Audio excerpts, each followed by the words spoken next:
2 1 2. Check. Test 2. 2 1 2. Check. Test 2. Now, when they were doing this before, they were coming through pretty fast. You know, it was only.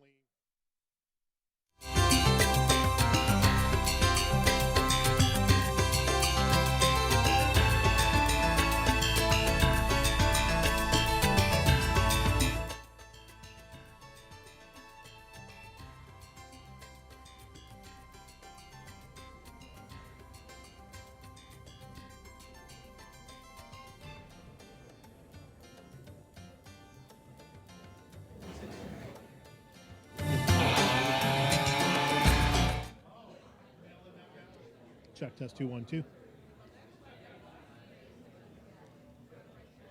Okay.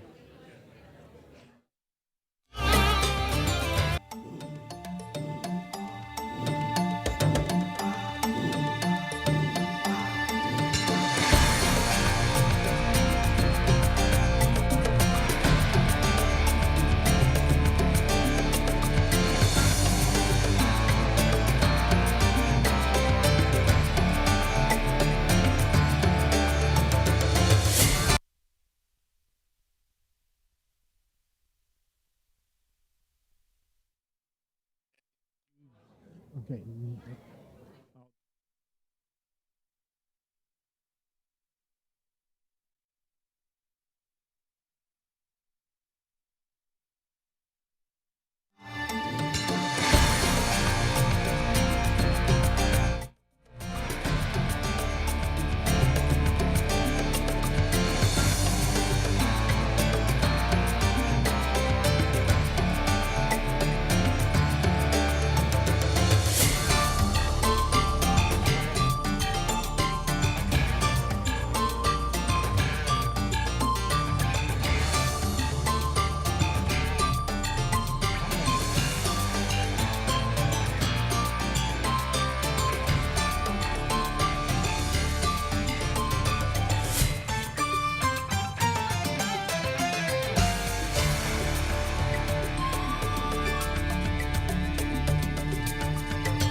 Attending the 2020 Election Summit. We're going to get started in about 5 minutes, so if you could please take your seats, we'd appreciate it. Thank you very much.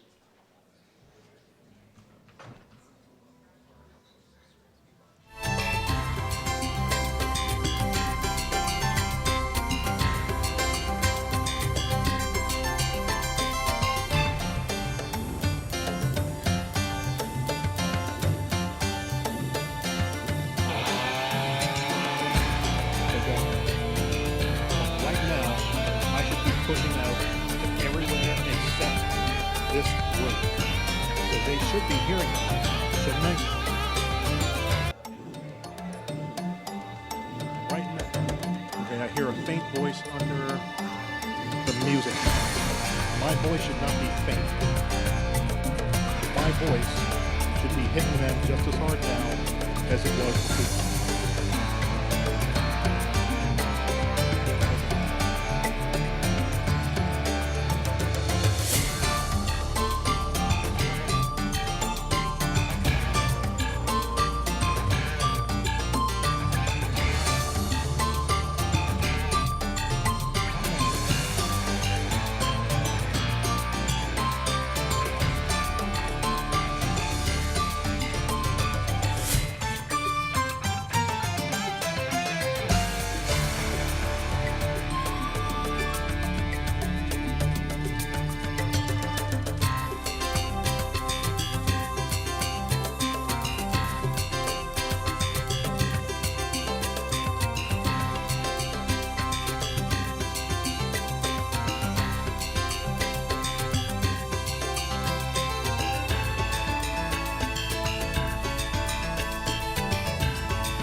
Hey, Dave.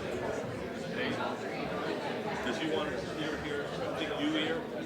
No, you sit there, Secretary Ardoin right next to you, and we'll switch seats when we... Good morning. Good morning. We're going to get started now. My name's Christy McCormick. I'm chairwoman of the U.S. Election Assistance Commission. The EAC is an independent, bipartisan federal commission established by the Help America Vote Act of 2002, or HAVA. Our mission is to help election officials administer elections and help eligible Americans participate in the voting process. As mandated by HAVA, a core part of our mission is to serve as a national clearinghouse and resource for the compilation of information on election administration.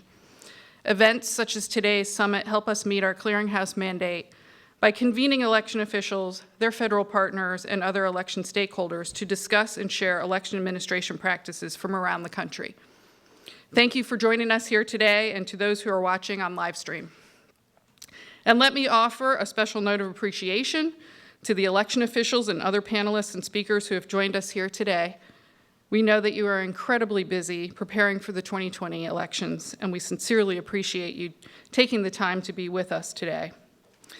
Let us begin with the Pledge of Allegiance. If you would, please stand. I pledge allegiance to the flag of the United States of America and to the republic for which it stands, one nation, under God, indivisible, with liberty and justice for all. So welcome to the EAC's 2020 Elections Summit. The 2020 elections are already upon us. And I want to point out also that this is the 100th year that women have been given the right to vote. So we celebrate that amazing achievement. The Iowa caucuses and New Hampshire primary are just a few short weeks away, with dozens of states' primaries and caucuses not far behind. Ballots for military and overseas voters have already been sent for the New Hampshire primary, which means that the first votes in the 2020 elections have already been cast. Today, you will hear from election officials and other key election stakeholders across the country who are working tirelessly to ensure that the 2020 elections are secure and accessible, foster high public confidence in the integrity of the process and in the election results, and support a smooth and efficient voting experience for all who are eligible and who wish to participate. Today's diverse group of speakers include election officials from all levels of government, both those who are elected and those who are appointed. Election officials from large, medium, and small jurisdictions who serve populations ranging from 7 million to 70,000 registered voters. Election officials who have been working in the field since before the 2000 elections, and those who are newer to their roles, as well as representatives from key federal agencies who are supporting election officials as they prepare for and administer the 2020 elections. The conversation today will focus on several important topics in the field of election administration. Election security and foreign interference in elections are, of course, top of mind for election officials this year. Many of our speakers today will discuss efforts at all levels of government to strengthen U.S. election infrastructure and protect against new and evolving threats to our elections. We also want to highlight more nuts and bolts election administration issues that election officials are facing in the run-up to the 2020 elections. 3 of our 4 panels focus on issues including preparing for expected high turnout in November, ensuring accessibility for voters with disabilities and those with limited English proficiency, and overcoming election day and poll worker challenges in an ever-changing elections environment. Before I introduce our first speakers, I want to run through a few housekeeping items. First, we all encourage you to all follow and contribute to today's conversation on social media. The hashtag we're using for EAC activities this year, including today's summit, is hashtag 2020Focus. I would appreciate it if you would all please silence your cell phones. There will be opportunities throughout the day for audience members to ask questions of our panelists. And when doing so, we politely ask you to do 3 things. Speak into the microphone, state your name and affiliation, and importantly, please be brief and be sure to ask a question. Lastly, if you need anything throughout the day, please feel free to ask one of our staff members for assistance. EAC staff in the room, could you please stand up? We're happy to help you in any way we can. Let me once again say thank you to everyone who has joined us here today, and a big thanks to our staff at the EAC for pulling this event together. Today's event, we have for you to kick off today's event, we have for you a bipartisan pair of Secretaries of State, Secretary Jim Kondos of Vermont and Secretary Kyle Ardoin of Louisiana, the champion Louisiana LSU Tigers.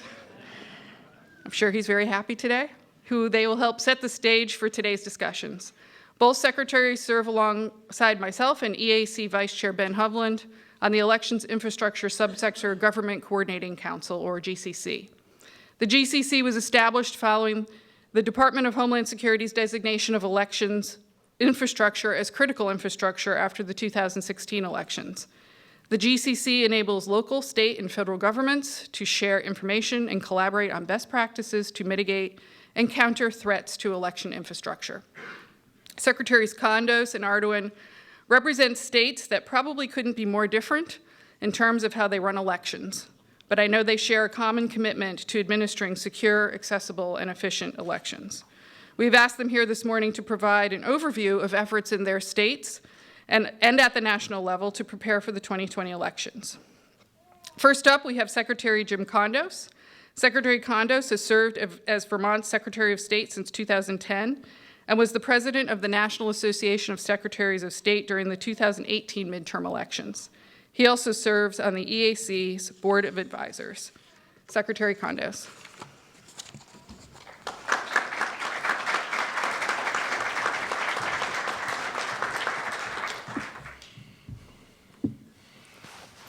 I hope my voice holds out. And I just want to state one thing. The University of Vermont football team is undefeated since 1974. Of course, it was canceled in '74. Good morning, and thank you, Chairwoman McCormick, for the introduction. The EAC has been a tremendous partner for all of us as we've entered this cycle. I am sure I'm not alone in being grateful for the incredibly quick turnaround that last year we experienced when the EAC received the money from Congress to distribute to the states. It's helping all of us to work better and smarter. I'd like to give, at this point, a nice round of applause for the EAC.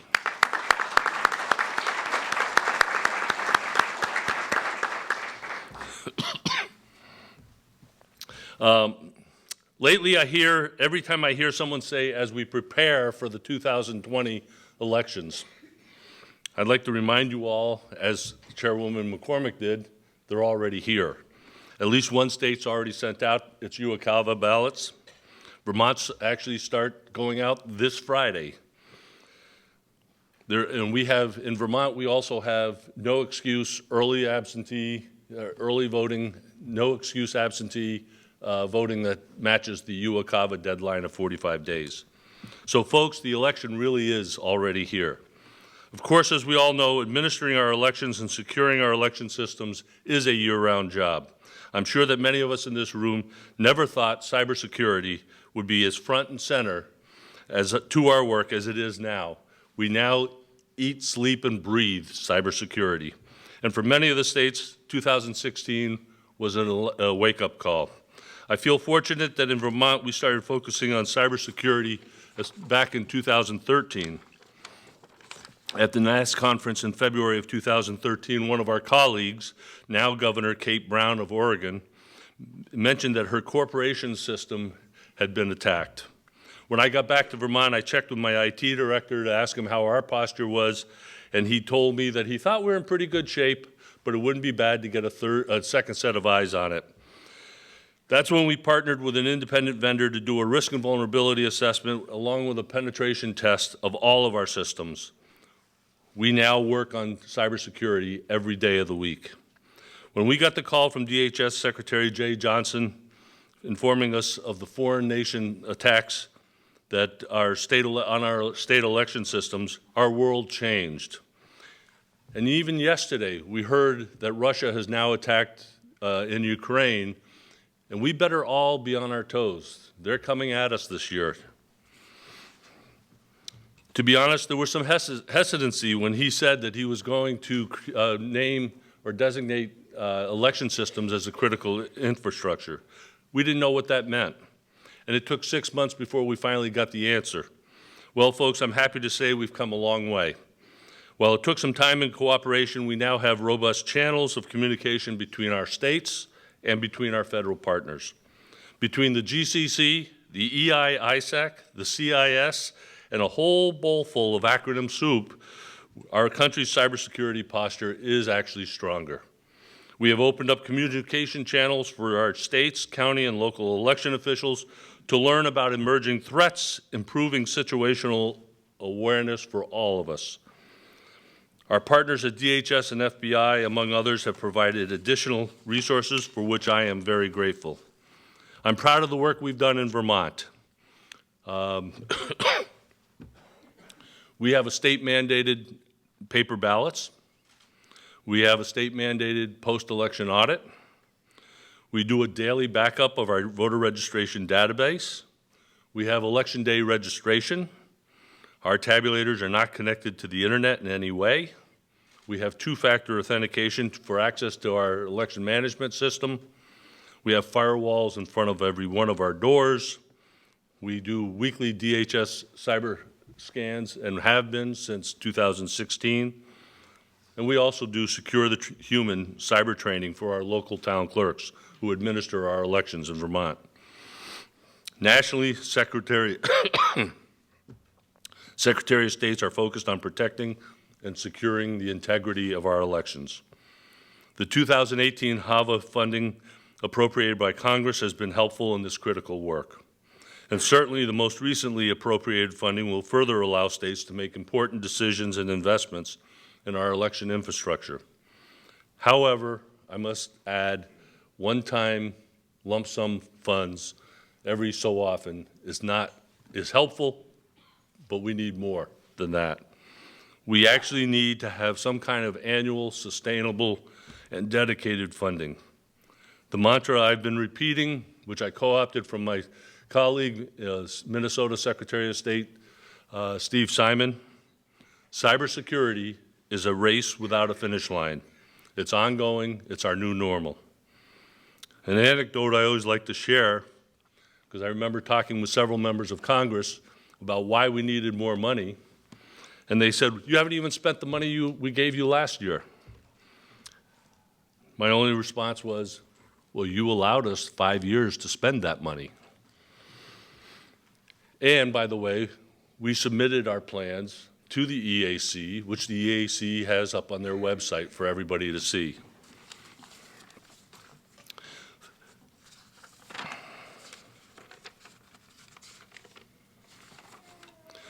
The procurement process also in every state is different. We don't want to be foolishly spending that money. We want to make sure that the money that we spend is going to be useful and is going to be targeted. The concern that we have is that there was too much, because the money came to us late in 2018, people thought we were going to have time to spend all that money prior to the November election. I would bet you that not much of it was spent. In fact, I think it was only about 15% by that time. And no jokes aside, but it's not like we can walk into Best Buy and say, "I'll take 200 of those off the shelf." We have to go through processes. In some cases, we have to go to our legislatures and get statute changes in order to spend that money. In Vermont, we used our money to do additional risk and vulnerability assessments, pen tests. We added two-factor authentication for anybody that accesses our EMS. And we added a fully ADA-compliant accessibility voting system that allows anybody with any disability to vote privately and independently. I think we were one of the first using this new system from Democracy Live. It better enables all voters, including voters with visual impairment, which is the federal mandate, or with a physical disability or mobility restriction to vote, again, privately and independently, and it produces a ballot that is indistinguishable from the ballot that anybody else uses. So that's a quick snapshot of what we've done, and I want to thank you all for your time and the important work you're doing, and with that, I'm going to turn it back over.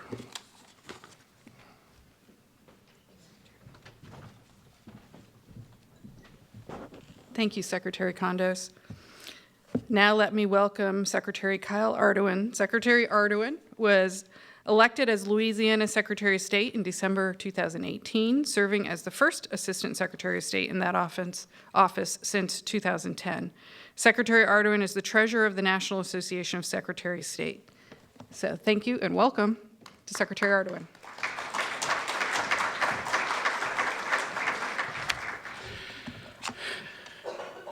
I know you're all waiting for this. Go Tigers. I'm so pleased. I'm so pleased to be here with you all. And yesterday was a very exciting day for all of Louisiana. Not only did our Tigers win the national championship, but all of our statewide officers were inaugurated yesterday as well. I left Louisiana from rain and came to D.C. in rain. So I feel right at home. Thank you all for having this summit. Let me start off by saying election security is not a Democratic ideal. It's not a Republican ideal. It's an American ideal and an issue that we all have to embrace. And I'm proud to be a part of an organization like NAS, who embraces all opportunities to learn from one another, to find solutions, to keep our elections secure. If I was at this meeting in January of 2016, our conversation surrounding election security would be much more subdued, and the threat of interference would be downplayed. Unfortunately, that is not the case. It took us all by surprise. And as Secretary Kondos referred to, the Secretary Johnson's creation of the election infrastructure was pretty quick and took us all aback because we weren't sure of what we were facing or where we were headed or even what the details were. But when you fast forward to 2019, the year had highs and lows. It presented quite a few challenges for our agency, and we were able to rise up and tackle those issues. And we're excited and looking forward to the challenges of 2020 to provide security to our elections, but most of all, the confidence of our system to the people of Louisiana, just as any secretary around the country is trying to do for the people. We just finished a successful election cycle for our gubernatorial election and all the way down the ballot, including my election. We saw early voting utilized more than ever before in the state of Louisiana. In 2016, we had 531,000 plus early votes cast. In its entirety, in the 2019 gubernatorial election, we saw over 890,000 early votes cast. People are voting, and that's a good thing. Louisiana is facing an issue of which we have to replace our technology at the ballot box. We are focusing on a request for proposals process, which is not solely in the hands of the Secretary of State's office, but also requires assistance from the governor's administration. Louisiana is facing what other states are facing. Our local governments in the last 2 years have been attacked by ransomware attacks that were never seen before. Local governments are having difficulty facing these issues because of funding. That's no different than the Secretary of State's office and our elections issues. Prevention is most important in this process, but prevention requires money. We're very thankful for the Congress to provide the last sum of money. Louisiana stands to gain $6.6 million with a $1.3 million match. However, Louisiana, just in this fiscal year alone, faced $1.3 million in new costs, unforeseen costs, to protect our election registration systems and our voting systems. Elections are no longer a thing of small, incremental increases in funding, but something that is going to be a constant need for new ways of funding elections. Elections is no longer just voting at the ballot box. It is about security, strong security. I'm pleased to say that the governor of Louisiana saw fit to place the Secretary of State as a primary member of the Cybersecurity Commission. It is in that role that I've been able to educate the Louisiana National Guard, our Cyber Innovation Center, the Department of Homeland Security, the FBI, and other state partners and federal partners of how we perform our elections. It is that educational process that has brought them to the table. One of the most important things that I found in last year's election is the partnership that we can create with our local National Guard that brought the National Guard officers into our system and shadowed my very own employees, including my Commissioner of Elections. They wanted to be prepared for 2020, and my message to them was, you have to be prepared for 2019 before you can be prepared for 2020, and you have to be prepared for 2020 before you can prepare for 2021, and it's ongoing. It is never going to stop. And when our local governing systems, our local towns, our cities, our parishes, your counties, when they are at risk, we are all at risk. We spent in $1.3 million just helping to secure the Registrar of Voters offices and the Clerks of Court offices in the parishes all across Louisiana to protect them, but most importantly, to protect our system.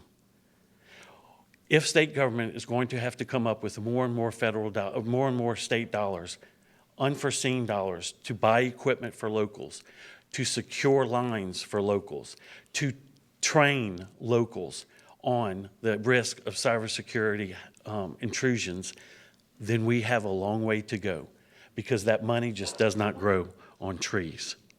We are very grateful to Congress for the first $5.8 million that we received 2 years ago and now the $6.6 million. All of those dollars are dedicated to upgrading our election infrastructure and bringing in new voting machines for our state. We are trying to replace machines that date back to 1995. Now, the good news about that 1995 equipment, it's so old no one even knows how to hack it. But my message to Congress is, we appreciate it. We appreciate you not putting strings attached to those dollars because every state is different. The needs for us to secure our elections, to upgrade technology, and to continue to bring democracy to the people of each and every state in this nation is important. And when you allow us to innovate, we're going to do it the right way. I'm asking for another $1.5 million in identified issues in our state from our state government. Another 1.5 on top of the 1.3 we didn't have to spend this fiscal year. I'm proud to be working with so many wonderful secretaries across the state, across this country. I'm proud to be working with the congressional members in our delegation and in educating them of the issues. And more importantly, it is important to educate the members of the legislature of the intricacies of putting on an election. Until you stand in our shoes as election officials in this great country, you do not realize the depth and the breadth that it takes to put on elections. And may I say to all in this audience and on watching live streaming, there is no safety net for a state election official. The election is either right or it's not. It's either fair or it's not. We don't have room for error. And so we are constantly being vigilant on every aspect of election security, technological upgrades, and every opportunity to make certain that our systems are protected. I appreciate everyone in this room who chooses to be a partner with each and every state official, because that's what it takes. We have plenty of critics in our country, but it takes partners to build an election system that the American people can be proud of and can have confidence in. Each state is different. Each county or parish is different. But the bottom line is we have to have the confidence of the public in order for our elections and our democracy to continue. I thank the EAC for being a strong partner with us, providing us with solutions, providing us with coordination of opportunities to educate both the public and other election officials on the local level. Without them, without this cooperation, we only stand to lose ground. As Secretary Kondo said, it's a moving target every time we open our eyes. And we have to always hope that we are one step ahead. And I'll end on this. This is how simple an issue can become. In this last gubernatorial election, the governor was in a runoff, and I was in a runoff. There were 40,000 undervotes in my race. The governor won his race by about 40,000 votes. Can you imagine what the conspiracy theorists were thinking? That wasn't the case, because we promoted day in and day out how important our system was, all the steps we took to protect this election and every election we have. No other place in government is there so much transparency than in elections. And that's what we as Secretaries of State have to continue to fight for while we're fighting to protect our systems, is transparency to the public so the public has confidence in our elections. I am proud to be the Secretary of State of the state of Louisiana. I'm proud to be a member of the National Association of Secretaries of State because we are all working for the common good, and that is to protect our democracy. Thank you, EAC. Christy, thank you for all your hard work and the other members of the commission. I look forward to continued cooperation and coordination of all efforts to protect our democracy. God bless the great, I was going to say, God bless the great state of Louisiana, and I mean that. God bless the Tigers, which he did, and God bless the United States.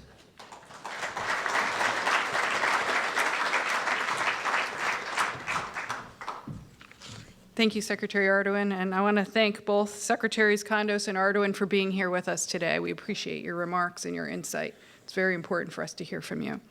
So now we will transition to our first panel of the day, moderated by EAC Vice Chair Ben Hovland, focused on preparing for high turnout in the 2020 elections.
Waiting 1 second for microphones.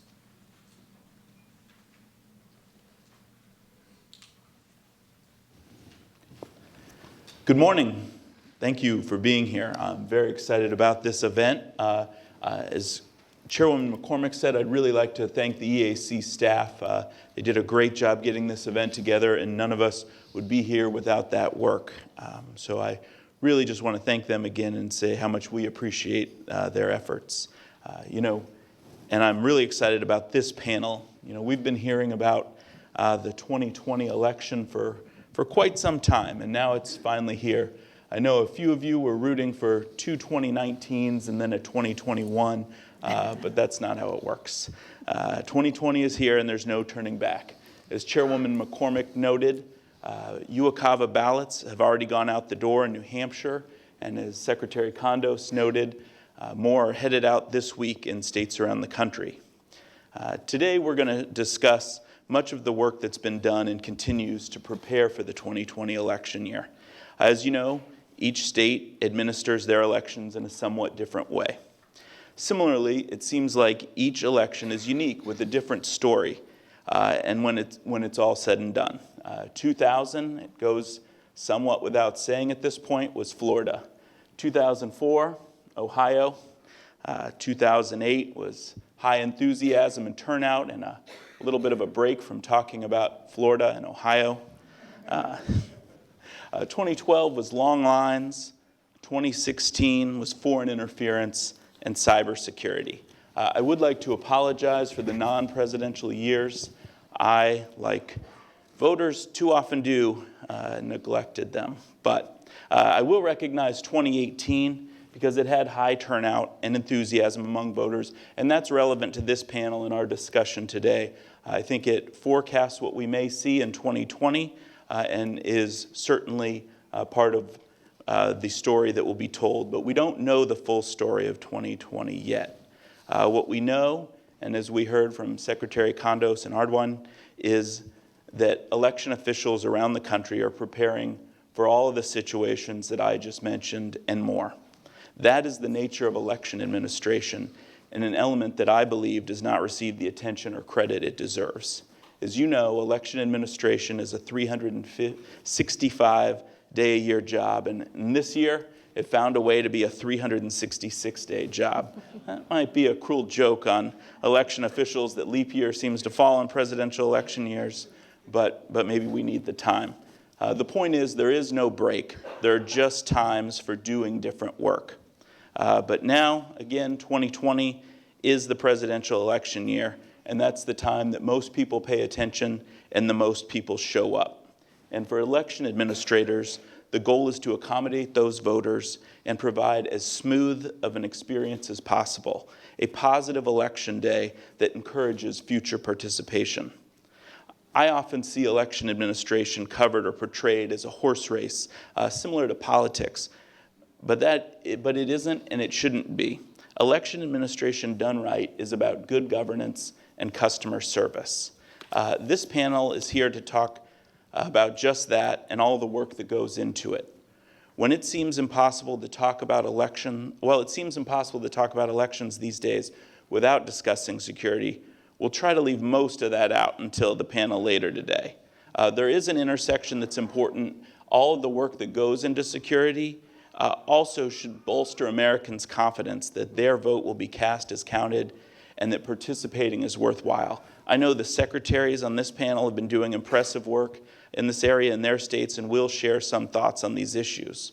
But our primary focus on this panel is what can be done to ensure a positive experience for voters in a year with potentially record-breaking turnout. I'm so pleased to moderate this panel that exemplifies the good governance and customer service I mentioned earlier.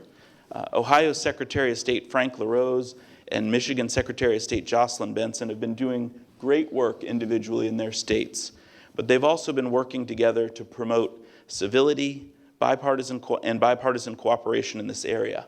I'd like to thank them for that work and for being here today, and I look forward to hearing from each of them.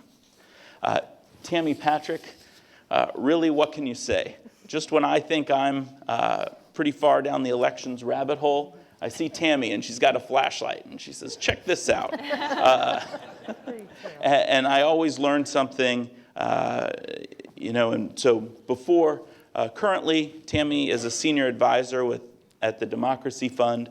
Before that, she worked to help administer elections in Maricopa County, Arizona, and served on the Presidential Commission on Election Administration that investigated the line issues in 2012. I'm certain that Tammy's insights will allow us all to leave here today better informed and prepared. And then finally, Megan Kelly with the Federal Voting Assistance Program, or FVAP, is here.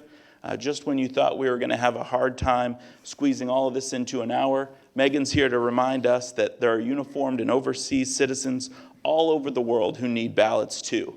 I know the FVAP team is doing great work, and I look forward to discussing it. Thank you. Secretary LaRose. Thank you, Commissioner, and really appreciate the opportunity to be with you all. And as you said, the 2020 election cycle is already upon us. Here in Ohio, we're going to be sending out our overseas military ballots in 17 days. Our early voting begins in 36 days, and our March primary is in 63 days. And so for us, we are fully focused on making sure that Ohio will be ready and is ready when the eyes of the world are on us as we anticipate. I've had the chance to travel to all 88 of our county boards of elections, and what I see actually gives me cause for a great optimism. And that is that this bipartisan enterprise of elections administration is something that most Americans don't realize. Sometimes it feels like here in Washington, Republicans and Democrats can't agree what day of the week it is. But at every county board of elections in Ohio and in most jurisdictions around the country, every morning, Republicans and Democrats come to work, unlock the door, turn on the lights, and do this really complex job of running elections. And so to start from that basis of understanding that this is something that we as Americans still do together in a bipartisan way, that's something that we all should be, happy about, and something that, in which we should take heart. Also, we anticipate it's going to be a high turnout. We know that in Ohio anyway, 2016 was our highest turnout election in our state's history. We followed that up in 2018 with the highest turnout gubernatorial election in our state's history. And so I fully anticipate that trend will continue, and I hope it will continue. I've got a little wager with my friend from Michigan we'll talk about later. But I hope that voter participation in Ohio is at an all-time high, and I hope that we have a record-breaking turnout once again in the state of Ohio in 2020. Some of the things that we're doing to make sure that we're ready for that, as you mentioned, the focus of today's panel is not security, but obviously that's part of the paradigm. Everything that we talk about in elections and everything that we focus on in elections has a security component to it, and it all should be aimed, as you mentioned, Commissioner, at reinforcing the confidence that voters have in our elections. And that's where our focus has been. I directed all 88 of our county boards of elections to complete an exhaustive 34-point checklist. I gave them until the end of this month. This is something I tasked them with about 7 months ago. And so we're on the sort of final days of implementing the security checklist that I've given to all 88 of our county boards of elections. Also happy that Ohio voted in our state legislature 2 years ago to fund $114.5 million in state money to field all new voting equipment, the most secure, state-of-the-art, and efficient equipment for the whole state. Of course, in Ohio, we require that every ballot have a paper backup. That's why we're able to do a full post-election audit, which I require of each of our boards of elections after each election. And in some cases in Ohio, we've been doing risk-limiting audits, which we're excited about. And then, of course, part of the work that we do to make sure that we're ready for 2020's election cycle and the high turnout is poll worker recruitment. We have focused in Ohio a lot on this and helping our boards of elections do this. We have a few innovative programs that we've been really trying to take full use of. One of those is Youth at the Booth. We have 17-year-olds that work as poll workers, and we've gone out to a lot of high schools. In fact, I went out to one this fall, and we helped them run their election for homecoming king and queen using real voting machines. It was a mock election that we ran, and then we signed up a bunch of them to be poll workers and got a lot of them registered to vote. So that's a lot of the work that we're doing, and I look forward to talking more about that with you and with the other panelists. Thank you, Secretary LaRose. Secretary Benson. Thanks. Well, hi, everyone. And as you can see, I'm very fortunate to be overseeing our elections in Michigan because in no small part, because I've got a great partner next door in Ohio, and we've been able to leverage our competitive friendship to, can I just talk about the bet? Because you already brought it up. Okay.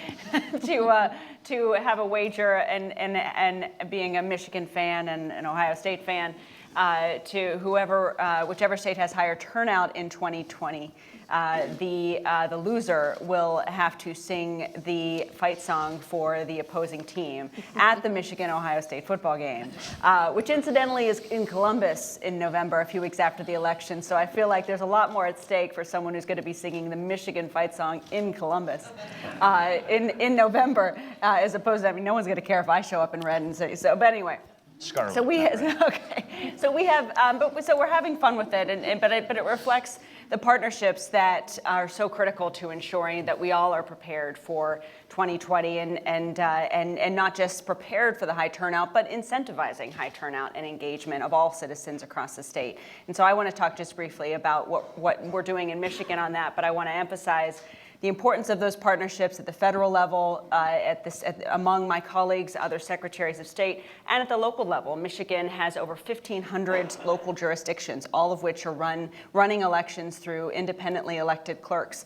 We have Tina Barton here today, who is both a national leader and a local clerk in Michigan, and I'm fortunate to have great partnerships with our clerks like Tina and others around the state, because the rubber really meets the road at that that local level, and those partnerships are critical. In addition to partnerships, though, what we found this year alone is how critical voter education is, and let me give you some examples of that. So the other aspect of Michigan that's very unique this year in 2020 is that this is the first year our state will be implementing a number of new constitutional protections, state constitutional protections, that voters enacted last November in 2018, I guess now, a little over a year ago. And those protections included both modernizing our election ability to register to vote for eligible citizens and enabling eligible citizens to register to vote up to and on election day. And then secondly, allowing for automatic voter registration whenever a citizen who's eligible to register to vote comes into one of our branch offices. I also oversee all our licenses and essentially the DMV in the state of Michigan. They're automatically registered to vote if they're eligible to register. And ensuring that process was rolled out. I'm very proud that our new Director of Elections, Jonathan Brader in Michigan, oversaw that process last year in just 5 months, got us up to speed in securely implementing automatic voter registration. We also have online voter registration for the first time. So a number of new opportunities for individuals to register to vote. Secondly, we're now a vote by mail state, no reason absentee state. Every citizen has the right to be able to vote absentee or by mail.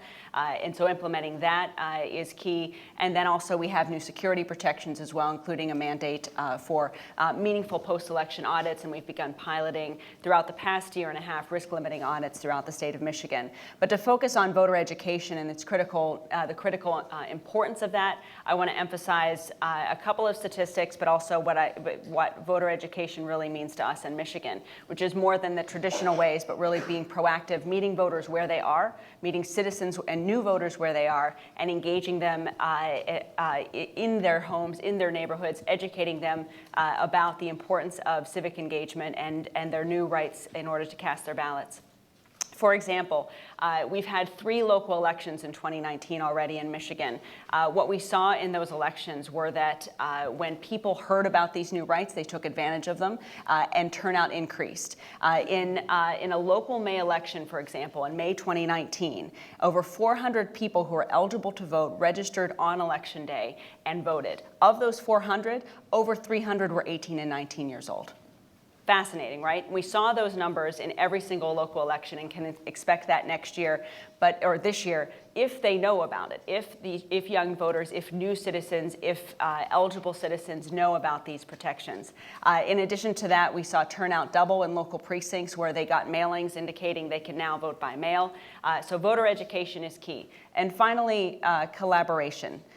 The importance of collaborating not just with other election officials, but also with our nonprofit partners, with community partners, is key. And I'll talk a little bit more, and maybe in the Q&A, about what we're doing there. But really, at the heart of collaboration is, as my colleague mentioned, the importance of bipartisanship in approaching how we administer elections, recognizing that we're all in this together. We all deserve to be focused on what's best for voters, all voters, and we, in everything that we do, make decisions in line with service, customer service, and ensuring our democracy is accessible and secure for everyone. Thank you, Secretary Benson. Tammy Patrick. Well, good morning, everyone, and thank you, Commissioner, for your kind words. I'm never quite sure what you're going to say, so I'm always on edge. And it's wonderful. Thank you so much for inviting me to participate on this panel, along with my esteemed colleagues. And it's great to see so many of you. I am riffing a little bit while they pull up my slides. Can you imagine that I, in fact, have a handful of slides? There we go. If you're guessing the over-under, we'll address that later on. But this is one of the shorter presentations. It's only about 5 minutes. But I wanted to really share with you some of my favorite things, right? So here we are. We're preparing for basically now. We're in the throes of it, as everyone has already mentioned. And I wanted to talk a little bit about some of the data and some of the tools that are available for election officials at the state and local level for your planning. The esteemed Charles Stewart at MIT came up with this great chart that I have titled the Elections Snow Globe, or Snow Globe of Elections. And what we're looking at here is the options in which voters have selected to vote. What voting method did they use? At the apex of this triangle is Tuesday, Election Day. On the lower side, stage right, left. On one side is vote by mail and one side is early in-person voting. And so what I wanted to show you is this slide deck very quickly because it demonstrates that in fact, when voters are given options, they choose not to vote entirely on Tuesday, Election Day. Over time, voters make other options in casting their ballot. So I love to go back and forth on this and just click back and forth and see the voters still participating in our elections, but choosing the options in which they're given. I moved back to 2016 and then to 2018 because you'll notice there's a little bit of a shift. In 16, in the presidential year, voters were really trickling down and selecting a variety of ways. I do want to point out that right there, smack dab in the middle, is Florida. You all, a third of your voters do like to go on Tuesday. A third of them like to vote by mail, and a third of them like to vote early in person. And you're running 3 parallel elections, is what that basically says. What this is, though, is that we know we had an increase in turnout. So how do we contemplate how we service these voters as we move into the rest of the elections for this year? This is the other piece I wanted to share with you. So for years, CNN has done a survey of the electorate starting 600 days out. So what we're seeing here on the bottom is starting 600 days out, leading all the way up to Election Day. And they're asking voters, how enthusiastic are you for this election cycle? So at the very end, in all of those other elections, the highest point was Election Day, and it was less than 30%, up to right about 40% for some of the elections. So 2008, 2012, it was just under 40% of the voters said, I'm extremely enthusiastic. That circle part is now. Now, 600 days out, voters, 400 days out, 500 days out, voters are more enthusiastic than they were on Election Day in those other elections. So we talk about, perhaps anecdotally, we're hearing voters are coming. They are coming, and we're going to finally, any election official that's had a single-digit turnout election that is devastating, you put on the election, nobody shows up to your party, they're coming this time. So consider, how do we translate this enthusiasm into effectively cast ballots? How do we make sure that people who are interested in it are, in fact, participating effectively, and that we're keeping the lines moving? So I want to provide you with a couple of quick tools that are available out on the website for election officials and others. Caltech MIT provides 3 resource allocation tools that you can use, and it allows you to do things like plug in how many check-in sites you have. So look at the yellow here, and this is contemplating like a 90-second check-in, and you've got a handful of check-in sites. If anything changed in your election procedures or policies at the check-in, maybe you have a new electronic poll book, maybe you have a new ID procedure.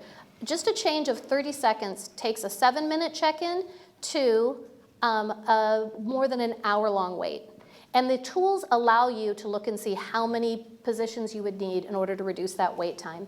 Also, the Center for Technology and Civic Life also provides those resource allocation tools and 2 different applications that you can use. One is a free app that you can measure an estimated amount of time it'll be for a voter to vote a ballot. So you have X number of questions, X number of candidates. It allows you to do that. There's also an app that allows you how many to kind of estimate and capture how long it takes your voting process. So that's a good thing to do when you're having like poll worker training. And then the 2 last ones is the University of Rhode Island has a new project that was just published, the University URI Votes Project. And there's an additional tools available to help with the streamlining of your polling places to most effectively service your voters. And then lastly, for tens of millions of Americans, their ballots are handed to them not by a poll worker, but by their postal carrier. And so for those states that are seeing that increase in voters moving to the vote at home, vote by mail channel, you can sign up for the Postal Service Informed Visibility. It'll help track the information coming to you so you know how many ballots you should expect on any given day. So let's think about, as we talk today and as we move into this planning, have there been policy changes that are going to affect the formula you've used in the past? The formula you've always used to say, I need this many poll workers, this many check-ins. Consider if your policies have changed that, and then how are these additional options, how will the voters know? Oftentimes, the resources have to be spent to accommodate the technological needs, but how are you going to explain to voters that they now have no excuse voting in Michigan? For places that move to no excuse from excuse, it's oftentimes about a third of an uptick in voters choosing that option. So contemplate how these changes are going to affect the way in which voters have in fact. That was, you held up wrap up just as I hit it. Those are some tools that are out there. There are many, many more, and you can find out more about them on electionline.org. Thank you, Tammy. And we are live streaming this, recording it, and we will have the PowerPoint slides on our website for those of you who want access to those great materials. Again, thank you, Tammy. And now, Megan Kelly. Last but not least, and not that Megan Kelly, just for the record, obviously.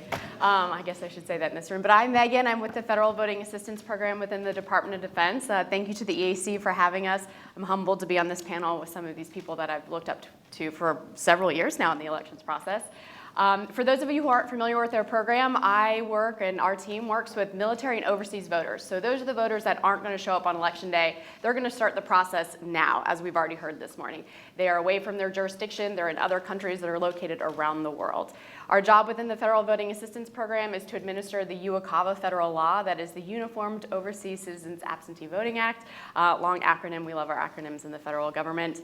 But it's a great job, and what I usually like to talk to about election officials when it comes to high voter turnout is they're coming now. We have three major pushes when you talk about UOCAVA voters, or those military and overseas voters. And the first one is upon us. As several of the people have noted this morning, there's a 45-day requirement that those UOCAVA ballots must go out to our voters. And so that's upon us. If you start talking about primary elections, that's here. Many of our military and overseas voters have already started requesting their ballots or registering to vote to get them good to go for this 2020 election year. So we see a huge influx of military and overseas voters come at this first of the year. That means for you election officials in the room, they're going to be calling you, they're going to be emailing you, they're going to have questions, they're going to call it a weird time because they're 9, 10, 12 hours ahead of us. They're going to need a lot of help. We have found that our UOCAVA voters, they don't have a huge network of support. If they're military, they can often go to their military installation voting office for support, or if they're just an overseas civilian, they can go to their embassy, but that's it. So a lot of the times they either have to call our program, the Federal Voting Assistance Program, or call a local election official. The good news is, though, if they can ask the question and they ask you for help, 93% of them will then go on to request their ballot and return it. So once they get to a place where they can get some help, we see huge numbers of people actually then participating in the voting process and returning their ballots. So the first push is upon us. Here we go. Now we'll see a lull in the summertime. It will die off. And then come August and September, we start our major marketing pushes to say, hey, UOCAVA voters, you got to start now to allow for all of that mail time that goes into the process of absentee voting. So we do another major push in August to say, get registered. If you want to participate in the presidential election, now is the time to request your ballot so it gets to you in enough time. I do want to note that the Federal Voting Assistance Program isn't a get out the vote. We are not measured. Congress does not ask us how many military overseas voters that we register to vote. We are simply a resource for them that if they choose to do so, they know that they have a program they can go to for support. And that's kind of just an introduction. So we have three major pushes, spring and then late in the fall, and then that 45-day deadline, and then happy to take any questions. Thank you, Megan. While Chairwoman McCormick mentioned a desire for folks to ask questions, I will take this moderator's privilege to mention that Secretary LaRose talked about poll workers and poll worker recruitment. I do want to give a plug for those of you in the audience or watching the live stream who don't have to work on Election Day because you're an election administrator. Please really consider being a poll worker. I've done it in Missouri when I lived there, and then in Maryland. Unbelievably rewarding experience. And now is a great time to look into it because election officials would love for you to participate as a poll worker in the primaries before the general. So please, if you've ever thought about being a poll worker, consider that. That's my plug for poll working. And now I'll get to a couple questions. One specifically that I'd wanted to ask for the secretaries. Seeing Tammy's slides and the snow globe, if you will, do you all anticipate, I know Secretary Benson, you mentioned no excuse absentee is new to Michigan, and Secretary LaRose, we know that you've always, or Ohio for quite some time, has had a lengthy early voting period. But if you could both talk about how you anticipate seeing that sort of lessen the challenge of Election Day, that would be great. Well, I'll say two things on that, but preface it by saying with the poll worker piece, we are actually trying to, in Michigan, partner with law firms, local businesses, large corporations to give their employees the day off to serve as poll workers. So if there's anyone watching who has that idea, or anyone who has a number, we're actually even talking with professional sports teams about giving their employees the day off to serve as poll workers. We see it as a workforce development challenge, a talent challenge, and we've been proactively working to partner with organizations that have talented individuals and schools and universities as well, of course, to partner with us in providing that talent to serve our citizens on Election Day. But on voting by mail and absentee voting, it's both. It is a wonderful thing in Michigan. I was going to say it's a blessing and a curse, but it's not. It's a wonderful thing because we've already seen in the 3 local elections that we've had citizens, from young voters to older voters, taking advantage of this opportunity in many local jurisdictions. I mentioned Clerk Barton's here. I know in her local jurisdiction, she saw 80% of people in a local election in August and November returning or choosing to vote by mail. So it's a wonderful thing. We're also seeing precincts. We have an Ottawa County Clerk, Justin Roebuck, who actually did a mailing to every single voter registered to vote in one of the precincts in a local election, giving them information on how to request their absentee ballot or vote from home. And we saw turnout double, go from 12% to 25% in a local school board election where that one piece of voter education happened. So we're seeing voter education is critical. We're also seeing colleges step up. We want to have drop boxes on every college campus in Michigan so that young or that students can get their absentee ballot, vote, and drop it off. And then we can partner with the local clerk to ensure those ballots get where they're supposed to be and are counted. We're also looking at ballot tracking mechanisms as well to ensure that voter confidence piece is key. But I want to emphasize one of our biggest challenges, and that I know keeps many of us up at night, is that many of Michigan's statutes have not yet updated to match this new right that voters have in Michigan to be able to vote absentee without having to state a reason. Essentially what I mean by that is that in Michigan you cannot start counting absentee ballots or mailed-in ballots until the polls close on Election Day. So that works if a third of the citizens or a third of the voters are casting ballots that way and 2/3 are voting and having their ballots counted at precinct. It doesn't work if those numbers flip and you have 2/3, which I'm anticipating, of citizens voting from home this year, having those ballots sent to a centralized location and having absentee voting counting boards in many situations counting those ballots. If they're not able to begin even processing those ballots, as the law currently says in Michigan, until late on Election Day, we are going to have a situation where our election results are not ready when they typically are. And what that means, and what I am determined to ensure does not happen, but we're recognizing that this is a perfect storm that could create it, is we don't want Michigan to be the last state reporting on Election Day in 2020, and we certainly don't want to be the Florida or the Ohio of 2020. So that's what's at stake. And we're hoping that the state legislature makes this simple change to the law. We know the governor will support it to ensure that our clerks, our hardworking clerks, can process ballots sooner and more effectively and efficiently and securely, as opposed to have to wait under the current laws. But that's certainly one of my biggest concerns about this year's elections in Michigan, and why I would say it's a tremendous thing that citizens can now, and they will, be voting by mail, be voting absentee more than ever. And we just want to make sure the infrastructure is ready for that. Thank you.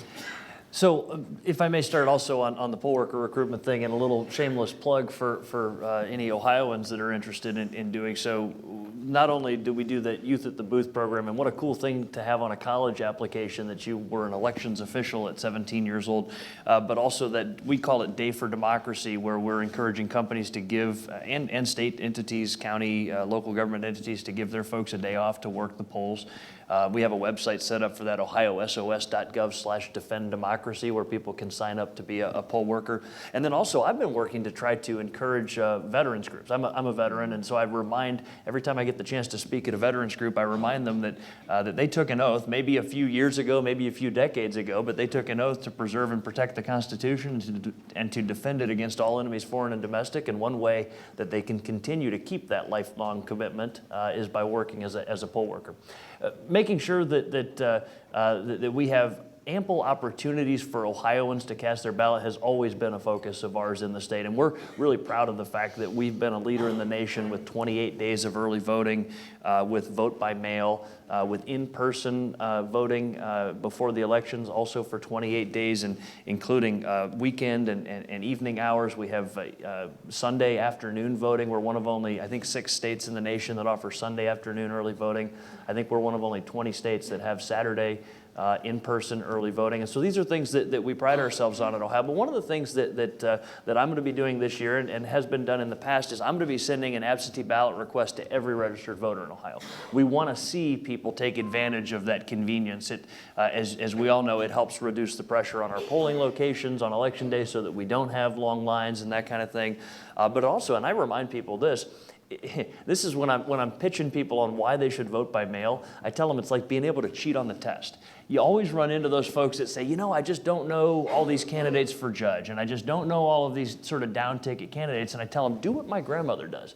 She gets her laptop out and she sits there with her vote by mail ballot and she researches every last one of them. And if one of them doesn't have a website, she calls me up and says, Frankie, tell me about Judge so-and-so, because she wants to be a very informed voter. So if you're worried about not having all of that committed to memory before you walk into the voting booth, being able to vote by mail is a great way to be a very informed voter, and it only takes you, maybe a half hour to sit at your kitchen table and get that done. So that's something that we're making sure that, and the numbers show that in Ohio we've been enjoying that opportunity to cast early ballots. In 2018 it was 1.4 million. 2016 we had 1.9 million. I anticipate that number will go higher. I certainly hope that number will go higher this year, and that's it's something that we're working to encourage every way we can. Great, thank you. And for those of you that want to hear more about poll workers, stay tuned. This afternoon, Commissioner Palmer is leading a panel that I'm sure will get into that more. But for now, we'll move on.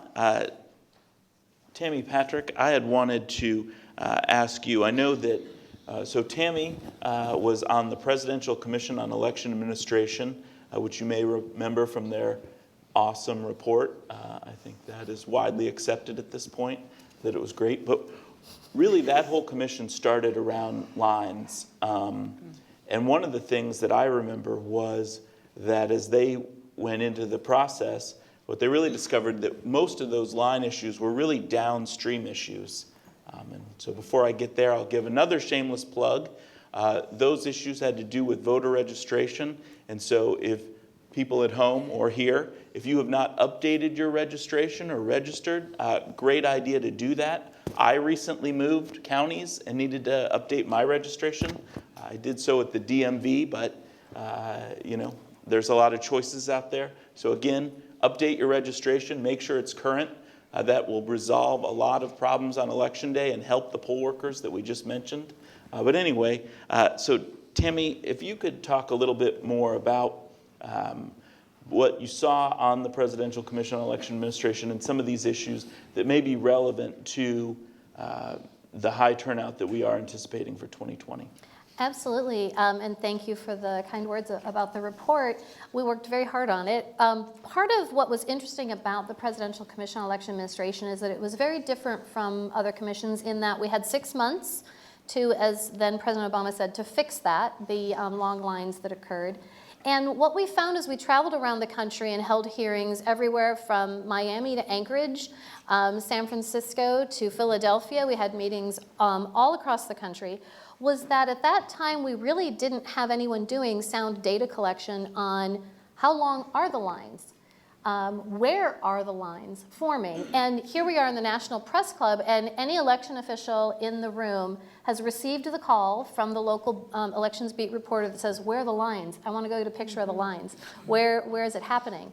And I think that one of the challenges that we have created this understanding that a line is a bad thing, when in fact a line that does not move is a bad thing. I moved from Arizona to Maryland, and the first time I went to vote early in person, because we don't have a permanent early voting list for me to get on, which is how I voted in Arizona, I got there and there was this big long line, and I thought, oh, here we go. Wow, we didn't fix anything. It took me less than 20 minutes to vote, to get in line. Huge line of people, but it was moving quickly, it was well processed, I've cast my ballot and was done in 20 minutes. So as we move into this year, I think we need to think about the whole question of lines, and because we probably will see lines with that kind of turnout. The question will be, if a person is standing in line for an hour, 2 hours, 3 hours, 4 hours, 12 hours, that is unconscionable in the United States of America. So one of the things that has happened since the Commission's report came out is we did a comprehensive review of the entire kind of elections systems, things like voter registration. We've seen huge advances in the number of states that have joined ERIC, so we have more accurate voter lists. We have more states that are doing online voter registration, automatic voter registration. So we know that there are a lot of the systemic challenges that have created lines in the past have been addressed. And that's not to say that there isn't going to be a machine that jams. In the midterms, we had situations where election officials know that it's always something. In Florida, they know that humidity can affect paper. When we had the hurricanes hitting the eastern seaboard, there were a lot of machines jamming all the way up New Jersey, Connecticut, New York, because it was so humid from the hurricanes that paper was swelling and it was jamming as it was going through the machines.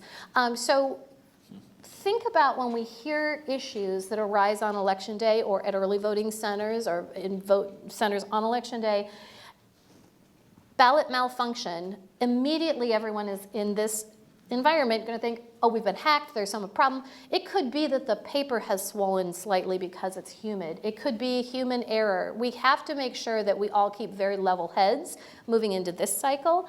And I'm really fortunate, as we were talking today, heard from both the secretaries this morning and the secretaries on this panel, many of the things that they're articulating, like the poll worker programs, advances in offering additional options to voters in how they engage in the franchise, many of those things were part of our very practical recommendations in the report. So I think that we need to kind of rethink how we think about lines moving forward, how we talk about lines. I've conducted elections where there were no lines at all because there were no voters. And we had 3% turnout, at the polls themselves. And so I think that that's something to really think about, the language that we're using, the language we use in our news reports, how we articulate things to our voters to make sure that we're setting them up for the right expectations, and then also giving them the tools they need to effectively participate. Thank you, Tammy. Megan, I had wanted to ask, I know that after the MOVE Act, election officials have gotten much better at getting ballots out the door because they have to, but also because they're doing a great job. And one of the things I feel like I've been hearing more about is the challenge of having voters return those in a timely fashion. Maybe they're receiving the ballot with plenty of time, but they're, like many of us, procrastinating. And so have you heard of any techniques that some election officials are using to sort of encourage that quick return to make sure it does get back in time? Yeah, so I think I've heard the buzzword a couple times this morning, customer service.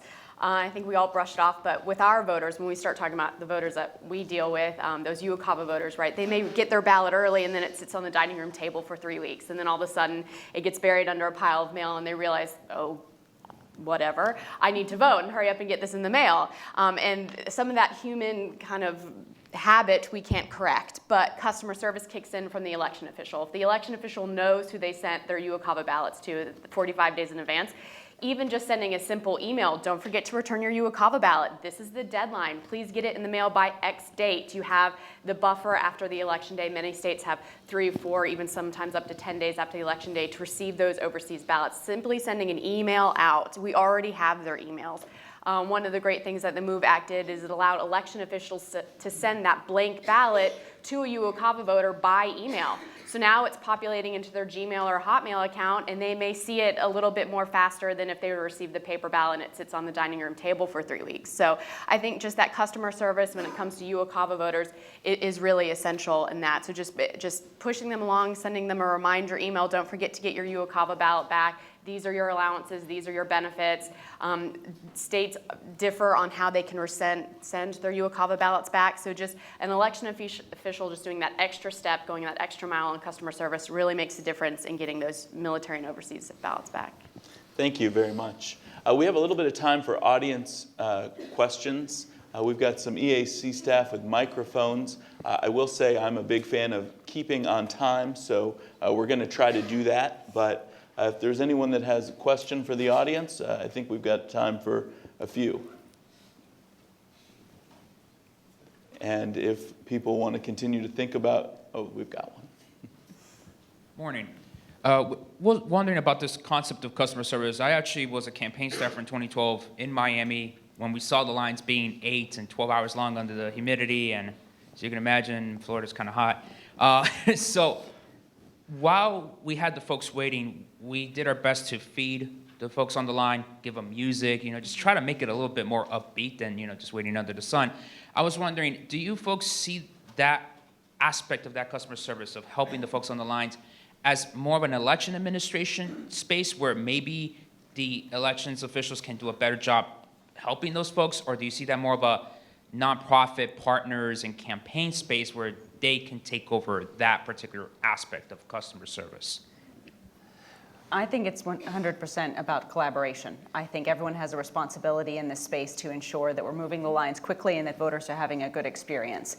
And where we've had the most success in Michigan, it's where we've been able to partner with community organizations that I would emphasize nonpartisan community organizations that have credibility in communities that a state government official may not. And so, which is also important to ensuring that that you don't have the force of state government coming in and being too heavy-handed. But at the same time, that collaboration is important, and those partnerships are important to build now, so that when that comes, we can identify the best way of responding to a particular challenge, be it a long line or something else, in that locality. And I'll just underscore that by saying, prior to becoming Secretary of State, one of the things I did was work with many nonpartisan organizations running voter protection efforts throughout Michigan. And now we're going to, in the Michigan Secretary of State's office, have our own voter protection effort, partnering with nonpartisan voter protection efforts so that we're in collaboration and coordination, but utilizing our office in a way that's helpful to either move along the lines or solve other problems that happen on Election Day. But that partnership is key. Partnership is key, and obviously the focus is on making sure that we don't have long lines or that the lines move as quickly as we can.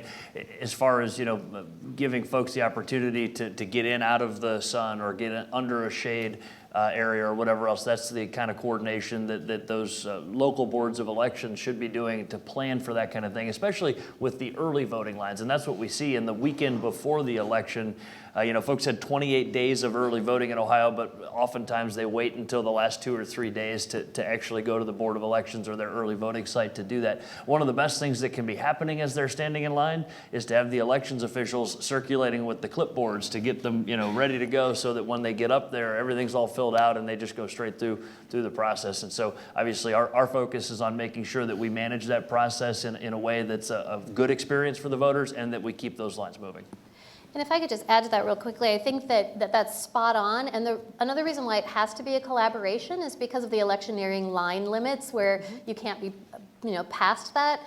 So I think election officials or legislators that are thinking about limiting cell phone use while voters are standing in line to vote. It's one thing once you get into a polling place, there's a lot of them that have that, but I've seen legislation where it prevents someone from using their telephone while they're standing in line, and that just makes everyone irritable when you can't have your phone at the end of your arm all day long, right? So I think, and some of them are going to be looking up information on candidates. One of the things that we saw when the PCA was at Disney Disney is that if you give people things to do, like having the local high school marching band come, or you have these other things, having a selfie station that they can take their picture on their way in to vote, so that it's not being done in the polling place for those places that prevent that sort of thing. There are a lot of things that can be done to to really celebrate the act of voting. That's great. One thing I'd add, again, if you can mention your name and affiliation, if it's relevant, we'd appreciate that. I believe. Hello. Tina. Oh, sorry. Good morning. Honored to see my Secretary of State here, so thank you. But one of the most critical partners that I think in this whole thing is the Postal Service. And as we're seeing this year as we go along, the increased turnout that we're expecting in 2020, I'd like to hear the ideas. I know we've done some things in Michigan. Maybe Secretary Benson wants to talk about our envelopes, something along those lines. But what are we doing to make sure, excuse me, across the country that we have partnered with the Postal Service to make sure that the ballots are getting to us in time? If your ballot's not to me by 8 p.m. on Tuesday night, I can't count your ballot on Wednesday in Michigan. And so I'd like to hear, we're doing lots of things and lots of partnerships with other groups. They have to be a strong partner with us in order for this election to be fair for everyone and to know that their ballots have been counted, and I'd like to talk about that. So we partner very closely with our postmasters and our Postal Service personnel. They're always invited to our elections officials conferences that happen twice annually. And then we do things like ballot tracking, where we have that opportunity for Ohioans to track that their ballot has been received. This is the world that we're all accustomed to. We all track when our packages are coming from our favorite online retailer. We should be able to track our ballots too. We have that in Ohio, and I've proposed, and I think that it's time that the state pays the postage on the return ballot. That dollars worth of postage is not going to be the deciding factor probably for somebody voting or not voting, but what often happens is there's confusion. Is it a single stamp? Is it 2 or 3 stamps? How many do I need to put on there? And then every board of elections that I've visited, they have their wall of shame where somebody has put 100 1-cent stamps on the envelope just because they're angry, or somebody even taped 4 quarters to an envelope and put it in the mail once. So we can just eliminate that and have the state pay the cost of that postage as a bulk rate that we would do. One other thing that I'm proposing and want to see get done is for that absentee ballot request to be online. Right now you have to print out a piece of paper, fold it up, mail it in to request your absentee ballot. I would like to see that process put online in Ohio, and we have proposed that in the legislature. So I could talk about this all day long, but I'll keep it very brief. The Postal Service has committed designated staff specifically for election mail. So we have Dan Bentley, who is your election mail coordinator globally, nationally. The Deputy Postmaster General is committed to this. But for any election official, you'll want to do a couple of things. One, if you just Google election mail at USPS, you'll get an entire election mail page that included in it is a map. You can click on your state and it'll tell you who your election mail coordinator is for the Postal Service, who is your regional supervisor for the Postal Service, and it'll also provide you all the information on the design requirements and parameters for the envelopes that you're using for your ballots, both outbound and return.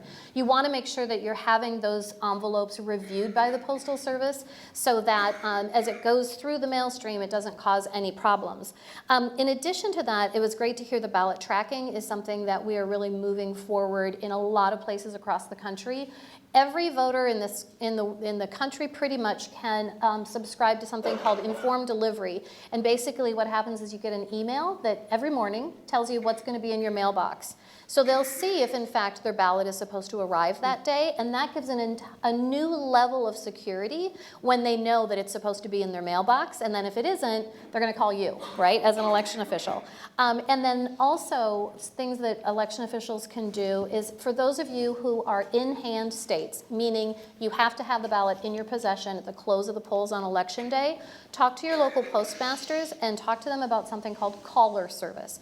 Caller service allows for you to go to the Postal Service and pick up your ballots without them having to be delivered to you because then they might be too late. So there are things. There's a report that was done in 2016 called The New Realities of Voting by Mail, and it lays out some of these things both for election officials to think about, for voters to think about, legislators to think about in terms of aligning those deadlines so that you have time to process the ballots coming in, as well as for the Postal Service. And the Postal Service has made changes and implemented some things for us. So you want to make sure you're using the tracking and the intelligent mail barcode, including something that they did new this time, and that is a ballot tracking piece to it. So it's called a service type ID, and you want to make sure that you're using that. So in the event of any sort of catastrophe or disaster, a plane is impacted, a truck is impacted, we'll be able to know exactly how many ballots are part of that situation. Thank you, Tammy, and I'd really like to thank the audience for that question, because there's literally nothing like a postal question that can prove my introduction to Tammy as being completely right. So anyway, I would like to thank our panel and ask you to join me in thanking them.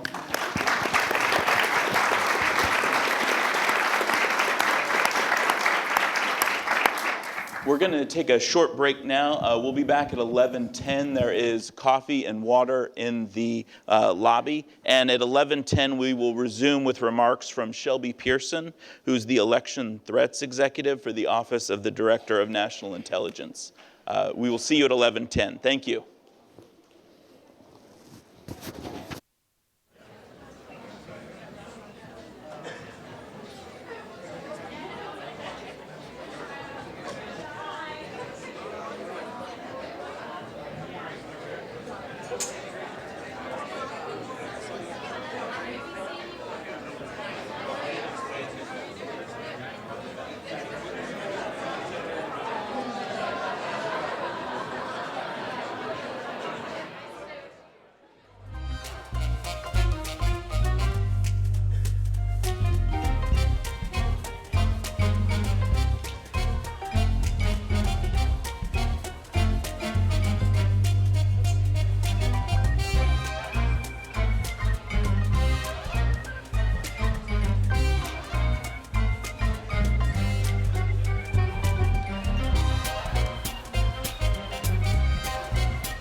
about ready to start our next speaker and our next panel. So in the next 5 minutes, if you could please take your seats. Thank you very much. Yeah.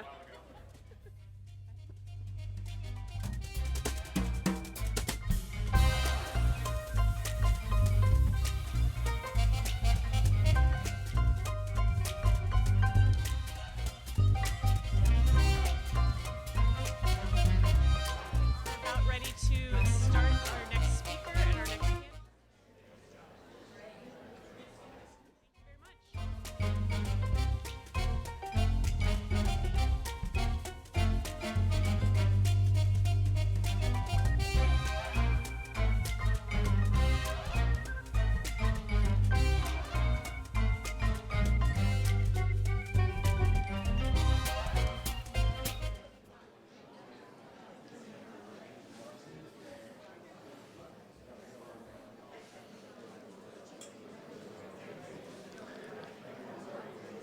She said 5 minutes, but we're running a tight ship today, so we're going to go ahead and get started. If folks can take their seats, appreciate it. We did try to build in a little extra break time today. I know that's an important part of all of these conferences. In my remarks earlier, I mentioned how every election is different. And 2016, of course, brought to the forefront the importance of election security. Nothing signifies this more than the fact that at gatherings of election officials such as this, we now regularly hear from representatives from the national security, law enforcement, and intelligence communities. Throughout today, you're hearing from representatives on the Elections Infrastructure Subsector Government Coordinating Council, which is a mouthful but also very important. And later, you'll hear from the head of the election security team at the Cybersecurity and Infrastructure Security Agency at DHS. But our next speaker actually holds a position that did not even exist before 2016. Shelby Pearson is the Intelligence Community Election Threats Executive and Principal Advisor to the Director of National Intelligence on all election security-related matters. Ms. Pearson is responsible for leading and aligning all relevant ODNI election security efforts, including integrating support to intelligence operations, collections, analysis, and partner engagement. Ms. Pearson was the National Intelligence Crisis Manager for the 2018 midterm elections, where she managed critical election security issues and increased information sharing operations across the intelligence community. We are pleased to have Shelby Pearson with us and welcome her for remarks. Thank you all.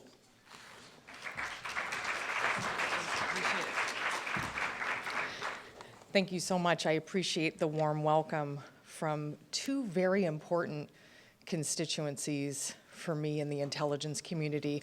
One, of course, working very closely, as you heard a moment ago, with all of the myriad of organizations that help state and local election officials successfully execute one of the most core components of our democracy, and that's the act of participating and voting in the elections that are coming up.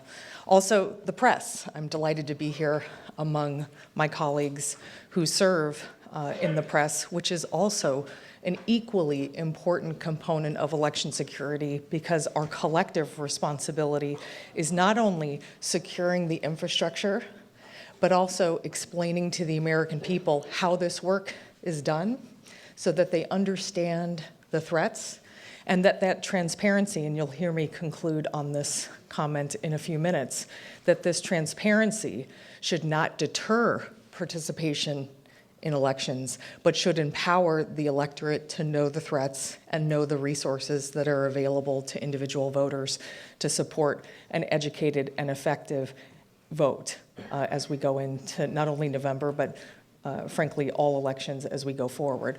So I wanted to share with you a few comments about where we're at as an intelligence community, a bit about my work and what I hope to bring in service of the intelligence community and the government, and then a bit about the threats and going forward.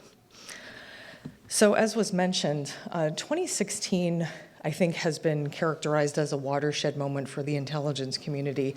And I think that's true in terms of its recognition and a moment in time in which the intelligence community had very valuable information about the threats that we were facing and the activity that was being undertaken as we led into the 2016 elections. However, the intelligence community didn't simply begin working those threats in 2016. I always like to point out to colleagues that we have long had a commitment to the comprising disciplines of counterintelligence, that which is foreign intelligence services behavior here in the United States, cyber, which of course threatens our critical infrastructure, as well as bringing regional expertise and frankly, the very elegant and important accesses. A future voter is already complaining about where we're going. I'll do it better, I promise. But as I was saying, cyber and counterintelligence and regional expertise did not begin in 2016.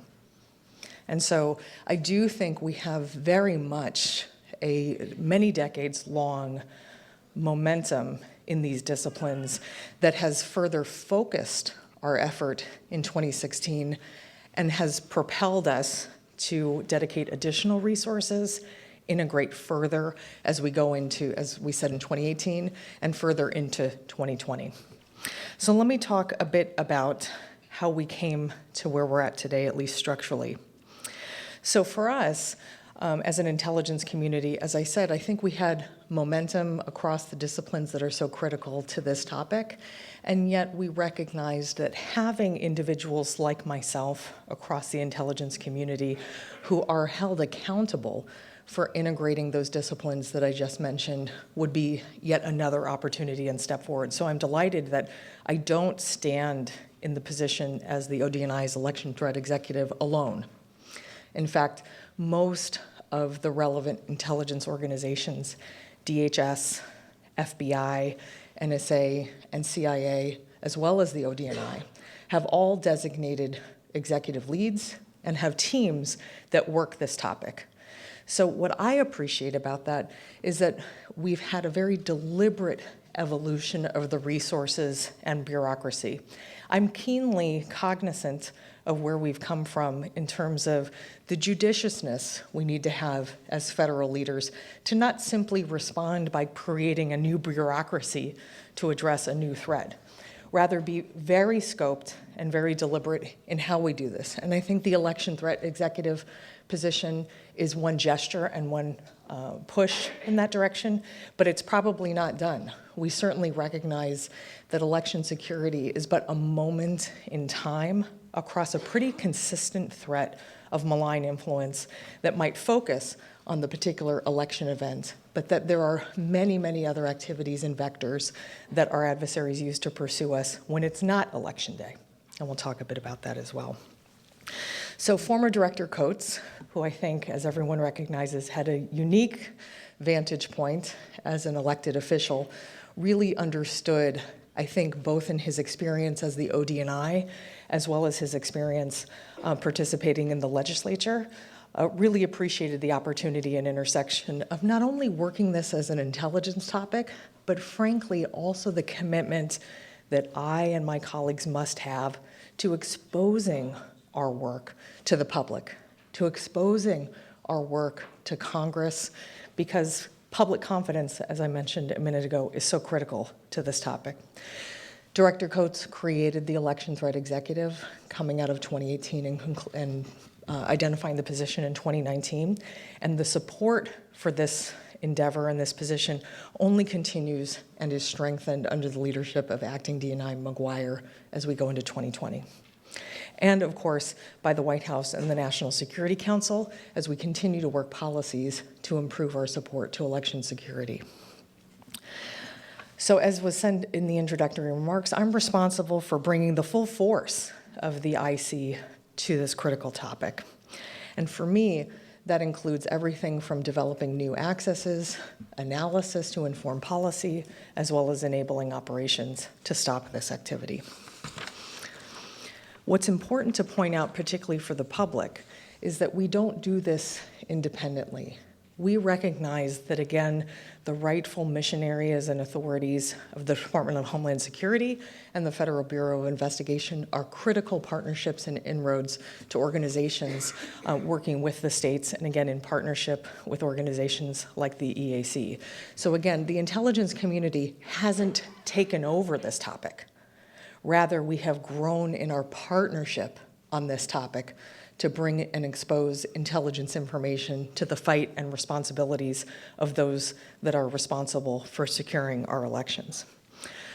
My office's most recent work across the intelligence community has included improving the clearances of individuals into some of our most sensitive information so that I have a cadre of officers that have the most up-to-date, the most accurate, and the most inclusive perspective on the threats going into 2020.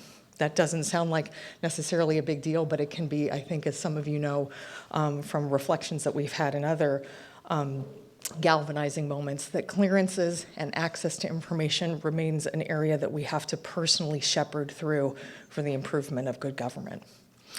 Second, we've also enabled and enactioned, if I can make that word up, the President-signed notification framework. I know we did a couple of sync sessions with the press as well as the states on how we can better engage and share information with victims who are not necessarily of threats that are not potentially rolled up into the very well understood cyber threat architecture. So for example, this has been very important when we have information of malign influence campaigns, which I think, as you can see, are on the rise. That wouldn't necessarily be enacted or enabled under the existing cyber victim frameworks. And so now you have another policy opportunity where we can share information, and we already have done so, whether that be with a specific individual, and that could be a candidate or civilian, a campaign, a party, a particular constituency, all the way to a state or a specific county in a state where we have, again, additional information that we can add to the body of threat cognizance that we're already sharing in other venues. I want to move and talk a bit about how we see the threats. As we have communicated already, Russia, China, and Iran all have capabilities and all have interests in the opportunity presented to them in 2020. We are committed to sharing that information as we can with all relevant stakeholders as we go forward into 2020. This is a balancing act, and I recognize it's one that inevitably will leave certain parties unsatisfied. And it is a persistent one that's not unique to election security, but frankly is the challenge of balancing our national security information with sharing with the public. And I certainly want to amplify and recognize that in election security, we recognize that sharing this information as broadly as possible is a unique condition of this topic that we must meet that commitment to. In addition to that, downgrading technical information, particularly to those who are administering state infrastructure, is also critical. I face the criticism that sometimes there's some latency built into that process, that there is potentially a lack of context and specificity to that information, and those are all criticisms and challenges that I take fully on board and work with the National Security Agency and other parts of the intelligence and defense community to try to work and do that better than we have done before. We have a full suite of tools, however, available to the intelligence community that doesn't solely rest on the downgrading of classified information. And so I wanted to spend just a few minutes reminding us all that it doesn't rest on just that one behavior. Even before we get to the moment of downgrading intelligence information, we have to develop the exquisite accesses that are so critical to the intelligence enterprise. I think you can all recognize that that can be a very long endeavor. It takes the patience of intelligence practitioners and technical collectors across the globe, many, many years, in fact, to develop these inroads, to provide the warning. So it's not just reacting to threats, it's developing accesses and inroads that allow us to anticipate the threats, to enable our decision makers. That's a hard task. Second, I think everyone here is already familiar with the areas of expertise that we have in providing synthesized analysis and intelligence to a very broad swath of customer base. That can inform policy decisions that evolve from everything of deterrence all the way to effects of cyber operations, as well as enabling sanctions. So even the analysis that we do is not just characterizing the threat, but is really here to inform policy and to inform a full suite of decision makers the highest quality information he or she needs with which to address this threat. And then we conduct operations. I think everyone is also familiar with some of the successes that we've had in this area. And again, even before you get to the moment of downgrading information, we would love to engage in operations that stops this activity before it even gets to US shores, so to speak. And so please, again, I wanted to take a moment that as much as I work with organizations like the Election Assistance Commission, it's in concert with and against a very large backdrop of other tools and capabilities that the intelligence community can bring to bear, in addition to the concert of opportunities across the United States government. In addition, as I mentioned in the opening part of my statement, this is a partnership, and it's not a partnership that stops within the federal government.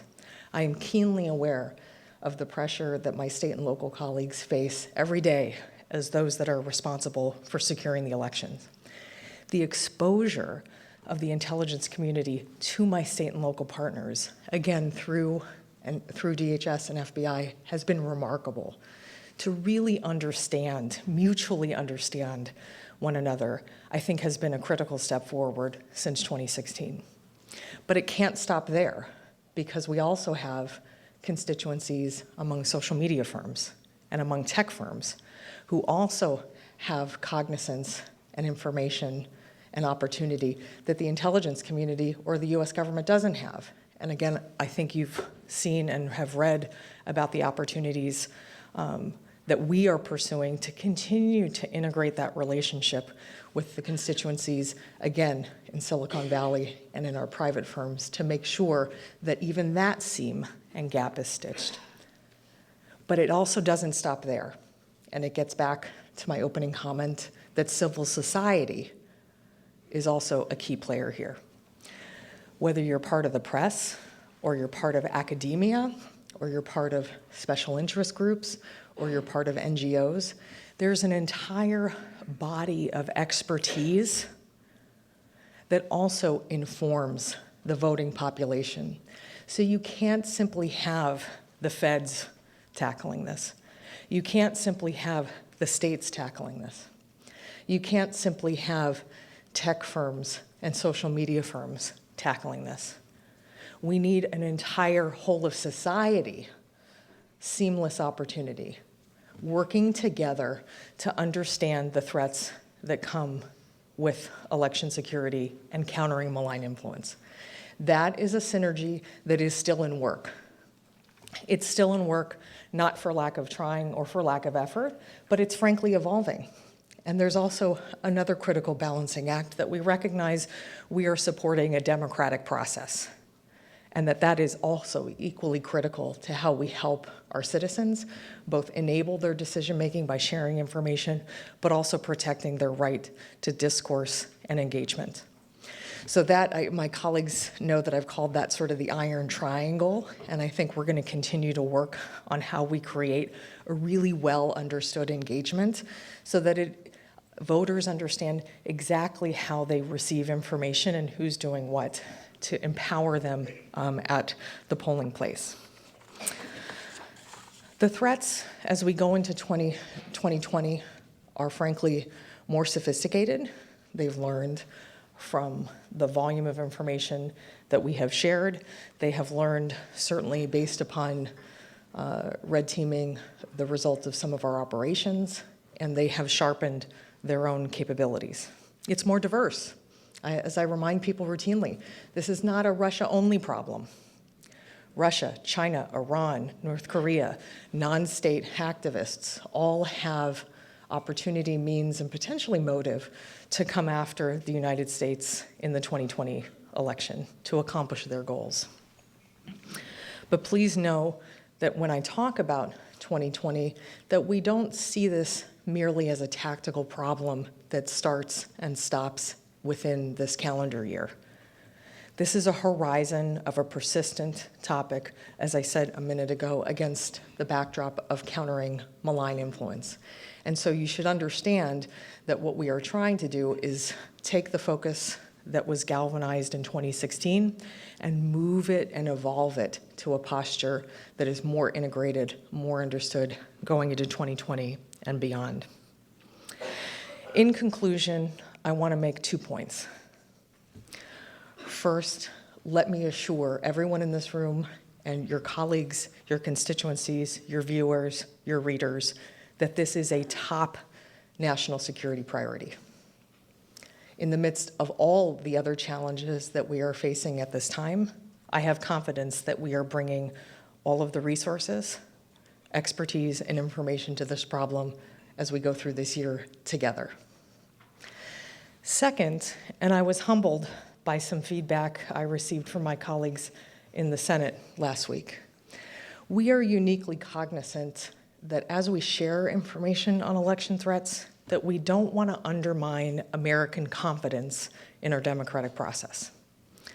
And I recall one of the senators saying to me last week that we need to be even more communicative about these threats.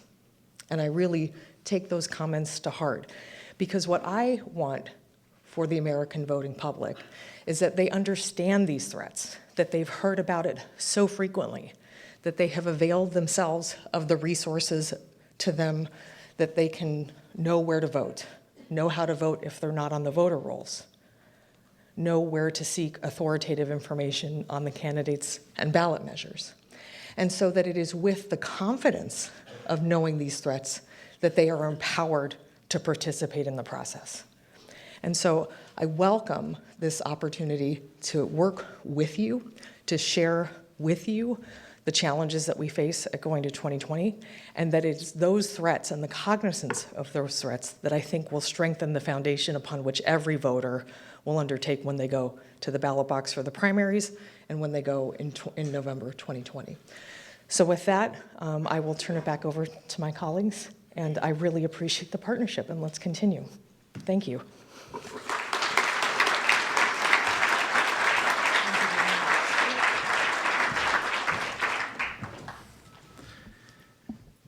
Thank you, Ms. Pearson. It was really a great reminder of the work that's been done, not only at the federal level, but it also reminded me one of the great privileges I have as a commissioner on the EAC is getting to travel around the country and see election officials in their offices and at their conferences, and really all of the work that they've been doing since 2016 to really embrace this security challenge and make our elections more secure than they've ever been. I see colleagues here from the Government Coordinating Council and many state and local election officials who I've seen in their states and seen the real change that they've made. And so I applaud them for that and thank them for that work, and certainly our other federal partners who have been working in this space to make this election secure. We are going to transition now to our next panel. Commissioner Tom Hicks is going to lead a panel on accessibility, and so we would welcome them to the stage. Thank you all.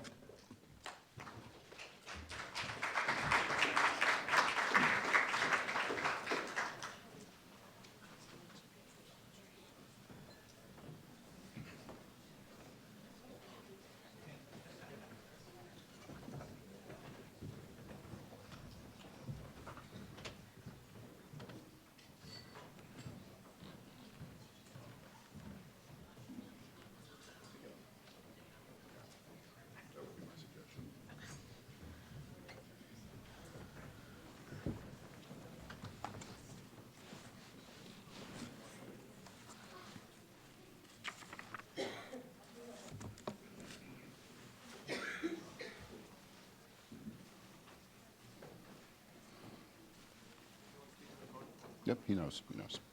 Yep, thanks.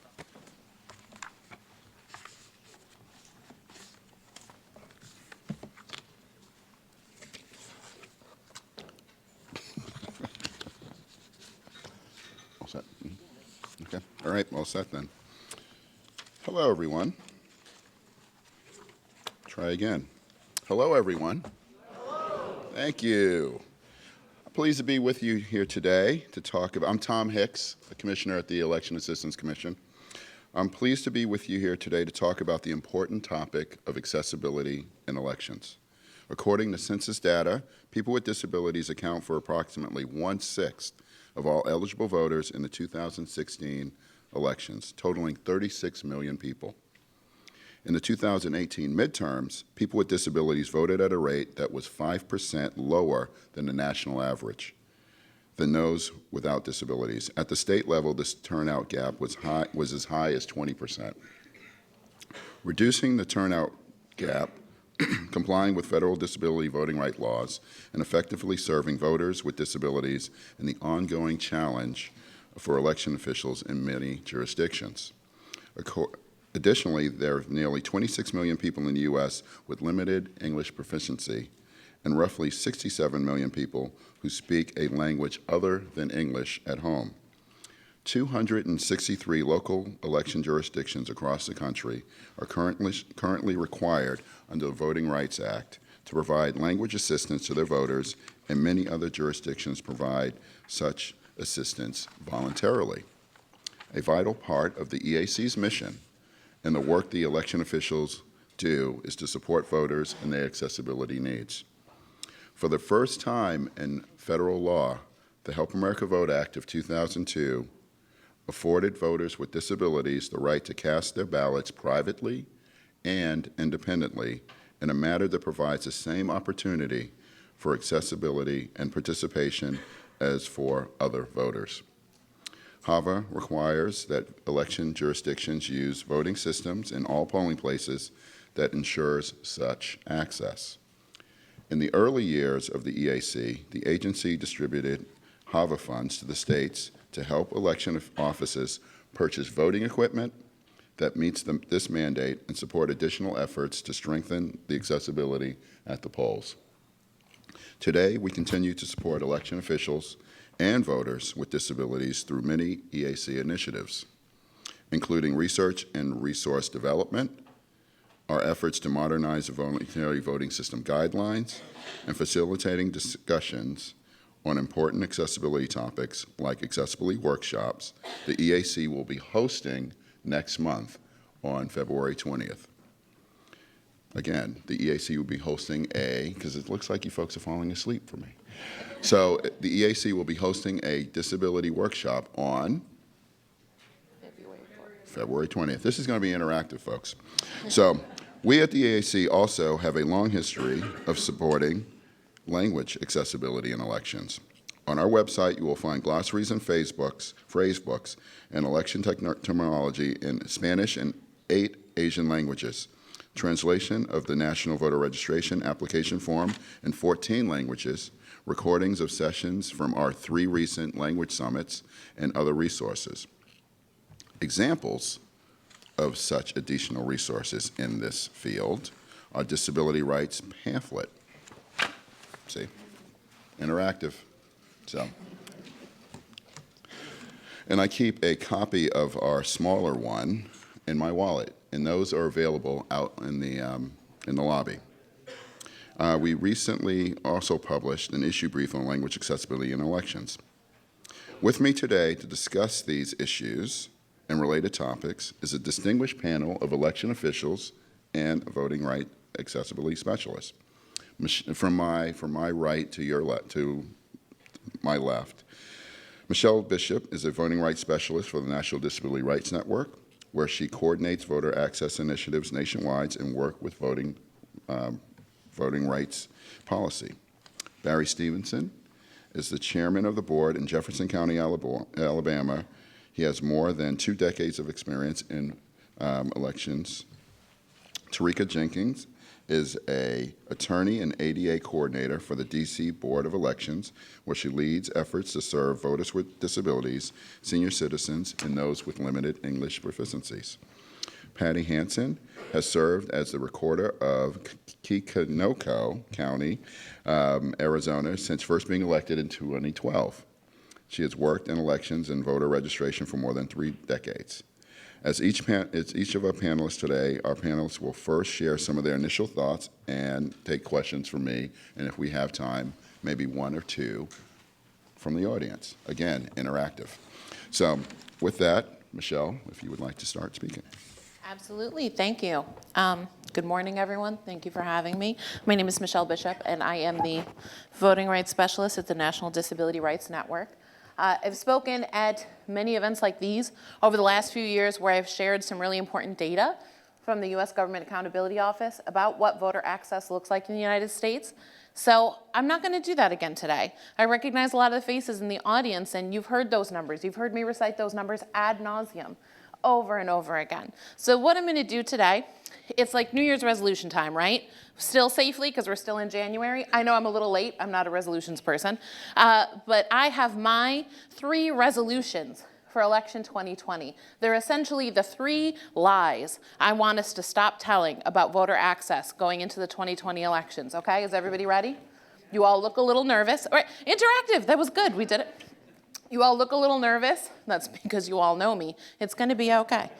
All right, so the first lie we're going to stop telling in 2020 is that everyone really cares about access for voters with disabilities because we've seen the numbers. Now, we've come a really long way. Those GAO numbers I referenced in 2000, we were starting at 16% accessibility, architectural access to polling places. That's 16%, like less than 20. Now, in 2016, we'd push that number all the way up to 40%. That means we've made a lot of progress, mostly because some of you I see in the room and on the stage with me here today who've worked tremendously hard to make that happen. Thank you for those of you. Your perseverance and your creativity and your making your polling places accessible never ceases to amaze me. Please tell your friends and colleagues to do the same, because I happen to believe that if every single one of our elections personnel in the United States cared as much as I do about access to the vote, we'd be at much better than 40% right now, right? That's 16 years worth of work to have less than 50% of our polling places fully accessible. So let's talk about it. That's going to lead me nicely into lie number 2 that we're going to stop telling going into the 2020 elections, and that's that somehow making our polling places and our voting systems ADA compliant is difficult and costly. That it's somehow so burdensomely expensive that we either can't do it or we simply have to shut those polling places down. This is a lie that I can't do again in 2020. We're going to stop doing that, y'all. All right? What we're going to stop doing is contracting one private contractor to tell us exactly how expensive we can possibly make it to make all of our polling places accessible. This is like the equivalent of going to the car dealership when you need a minor repair on your car. And they're going to order you a brand new part from another country, and they're going to charge you their top labor rates, and they're going to make it phenomenally expensive. When you know for a fact there were 10 mechanics you passed on the way to the dealership who could get you a used part that works just as well, and they charge a lower labor rate. Or quite frankly, if you're my dad, you could have paid a couple bucks to get it out of a junkyard, the same part, right, and put it in yourself. Let's all be a little bit more like my dad in 2020. We're looking at top dollar cost estimates for, pouring cement to make permanent ramps and things like that the ADA in no way requires. So let's stop telling lies about the ADA and what it requires when low cost and temporary fixes are perfectly allowable. They make polling places accessible and they keep them open, right? So let's use that car dealership model, and let's start thinking about how we can bring our polling places into compliance in a way that really respects the work that we're doing and respects people with disabilities. And the third and the final lie that I want us to stop telling going into the 2020 elections is that we can somehow meet the demands, all the demands, of every election security alarmist. Now, not election security expert, not election security advocate, but election security alarmist. There is a difference, while preserving access to the vote for everyone. Because those GAO numbers that we're looking at tell the story of polling places that are very, and I emphasize very, slowly becoming more accessible, while also telling the story of voting systems, voting stations, ballots themselves that are becoming less accessible. In 2008, 54% of them were considered accessible to people with disabilities. In 2016, that number actually goes down to 35%. 35% of voting stations themselves were fully accessible to people with disabilities in 2016. Why? Because we're moving very rapidly back towards paper-based systems without fully thinking through what that means in terms of access for all voters. Let's not pretend that we have a lot of systems in place right now that secure our elections while also respecting the privacy and the independence of voters with disabilities. We have to start coming up with better solutions. This is not to say that election security is not important. Of course it's important. Election security is how we make sure that our elections are accurate and fair and represent the will of the voters. But you know how else we make sure our elections are accurate and fair and represent the will of the voters? By letting them vote. By letting them vote a ballot that is private and independent so that they can secure their own ballots, or at least have a fighting chance at verifying and securing their own ballots. So those are my 3 lies, my New Year's resolution that I'm hoping we will leave back in 2019. And in 2020, we'll move forward making sure our polling places are fully accessible in ways that are, quite frankly, cost-effective and quite achievable. We're keeping those polling places open, and we're making our ballots both accessible and secure. Because if we want to have a real democracy, we have to be able to do both. Thank you. Thank you, Michelle.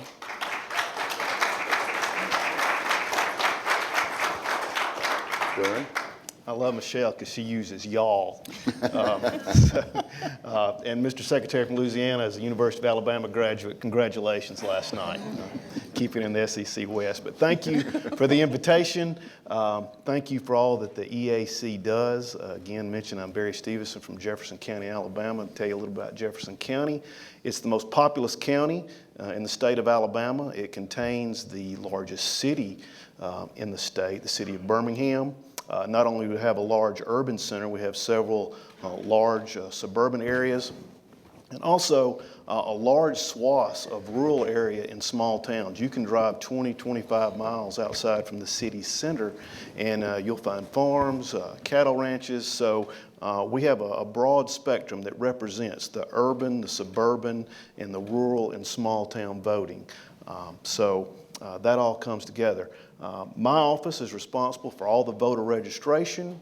We prepare all the voting materials that go to the polls. I'm responsible for the precinct selection, and also responsible for the training of all the poll workers and all the voting aspects, A to Z, as we prepare for our elections. We're early in the process. Presidential preference primary for Alabama is March 3rd. So we've been busy in 2019 preparing for that, and continue to do that. As soon as I get back, we have a huge meeting on Thursday preparing for that.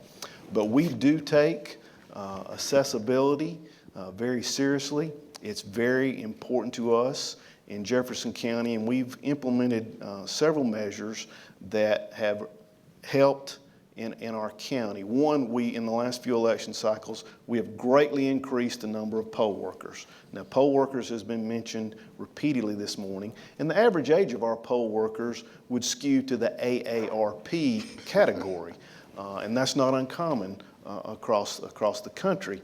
But we've greatly increased the number of poll workers in the last few election cycles. We have poll workers in the parking lot. So if they see someone that may need assistance, they could be on a cane, on a walker, or just having some difficulty, they can assist them. We have poll workers at the doors, so they can help them there. All our doors, they're supposed to be compliant, but still, we want people there at the doors, not only to greet them, but to help anyone that may need that assistance. We have extra poll workers inside the facility in the room that voting is actually taking place. If they see someone that is having a little difficulty or has a disability, we'll take them to the front of the line.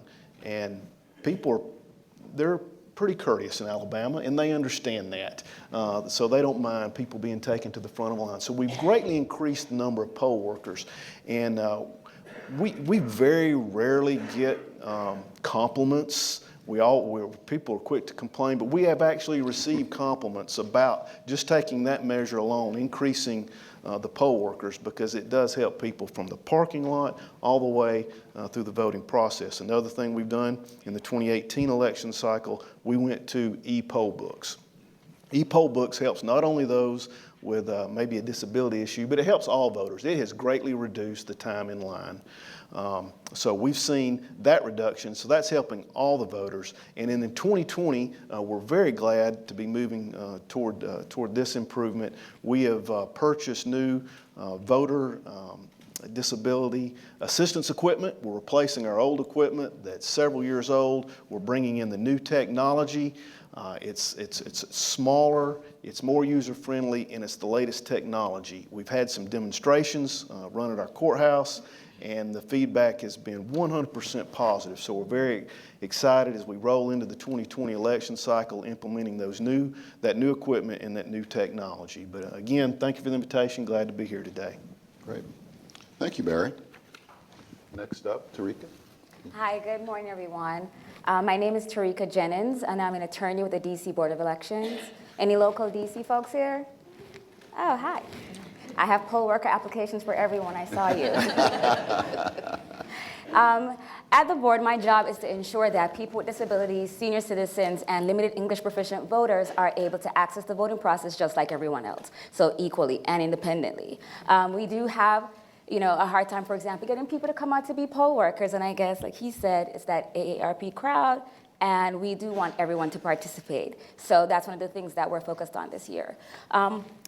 I just want to go about talking about some of the things that we're doing at the board. One of the things that we focus on is ensuring that our poll workers are vastly prepared to assist people with disabilities and our LEP folks. So we spend a bunch of time training. Not only do they have to do their mandatory 4-hour training, I spend a significant amount of time with our trainers crafting training material for them to know how to interact with people with disabilities, disability etiquette in terms of how we speak to folks, people first language. We also spend a bunch of time with polling place accessibility. And as Michelle mentioned, across the country is about 40% accessibility, right? In DC, and no lie, because we have independent organizations who assess our polling places, we're at about 98% accessibility right now. And so we pride ourselves on working with other local groups such as, government organizations like the Department of General Services, as well as DDOT, which is Department of Transportation, to make our sites accessible on election day. So things like portable ramps, if you can't afford to put in or cannot put in permanent ramps, having our ADA compliance team on staff, and just doing things that we may not have throughout the year, but that we can use on election day to make our sites accessible. One of the big things that the board does that I think also makes us successful in this arena is that we have an ADA compliance team. So outside of our poll worker team, we have a group of folks that are only concerned with making our sites accessible. So their only job, and if you're local, you may see them running around on election day, is to keep our sites accessible, moving chairs, keeping doors open, assisting folks from the parking lot. In DC, every single polling site on election day, we have curbside voting. So if you don't want to, or if you cannot come into our polling site on election day, you can vote from the comfort of your car if you have a disability or if you are a senior citizen over 65. We also have no excuse absentee voting. So if you just want to vote from home in your pajamas or because of your disability or age, you choose not to come out, you don't have to give us a big reason, your dog died, you have to go to work, etc. You can just vote from the comfort of your home. I've personally driven to people's homes to deliver their ballots because we want to ensure that everyone has access to the voting process. It's a pretty crucial deal to us. A lot of things that we do here also focuses on our people with disability, not just people with disabilities, but our limited English proficient voters. So we have, interpreters or translators at each polling site in DC where we have a large majority of folks. We also have at every single polling site translated voting material, as well as interpreters available by phone. And one of the things that we're going to be focusing on for 2020 is having folks that are not just interpreters, but also poll workers, so we have more people in our polling places that can assist us. We also pride ourselves on having materials that are also accessible in DC, translated. In DC, we're required to have 6 languages, or assist folks within 6 languages. And we have our brochures, our voting applications, and other materials translated for our DC demographic, as well as we provide assistance to folks in all other languages if it's requested from us. So again, it's a big deal to us here in DC to ensure that everyone has access to the polls. We're looking for folks to come out to assist us on election day, so sign up to be poll workers or sign up to be a part of our ADA compliance team. And our goal, again, is just to ensure that everyone has access to the polls, and no lies for 2020. So that's where we are right now. Great, thank you.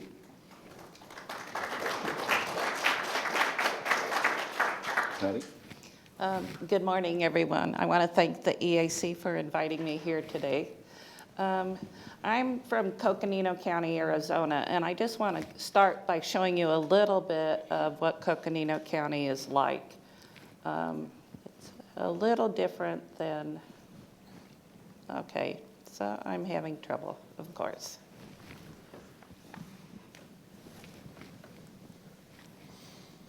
It helps to turn it on. Thank you.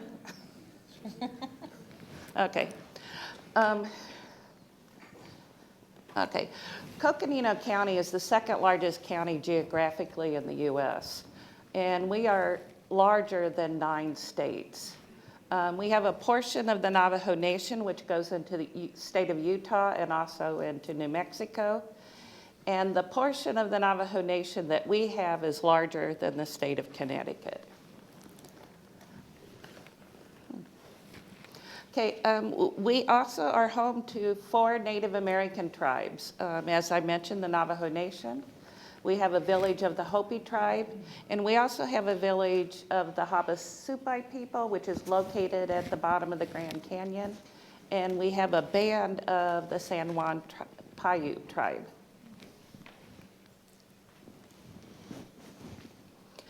Just to give you an example of what it looks like, this is one of our polling places, the Coppermine Chapter House, which is a community center on the Navajo Nation. And you may notice we don't have a lot of options for locations to put a polling place. There's just nothing else around. Let me see.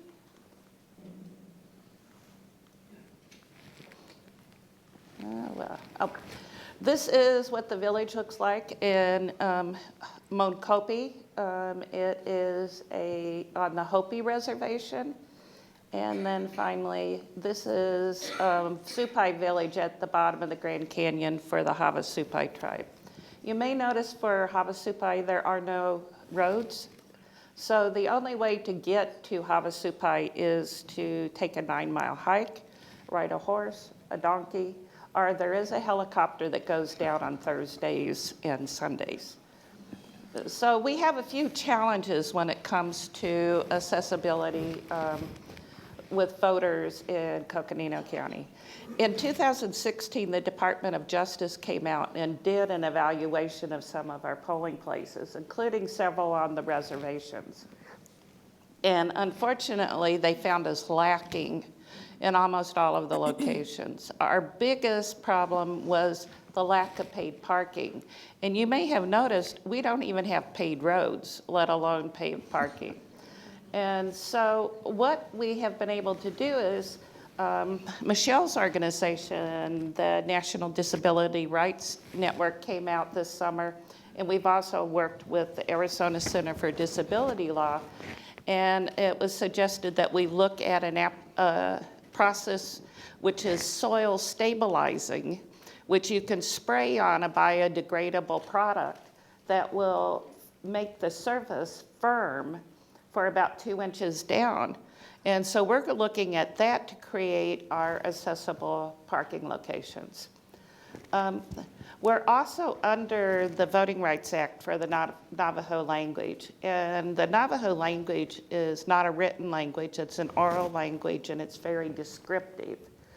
So we have 2 Native American outreach workers that work for us full time. And in fact, Alta Edison is here today. She's our coordinator of this program. She's been with the office for 30 years. And she worked with the 3 counties in Arizona, plus the counties in Utah and then New Mexico and the Navajo Election Administration. And they've created an election glossary so that the terminology for elections is uniform across the 3 states and the 3 counties. She also provides a booklet and does the training for our Navajo interpreters at the polling places, and works closely with the Hopi tribe to also provide language assistance. So that just kind of gives you an overview of what it's like a little bit of administering elections in a rural area. I should say we have 87,000 registered voters. So we're big and mighty geographically. But we're kind of small with numbers. But it's a beautiful place. I invite you to come anytime.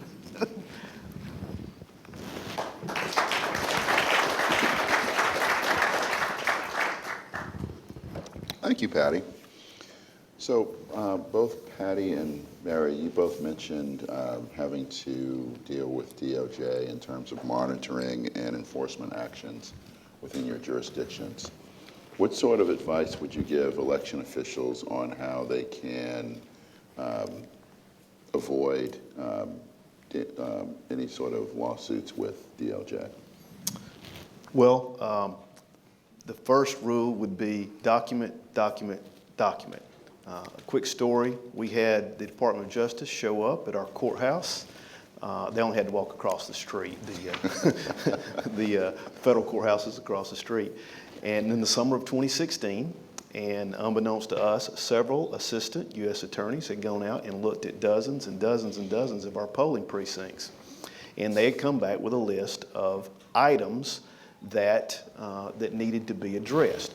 Now, when I came into the office in 2008, I did a complete survey of every single precinct, and we had all that documented.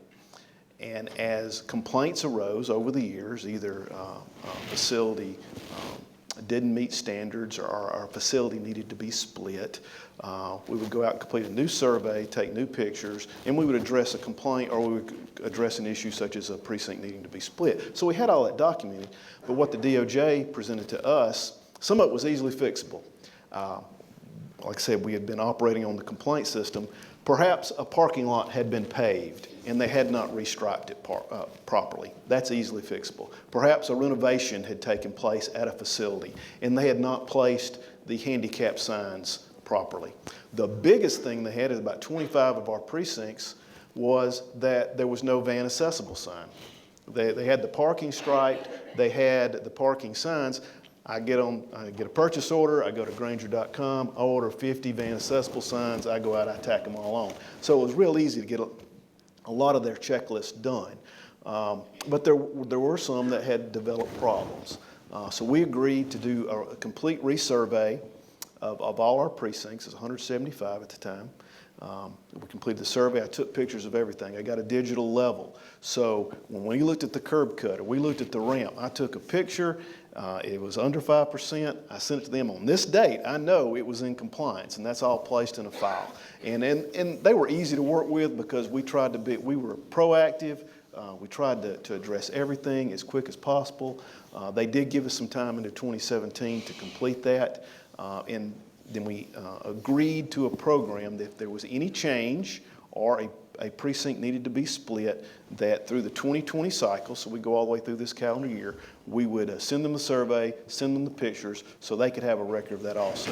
So it wasn't it's never good when the DOJ just shows up, you think, but it wasn't adversarial because we had documentation and we promised to continue extra documentation. So the program for us has been a good thing because we have accessibility and we have it documented, and going forward we're going to have it documented. So that's our story in Jefferson County. Great, Patty. Okay, I guess the advice I would give, the first thing is don't freak out.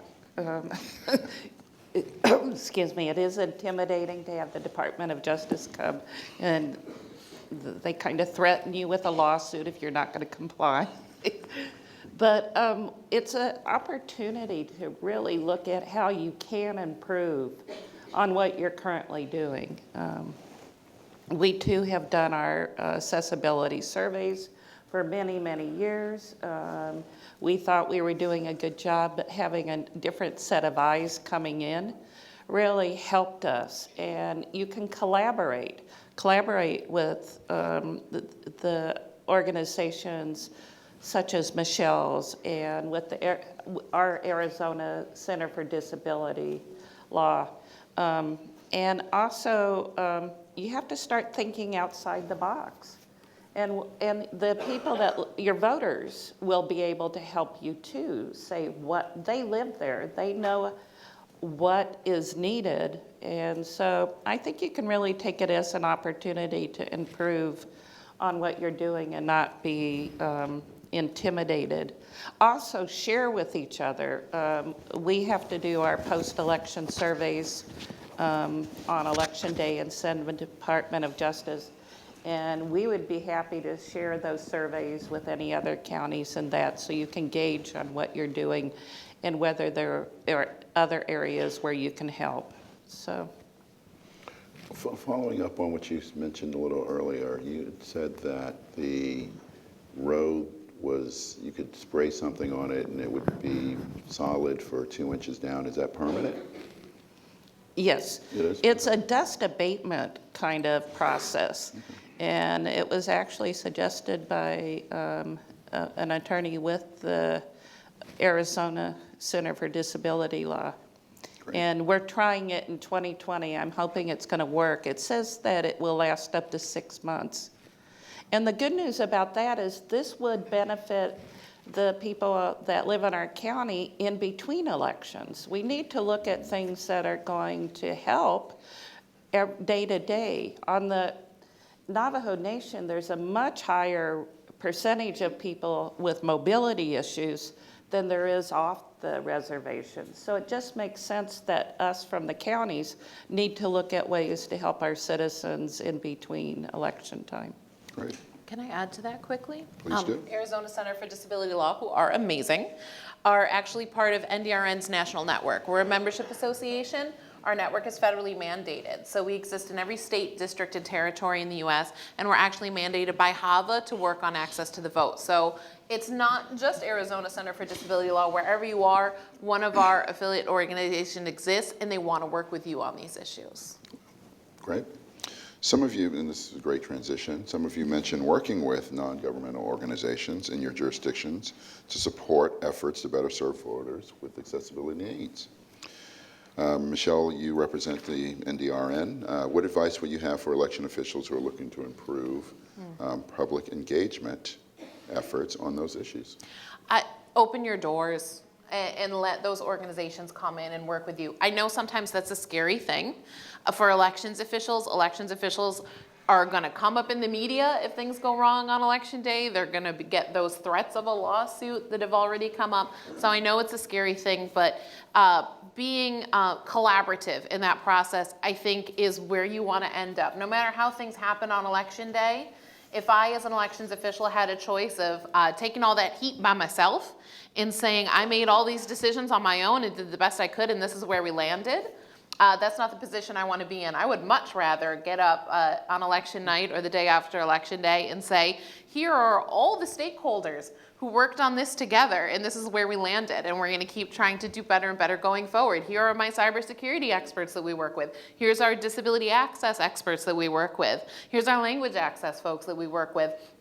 We're all trying to do this together, and this is where we're at. And I would much rather, in terms of disability access, have those disability rights organizations and people with disabilities next to me saying, really, we're trying very hard. This is how difficult it is to make all of our polling places 100% accessible, all of those things, rather than having to say on my own, I tried my best and I'm not an expert in the ADA and here we are. So I think you end up in a much better position. It's also going to just generate better solutions. That's a great suggestion that came from Arizona Center for Disability Law, that how many folks would have known about that just on their own if they were out somewhere trying to solve this problem independently. So it's going to generate better solutions. It's going to push the ball further down the field. And for all those things that we can't fully achieve by November 2020, because we still have a long way to go, then we have those partners standing with us and saying we're all working on this together. Commissioner Hicks, may I add to that? Please do. So here at the DC Board of Elections, we have our annual voter access forum where we invite stakeholders from all the disability rights organizations in DC, as well as our language access stakeholders, to come into the board, and we have pretty much like a roundtable discussion with everyone who shows up about what we can do to improve our services, get feedback, get suggestions. Every time we think about relocating a polling site or changing a polling site, we invite members of the public to weigh in for 30 days before we actually pick that site.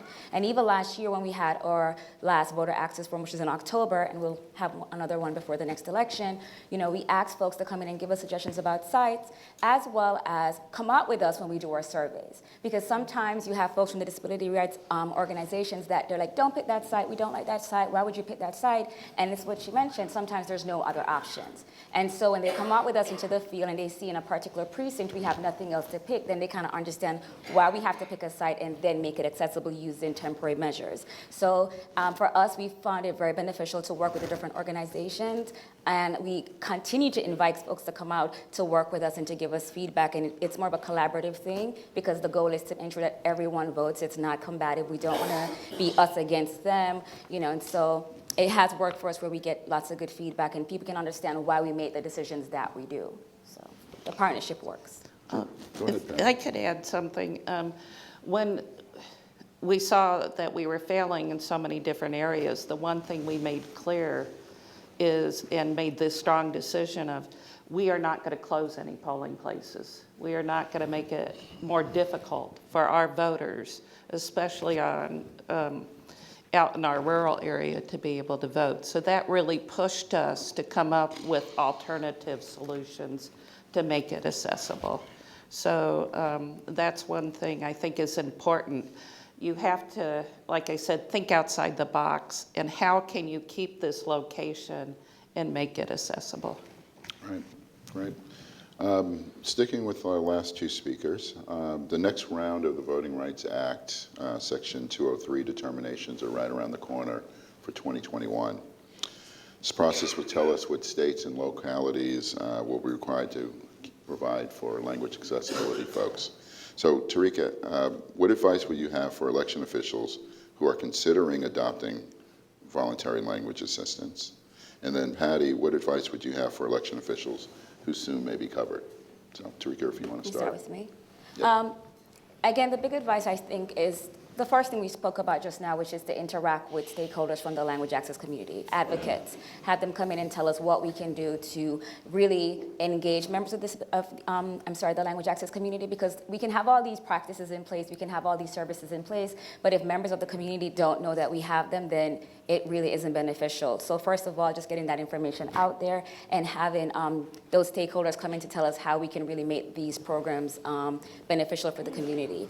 Also, having folks that are part of these different communities actively work with us. And so for us, we have a bunch of folks that come out and they sign up to be poll workers. One of the things that we have tried to do is have our poll workers also be people of the different communities, and so the language access community. That way, when they're at the polling site, they're not just helping folks to sign in, register to vote, or not registered to vote, but just to be a part of the voting process. They can also communicate in that person's language so they feel more at ease in getting that process done. So it's a two-part thing. One, engage in the community when you decide to do those optional things or rather improve your service, and also having folks that are part of those communities really be a part of your program. And the big thing with that is when you have folks that look like you and sound like you want to engage more. So, and that goes for not just for language access, when you have folks in your polling site that speak your language and make you feel more at ease. When you have people in your polling sites that look like you, when you are a person who uses a wheelchair, a person who's blind, a person who's deaf,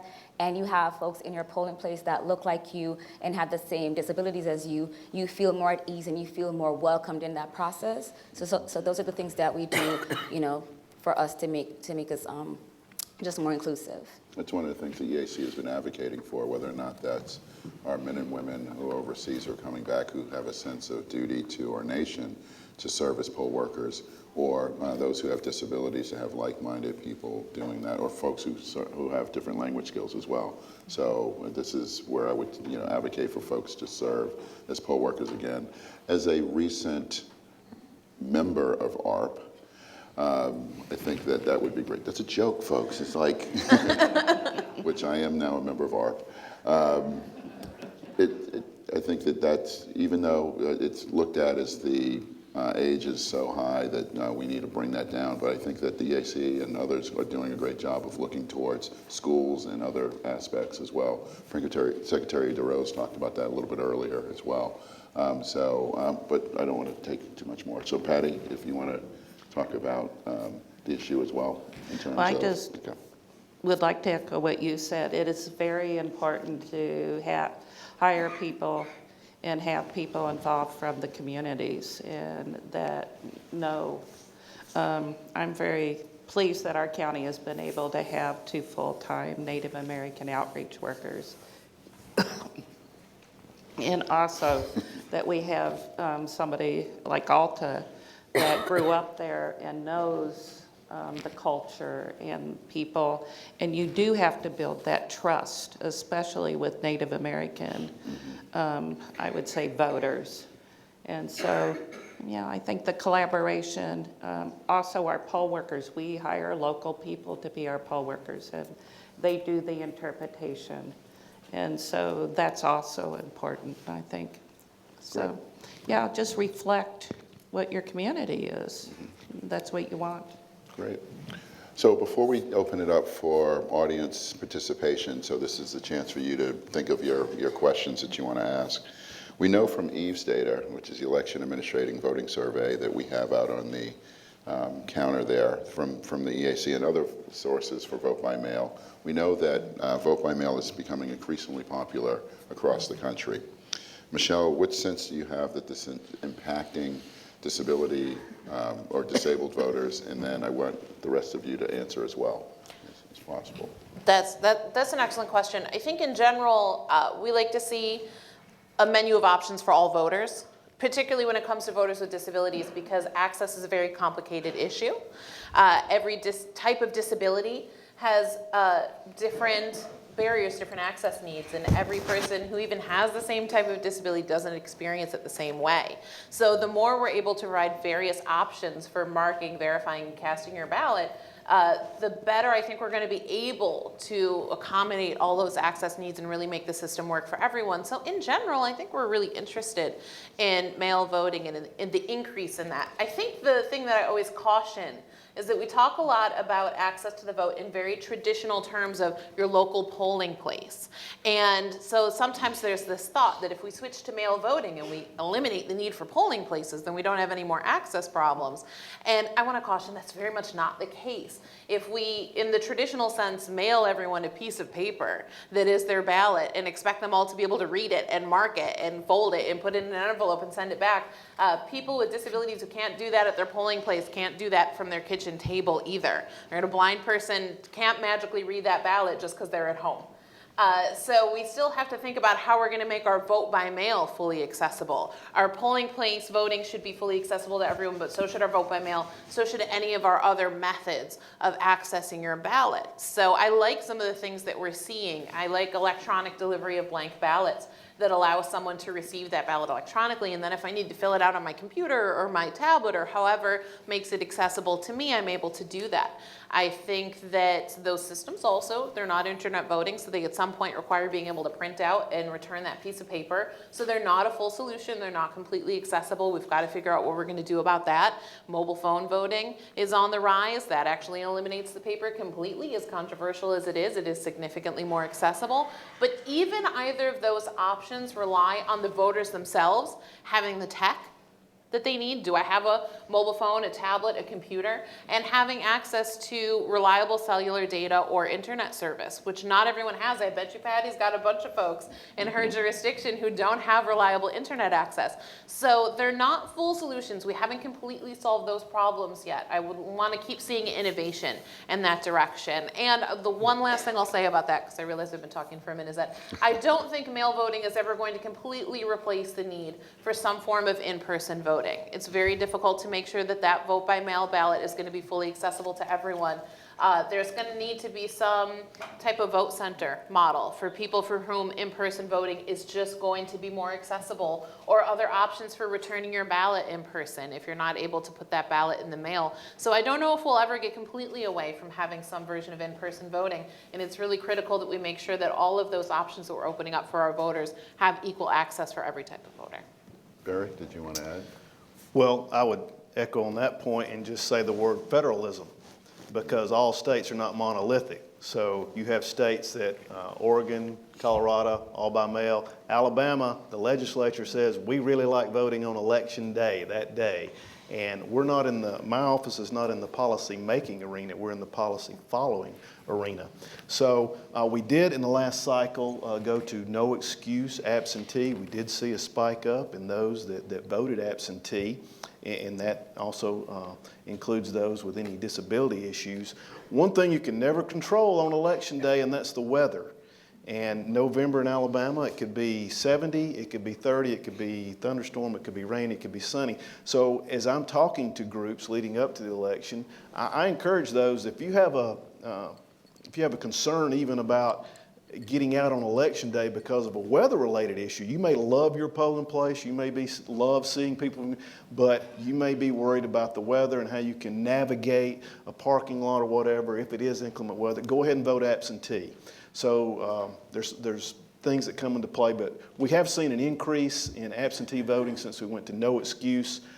I expect other reforms to come from our legislature, but I don't expect it to come quickly from our particular legislature. Okay, Tarika, So in 2018, there was about 49.3%.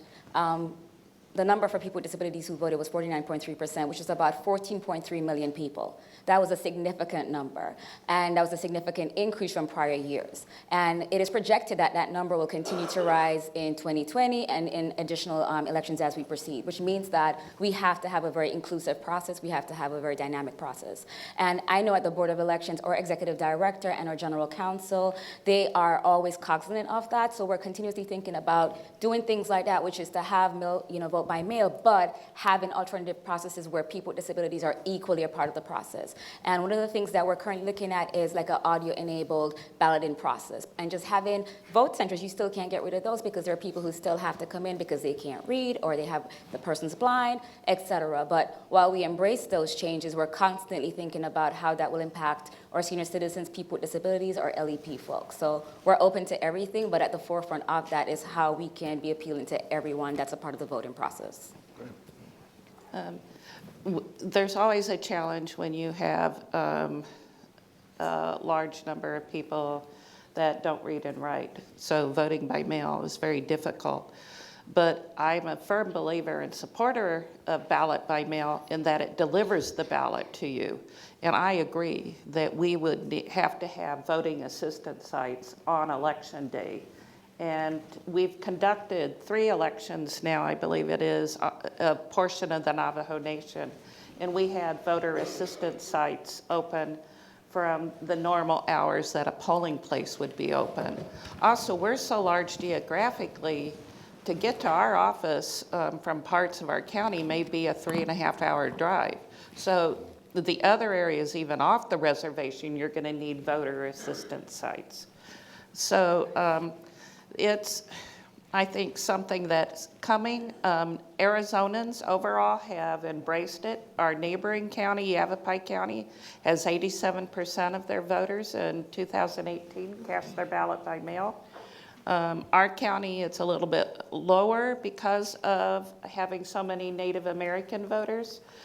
Native Americans really had to struggle to even get the right to vote. And so on Election Day, it is a huge celebration in the community. And it's really very exciting that people want to come out and they want to vote with each other. So I think the combination of voting by mail for people who want the convenience along with voter assistance sites does a very good job at meeting all of our voters' needs. Great, great. I think we have time for 1, maybe 2 questions. So again, the EAC folks are walking around, so. Hi, can you hear me? I'm Beth Tudon with the League of Women Voters in Fairfax County, Virginia. And a couple of years ago, there was a testimony, I would say, in the Washington Post about a sister who had a brother who had a disability. And in it, she said they always watched the news together, they always talked about things. And at one point, he said, you know, I wish I could vote. And she looked at him and she realized he wasn't registered, they'd never talked about it. And we run a high school voter registration program. So it's easy for us to get into the AP classes, the IB classes, but we have to ask to go to the special education, the self-contained classes.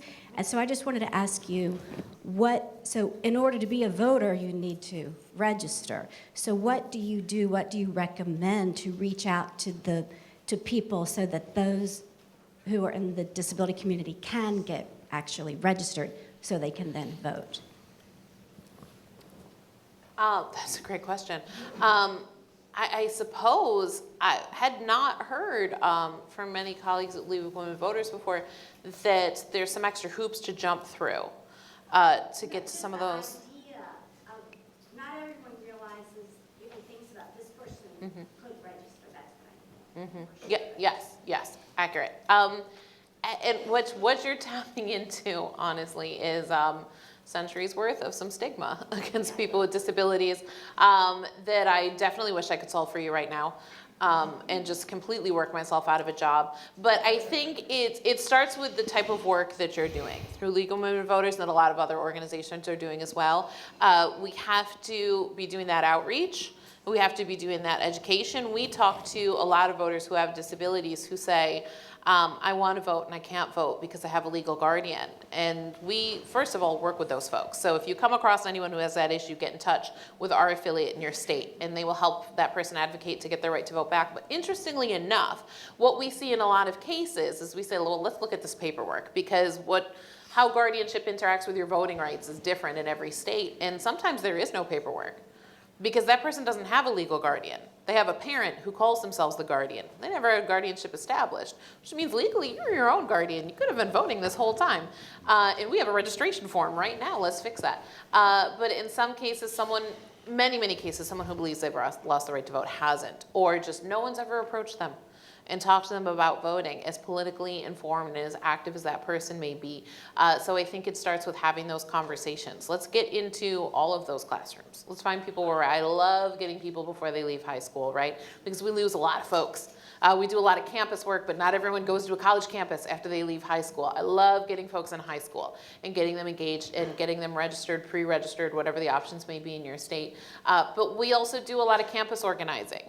For folks who go to a traditional college campus. One, there are student disability services offices on those campuses who we could be engaging in those efforts. But two, let's catch people the other places they're going. Let's find them at work. Let's find people with disabilities who are just going to like sheltered workshops or day programs who aren't fully integrated into the community. Let's find them where they're at.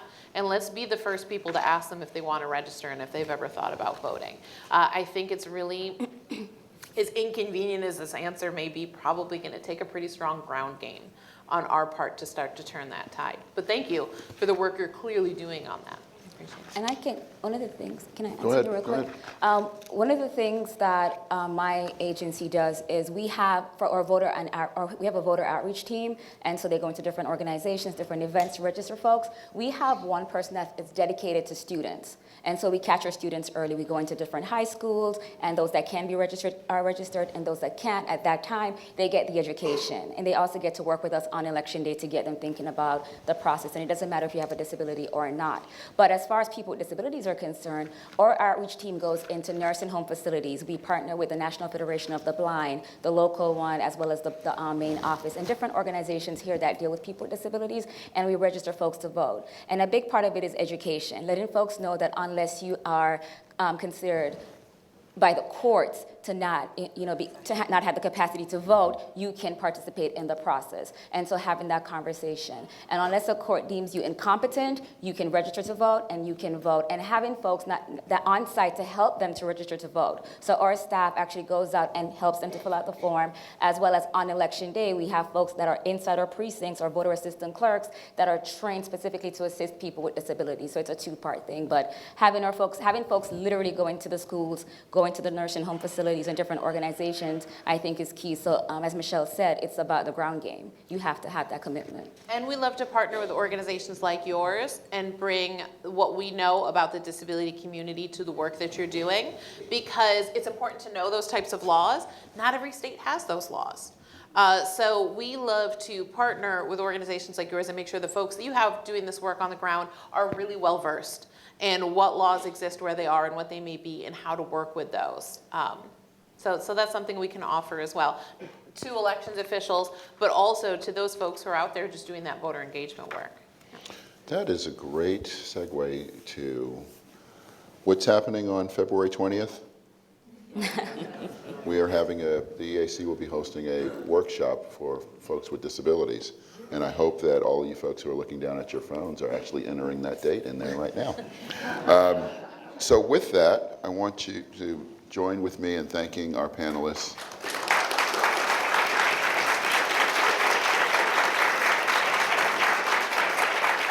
And we will now take a break for lunch. It's on your own. And the program will resume promptly at 1:30 with a panel on election security moderated by EAC Chairwoman Christy McCormick. Thank you.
2020 Election Summit for this afternoon's sessions.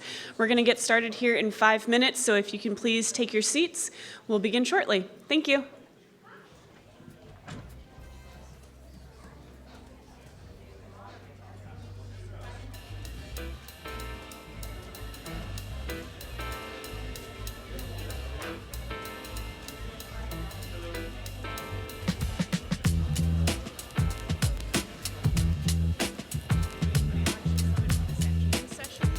going to get started here in 5 minutes, so if you can please take your seats, we'll begin shortly.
Thank you. Welcome back, everyone. Please take your seats. Hello again, I'm Christy McCormick, and it's my pleasure to moderate our next panel, Securing the 2020 Elections. Following the 2016 elections, election security has become a front and center issue in the minds of election administrators, lawmakers, national security and intelligence officials, and the public at large. The heightened focus on election security following the 2016 election has brought new actors to the election space. This includes the Department of Homeland Security, intelligence and law enforcement officials, state National Guard units, and dozens of cybersecurity-focused companies and non-governmental organizations. We like to joke in the office that there are now more election cybersecurity beat reporters than there are staff at the EAC. I suspect many of them are here in the audience today. You can hardly open a newspaper or watch a newscast these days without seeing reference to foreign interference in elections, election disinformation, and cybersecurity threats to the various election systems. Navigating this new environment has presented challenges for election officials. but we've come a long way since 2016. And let me assure you that election officials and their partners are working tirelessly to strengthen U.S. election infrastructure, protect election systems from cybersecurity threats, and bolster public confidence in the election process. Alongside our federal partners, we at the EAC are proud to support these efforts and assist state and local election officials as they work to address these critical issues. I also want to say that we are heartened by last month's passage of the Consolidated Appropriations Act, which included $425 million in new HAVA funds for the states. The AAC is doing everything in its power to make this funding available to states as quickly as possible, just as we did with the $380 million in HAVA funds appropriated in 2018. The AAC Grants Office expects to send award packets to state grant recipients later this month. Additionally, the AAC is continuing to actively participate in the Elections Infrastructure Government Coordinating Council, advance the next generation of voluntary voting systems guidelines for voting system testing and certification, known as VVSG 2.0, conduct research that is relevant to the election security problem set. I am pleased to be joined today by an esteemed panel of election security experts, including 2 election officials who serve with me on the GCC Executive Committee. To my left here, to your right, is Jeff Hale, the Director of Election Security Initiative at the Cybersecurity and Infrastructure Security Agency within DHS. Jeff also serves on the EAC Technical Guidelines Development Committee. Next to him is Keith Ingram, the Director for the Elections Division of the Office of the Texas Secretary of State. Keith is the current president of the National Association of State Election Directors.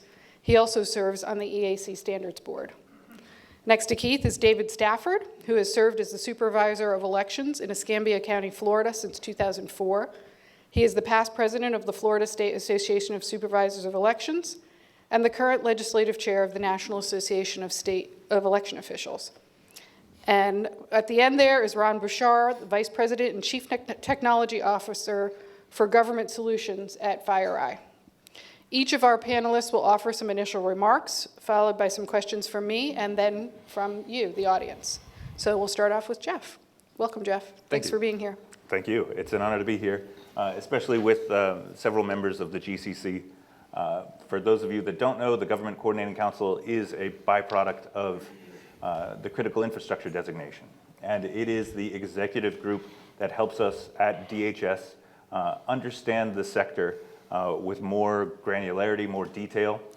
We turn to experts like the EAC, like state election directors, like local election directors, to help us understand their needs and risk posture, and then understand where we as DHS can add value. So, as you referenced, in 2016, we were the new player to the community, and we were certainly caught kind of flat-footed by the incidents of 2016. We didn't necessarily communicate well. We were looking in a very reactive manner to try and add value in the manner that we support other critical infrastructure sectors. So we focused on things like vulnerability scanning or penetration testing, but really it was maintaining situational awareness of what was going on with respect to Russia in 2016. We've learned so much more from that time, from the critical infrastructure designation in January of 2017. We have leaned on the expertise on the Government Coordinating Council and its partner panel, the Sector Coordinating Council, which is made up of the vendor community, to help educate us on where DHS can really add value. We kind of break that down into 3 areas. In the pre-election space, we go around and perform hundreds of assessments. If you don't know, we have a catalog out on the table out there of the type of assessments that we've provided. These are no cost, voluntary for election officials, for the vendor community. They help to inform the trends around around the election sector and prioritize our future activities. So with this data set, what we do is we take the emerging trends, start to work them into trainings, start to work them into exercises, which we go around and host. We've had more than 40. We do this, the last national tabletop exercise in the space had 47 states and more than 1,000 local election officials. This is really laying the groundwork for communications that hadn't existed in 2016. Building off of the broader data set that emerged from all of this the assessment work, we start to put that into practice in prioritizing the capabilities we can bring to bear. We help to establish the Election Infrastructure Information Sharing and Analysis Center. That is the body that monitors intrusion detection sensors and net flow across election infrastructure in all 50 states, and has more than 2,400 local election officials as part of its membership. They also host a situational awareness room on Election Day, which really has the effect of bringing election officials from their location virtually to our operations center, so that anything that we know on Election Day, anything that is impacting elections across the country, can be shared and disseminated in near real time. The last element that we've done to help prioritize risk is we've seen that auditability is a key tenet of information security, and really one of the best controls and countermeasures for this sector. So in order to support effective and efficient audits, we funded a post-election audit, the development of a post-election audit tool, which is hosted on GitHub in an open source and free environment. With that, I look forward to your questions. Keith? So I wanted to take a minute to talk about what we've done in Texas since 2016. As you might know, our legislature meets every odd-numbered year and for about 150 days, and good luck trying to get a bill passed. But in 2017, there was a general cybersecurity bill that they put a section in there for our office to assess election infrastructure in Texas, to make a report to the legislature by December 1st of 2018 regarding vulnerabilities and our recommendations for helping to shore up some of those vulnerabilities. We, throughout the year, the rest of 2017 and 2018, did that assessment. It was purely a product of our office, but we talked to a lot of county election officials. We went out and did site visits at county election offices to try to figure out, what are some things that we could tell the legislature would help secure the process of elections in Texas. So we made our report December 1st, 2018. There was a member of the House Elections Committee in Texas, Celia Israel. She wanted to meet with us to discuss the report, to discuss our recommendations. So we had a pretty good, long and productive meeting with her. And she again said, happy to help any way I can, except, trying to pass a law, because that's difficult. But she did file a bill, HB 1421, and it did, in fact, pass the legislative session in 2019.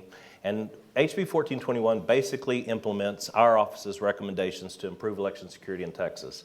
It does several things. Number one, it allows us to require users of our voter registration database, the statewide voter registration database and election management system, to have cyber hygiene training every year. So that was a big step. We now have the requirement that in order to access our system, you have to be trained at least at a minimum level with regard to cyber hygiene. The other thing it did, it requires our office to implement election security best practices. Our first iteration of that document is going to be published probably later this week, maybe early next week.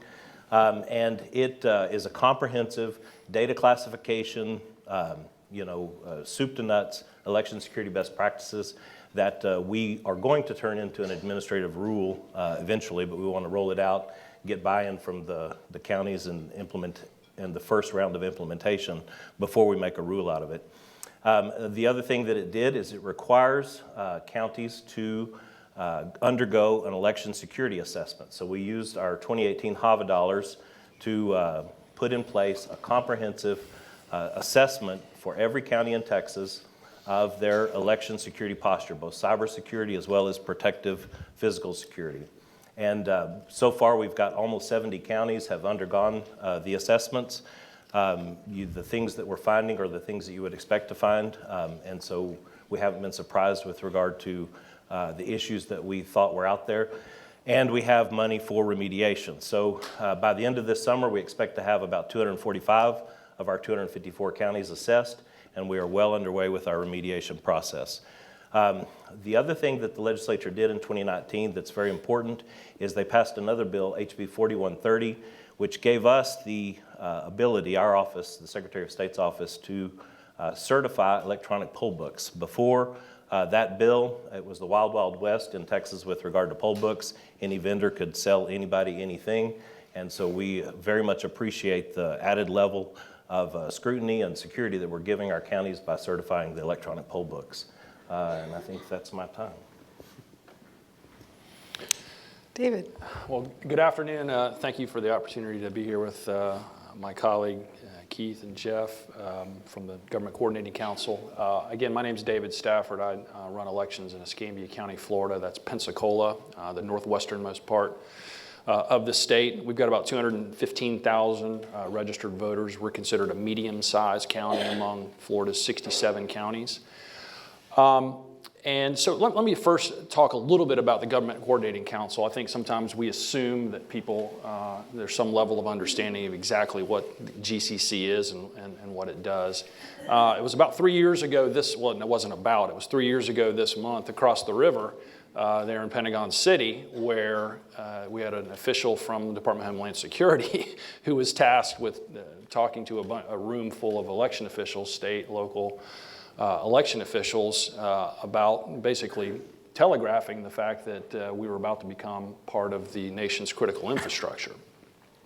My colleague and friend, Secretary Kondos there, who spoke earlier, I think he was being a little bit diplomatic when he said when that announcement first came that there was some concern. Right. I can tell you it was more than a little concern. I think by all accounts, nobody really knew what that meant, from the election side as well as from the federal side. I think in those early days when we were trying to get the GCC established, it became very evident, I think, to a lot of our election officials when we'd be sitting in a room with whether it was FBI or DHS officials, that there was some education, there was, I think, some level of understanding of how elections are actually run, particularly at the local level, that needed to happen. The good news is, between that time and October of that year, which in my opinion, and being an observer for some years of the federal government is lightning fast, we had the Government Coordinating Council impaneled with a charter, and we were on our way. I can tell you this, that from my perspective, sitting as a member of the Executive Committee of the Government Coordinating Council and as a local election official in the state of Florida, that the difference between where we were 4 years ago today and then where we are today is like night and day, particularly as when it comes to cybersecurity and elections. Now, doesn't mean that we're sitting back and resting on our laurels, because we also understand the threat has evolved, and has the threat risen commensurate with our level of preparation? I don't know. I hope not. But we certainly are continuing to do everything we can to raise our level of preparation in anticipation of the 2020 elections. I think a good example of that is the recent activity as it relates to what's going on in the Middle East with Iran. What has happened with Secretary Krebs, I have to give him a heck of a lot of not Secretary Krebs, the Director Krebs from CISA, who is doing, I think, a yeoman's job in communicating and paneling groups of election officials and being very transparent and sharing a ton of information about the increased threat and activity that they were seeing as a result of some of the activities that were going on internationally. And that mechanism simply didn't exist 4 years ago. That would not have happened 4 years ago if the same incident, the same set of circumstances. So I think that is proof that we are making significant progress. We still have a long ways to go. For us here in the state of Florida, we've undertaken a lot, not only through the federal initiatives, but also on our own. We've had 2 secretaries of state now. The current secretary, Secretary Lee, as well as her predecessor, have taken this issue of security very seriously. We've augmented the federal money and activities along with state activities. We're in the midst of completion of a joint election security initiative. So we're working very hard, understand the threats evolving, but certainly I think I don't think it's you can look at it and say we're not in a better situation and from preparedness than we were 4 years ago. Amen. Thank you, David.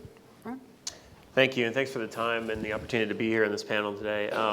From our perspective, what I heard from all the panelists, and I would echo this from what we do as a global cybersecurity company, I heard focus and I heard diligence, and that's a consistent theme we see not only in the U.S. but also globally against an ever-evolving cyber threat landscape.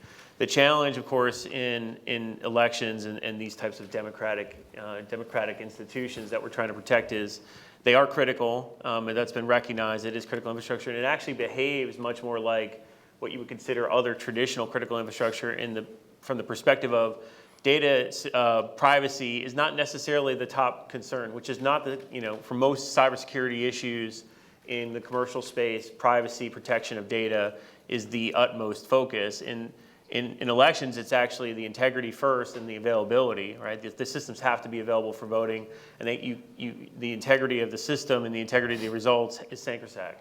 And so protecting that requires, a different type of focus. It requires a different type of investment in not just technology. So I think we've seen a lot of focus in certain verticals within the cybersecurity space around elections, but as we put up here on this infographic, there's really kind of a rich ecosystem here that attackers will attempt to and have attempted to exploit, and sometimes successfully.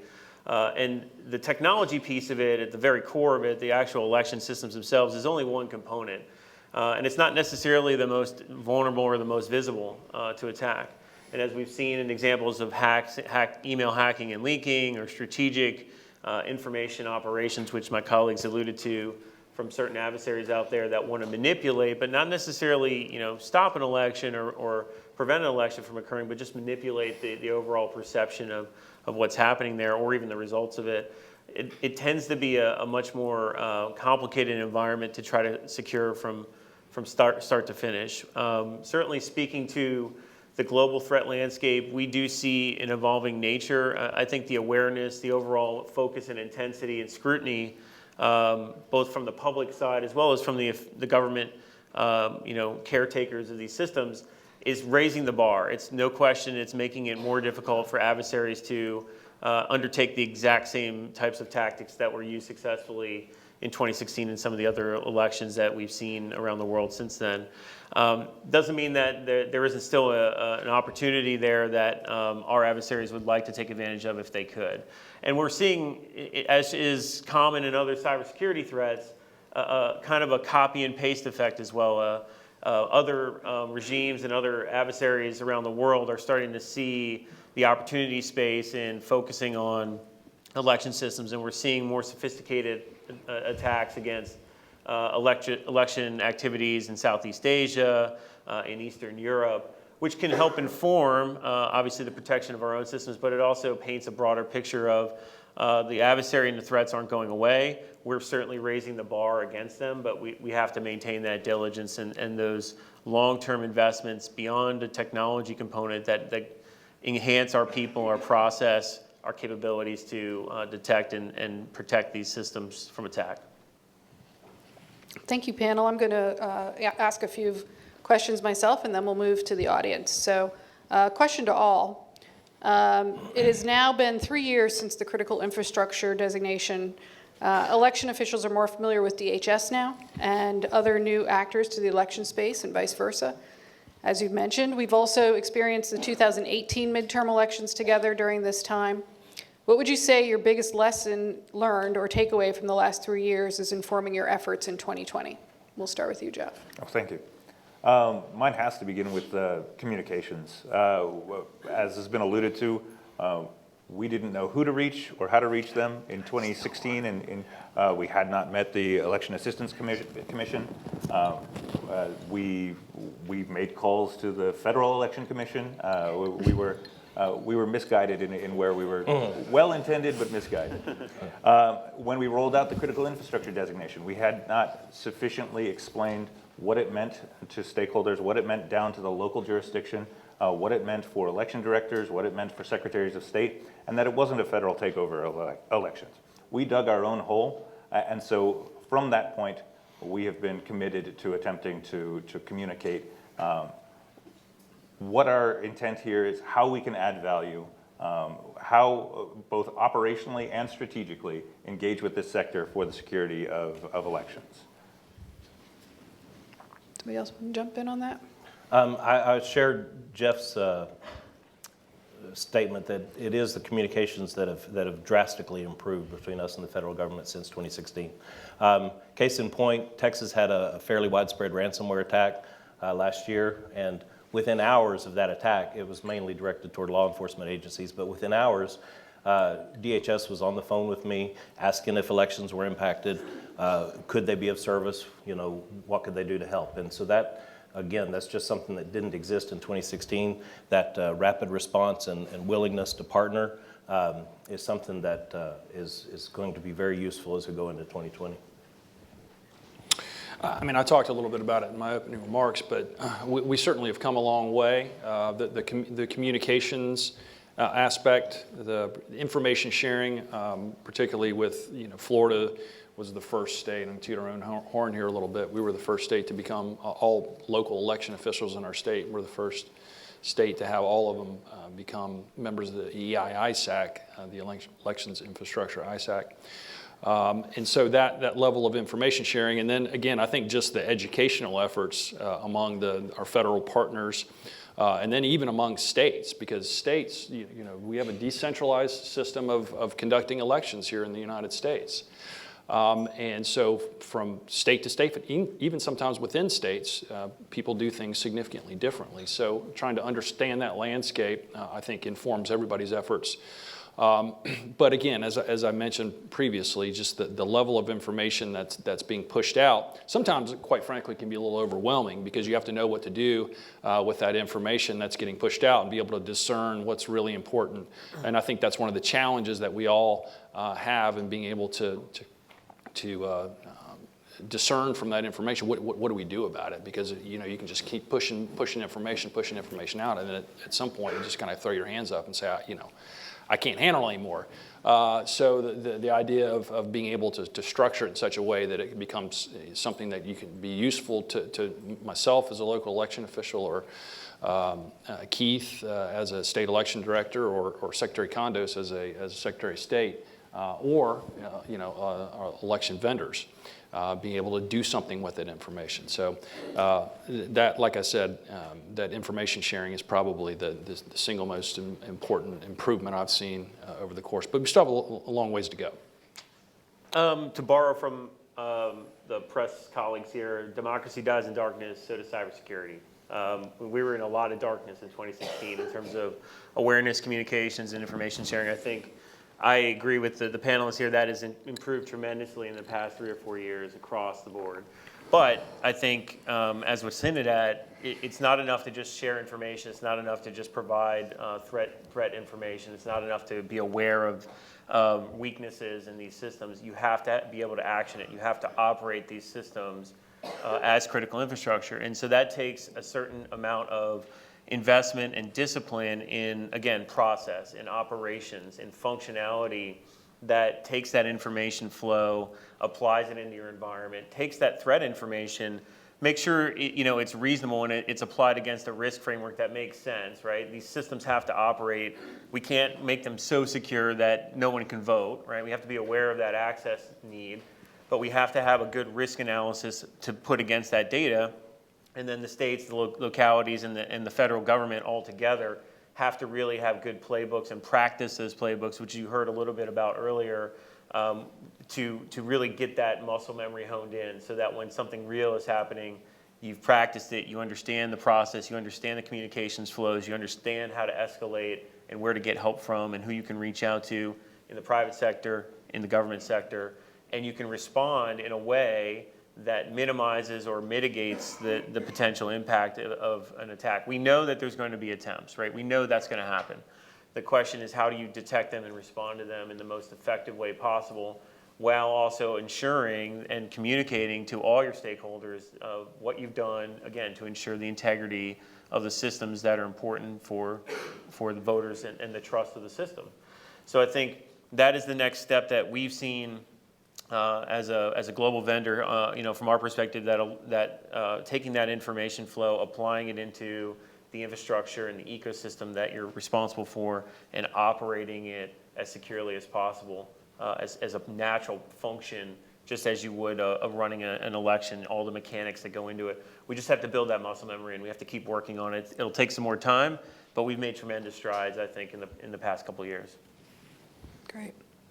Another question to all. We know that election offices vary tremendously in terms of budget, staffing, the number of voters served, and other factors. What is being done in your states and organizations to reach smaller-sized election offices and those with scarce IT resources? And what advice would you have for such election offices? Sure, go ahead. Thank you. So we start by trying to share our understanding of risk.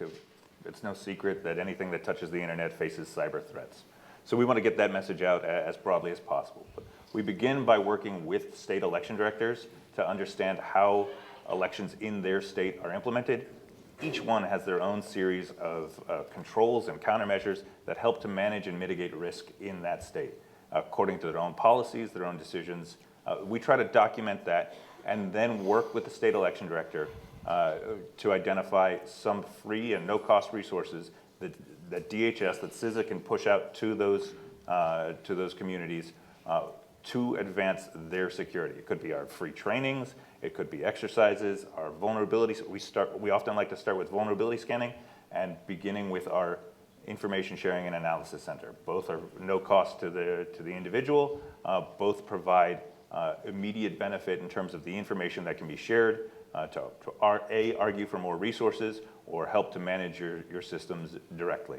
Right now we're working with 35 states that represent nearly 6,000 jurisdictions, and we've provided tailored products to those jurisdictions based on the inputs from their state election director. So this is the most challenging area that we have to deal with. You heard earlier that there are 2,400 members of the EISAC. We got about 6,000 more to go. So it's reaching that local election official. I mentioned that Texas has 254 counties. We've got 113 of those have fewer than 15,000 people. So they do not have the resources that they need to face the threat that we face. And so that's where the federal money has come in very handy. The 2018 money is enabling us to assess the counties, figure out what their particular weaknesses are, and also help them fund remediation efforts so that they're not in this alone and we're not requiring them to do it all. In addition, our office has hired a couple of what we call election security trainers, and their job is to go to those counties that don't have IT support and be the IT support for that county to help them implement remediation measures on the ground in their county. So that's some of the things that we're trying to do to bridge that gap with the local election officials.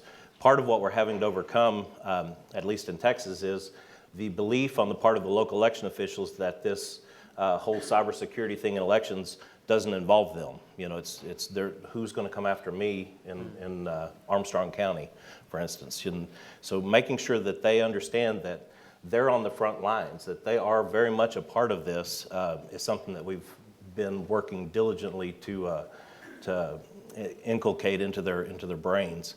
And we've done that a number of ways. Homeland Security came to Texas and did an all-day tabletop exercise for county election officials. And I think that went a long way toward helping them realize that this does involve them. This matters to them. And that has had beneficial effects on making sure that they take us up on the election security assessments in a timely manner and reach out to us if anything happens. There was one other thing that HB 1421 did, and that is for the first time it requires them to report if they do have any sort of election security incident. And so that reporting and information sharing, not just between the state and the feds, but between my counties and myself, is something that's different in 2016 that we hope to build upon. One of the things that the state of Florida has implemented in addition to our joint election security initiative is these cyber navigators. And this was an idea, I think the first time I heard about it was my former colleague, Noah Prates, used to be in Cook County, Illinois, local election official here who now works with DHS. But NOAA had this idea of hiring these cyber navigators, and Florida did the same thing. We've divided this state up into regions and had these folks that were funded at the state by the state, but they were there as a resource for local election officials. And so you have, like I said, we've got 67 counties. Largest is a couple of them are over 1 million voters, and then we've got several that are fewer than 15,000 voters. And so the level of capabilities and resources are dramatically different within the state. And so how do you balance all of that out? Well, part of that is through this Cyber Navigator program in conjunction with the Joint Election Security Initiative to make sure everybody's at a certain baseline, and then helping them mitigate that, get up to that baseline if they're falling short in some form or fashion. The other way is that there's tremendous amount of resources. Sometimes it can be overwhelming. You have a lot of well-intentioned folks out there that are offering ideas and resources and playbooks and best practices, and trying to be able to sift through all of those and what are these things that we can borrow at little or no cost, and procedurally, or what are some of the things we can do without having to write a big check to some third party to be able to help increase your baseline. One of the challenges there is personnel. I mean, you can have these resources that are available to you, but you have to have people to be able to implement them as well. So it can become a challenge. But one of the ways I think that a proven way is these cyber navigators that can act as a resource for a grouping of counties or a region, to where if a county can't afford to have somebody on their staff to do this stuff, 40 hours a week. When needed, they can rely on them for some of their expertise. Yeah, we often talk about something we term the cybersecurity poverty line, and that's not only talking about budget and funding, but it's also expertise and experience, and it's a real challenge, obviously, in systems and locations where very temporary need and very small staff. You can't expect that you're going to have fully capable cybersecurity functionality at every single location. So I do see, and we endorse kind of this model of how can the state centralize, or at least to the extent possible, help guide the resourcing and a lot of the information sharing components, as well as that information flow. Somebody said it, which I think is really smart, is up, not just down but up. What are you seeing, and how do we help you manage the information you're seeing in your systems, and how do we help you monitor that equipment and test them for security vulnerabilities on a regular basis, so that you're adding that capability down to the local level without expecting them, which is frankly unrealistic, to be able to fund and resource at every single one of those locations the full suite of functionality. It's a common theme and trend in cybersecurity in general, is you concentrate the visibility and you centralize a lot of that visibility wherever you can.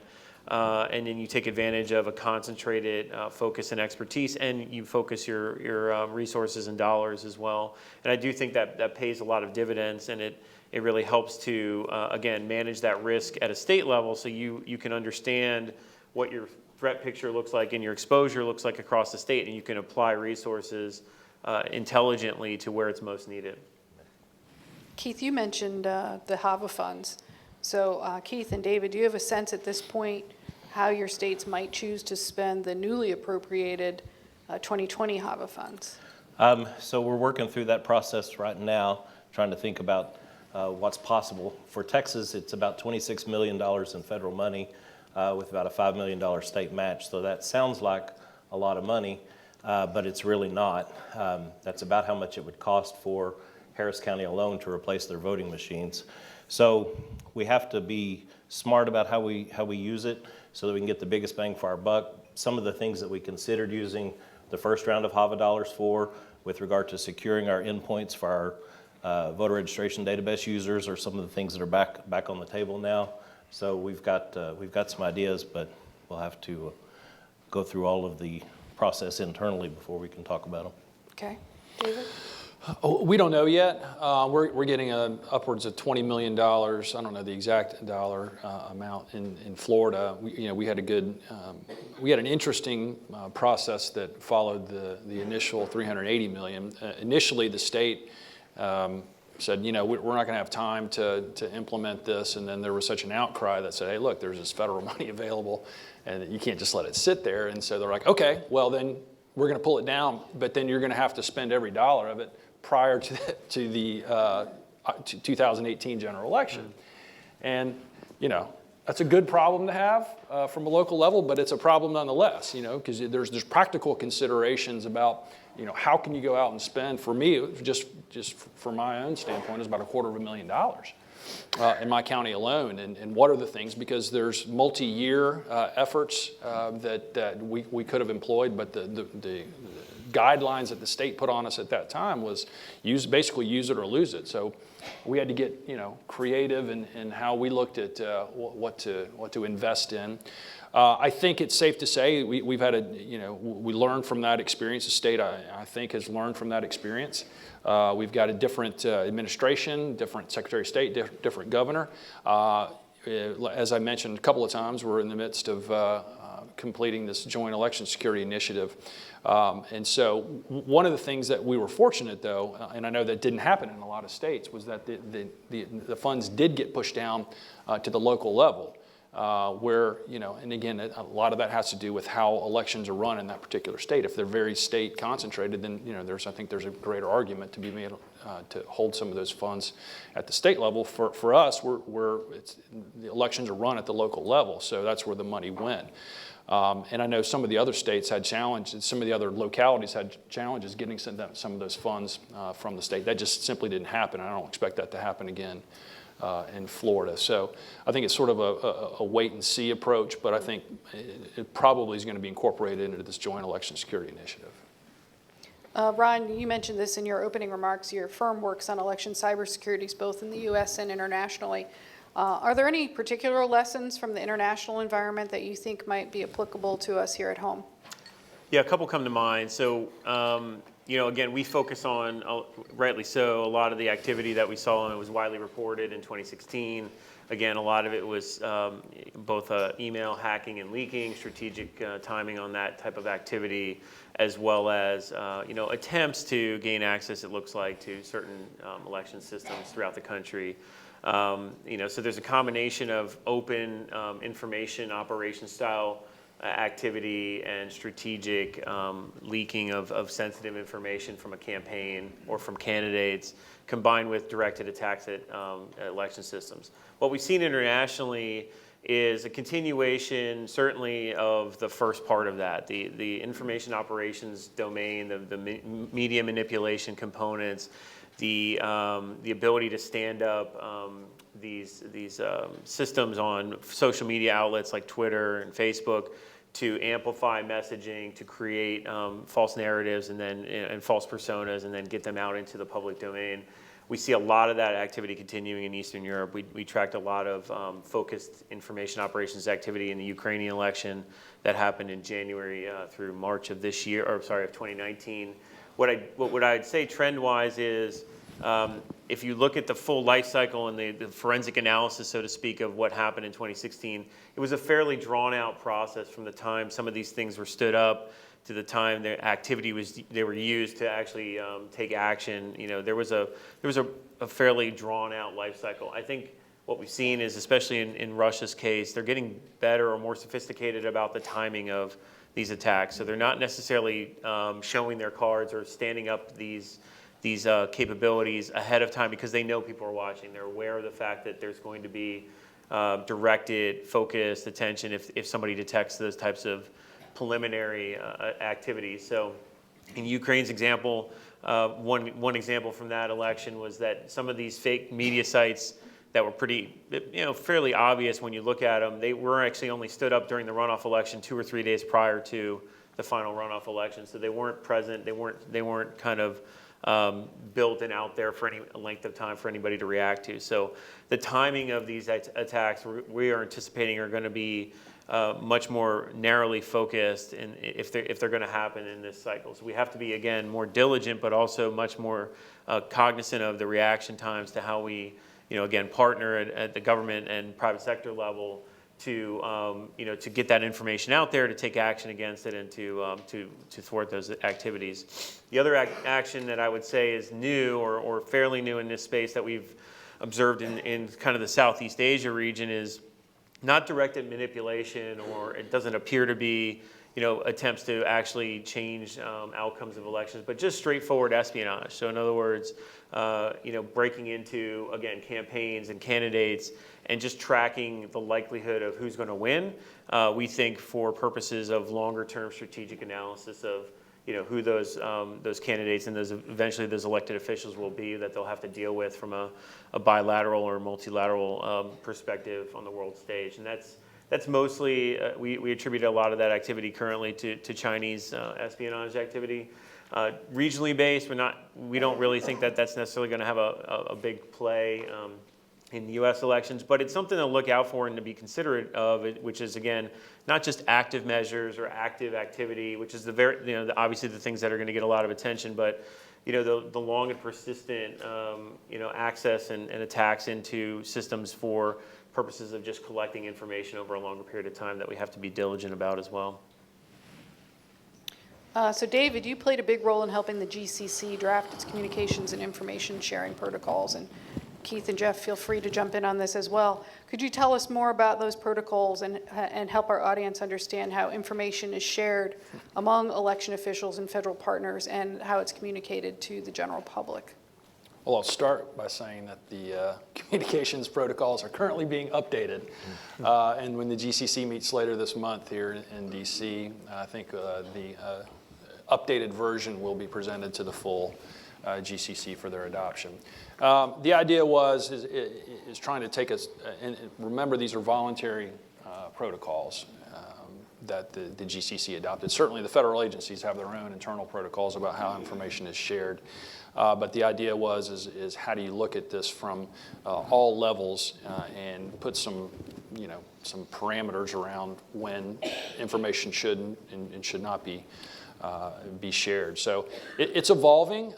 Coming from the state of Florida, you all may have noticed that there was some activity that was after the Mueller report was released, was published. There was some reference. There was a line or two that referenced Florida, and I think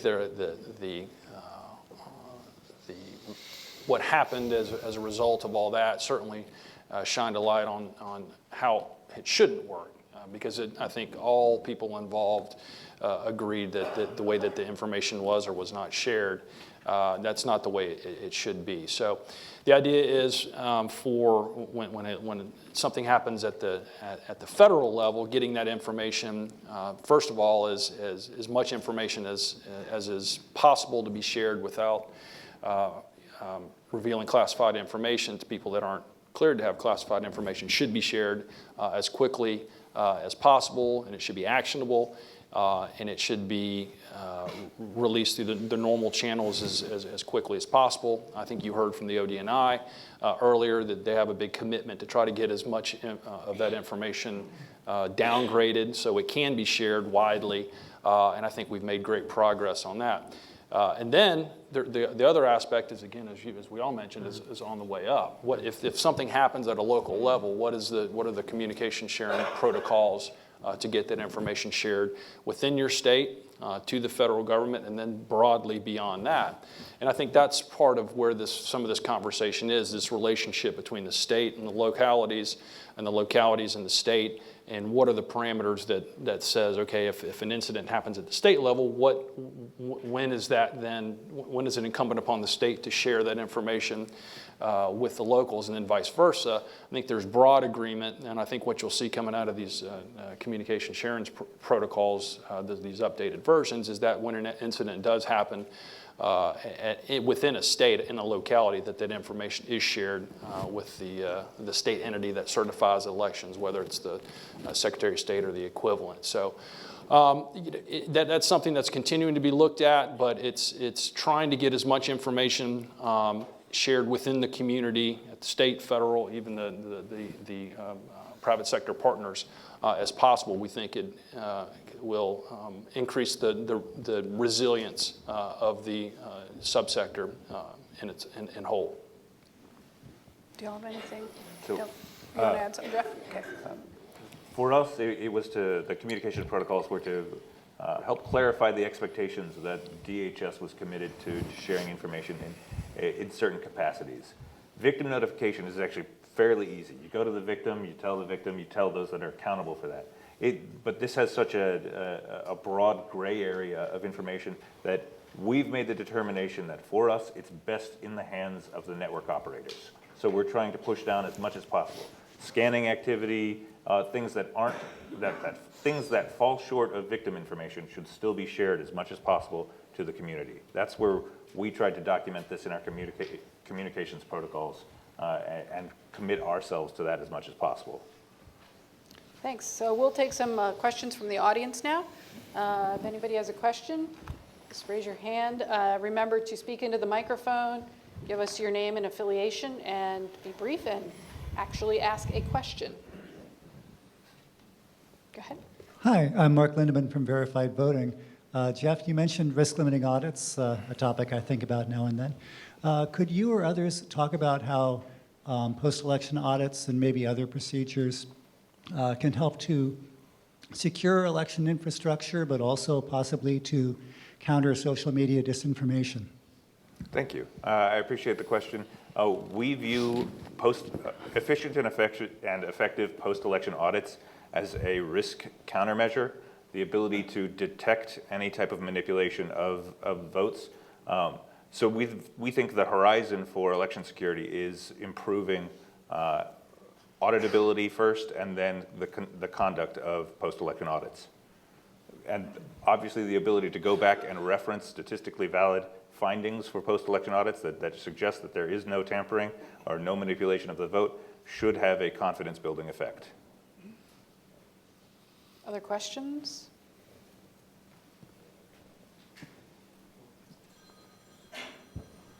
Along those same lines, the new technology for scanners requires that a digital image be taken of each ballot that's inserted into the scanner. And it's from that digital image that the ballot tally is taken. So that digital image then becomes a very important part of the public record and is fully auditable because you can take those images and line them up and count them. It could be done at the kitchen table if your uncle was running for sheriff, for example, and you wanted to audit that election. So that's a new, risk-limiting audits have been in the news for quite a few years now, but the ballot image audits are equally valid. Do you have a question? Just wanted to make that point. Okay. Because it hasn't been publicized very extensively yet. Other questions for our panelists? Right here. Hi, is this on? Eric Geller from Politico. So Keith, a lot of counties in Texas continue to use paperless voting machines. A lot of them actually bought new ones a couple years ago. What are you doing to communicate to them about the risk of those machines? And then maybe Jeff, if you could also weigh in on how nationwide you try to make these points, given that there are a lot of reasons why officials still like them and still continue to buy them.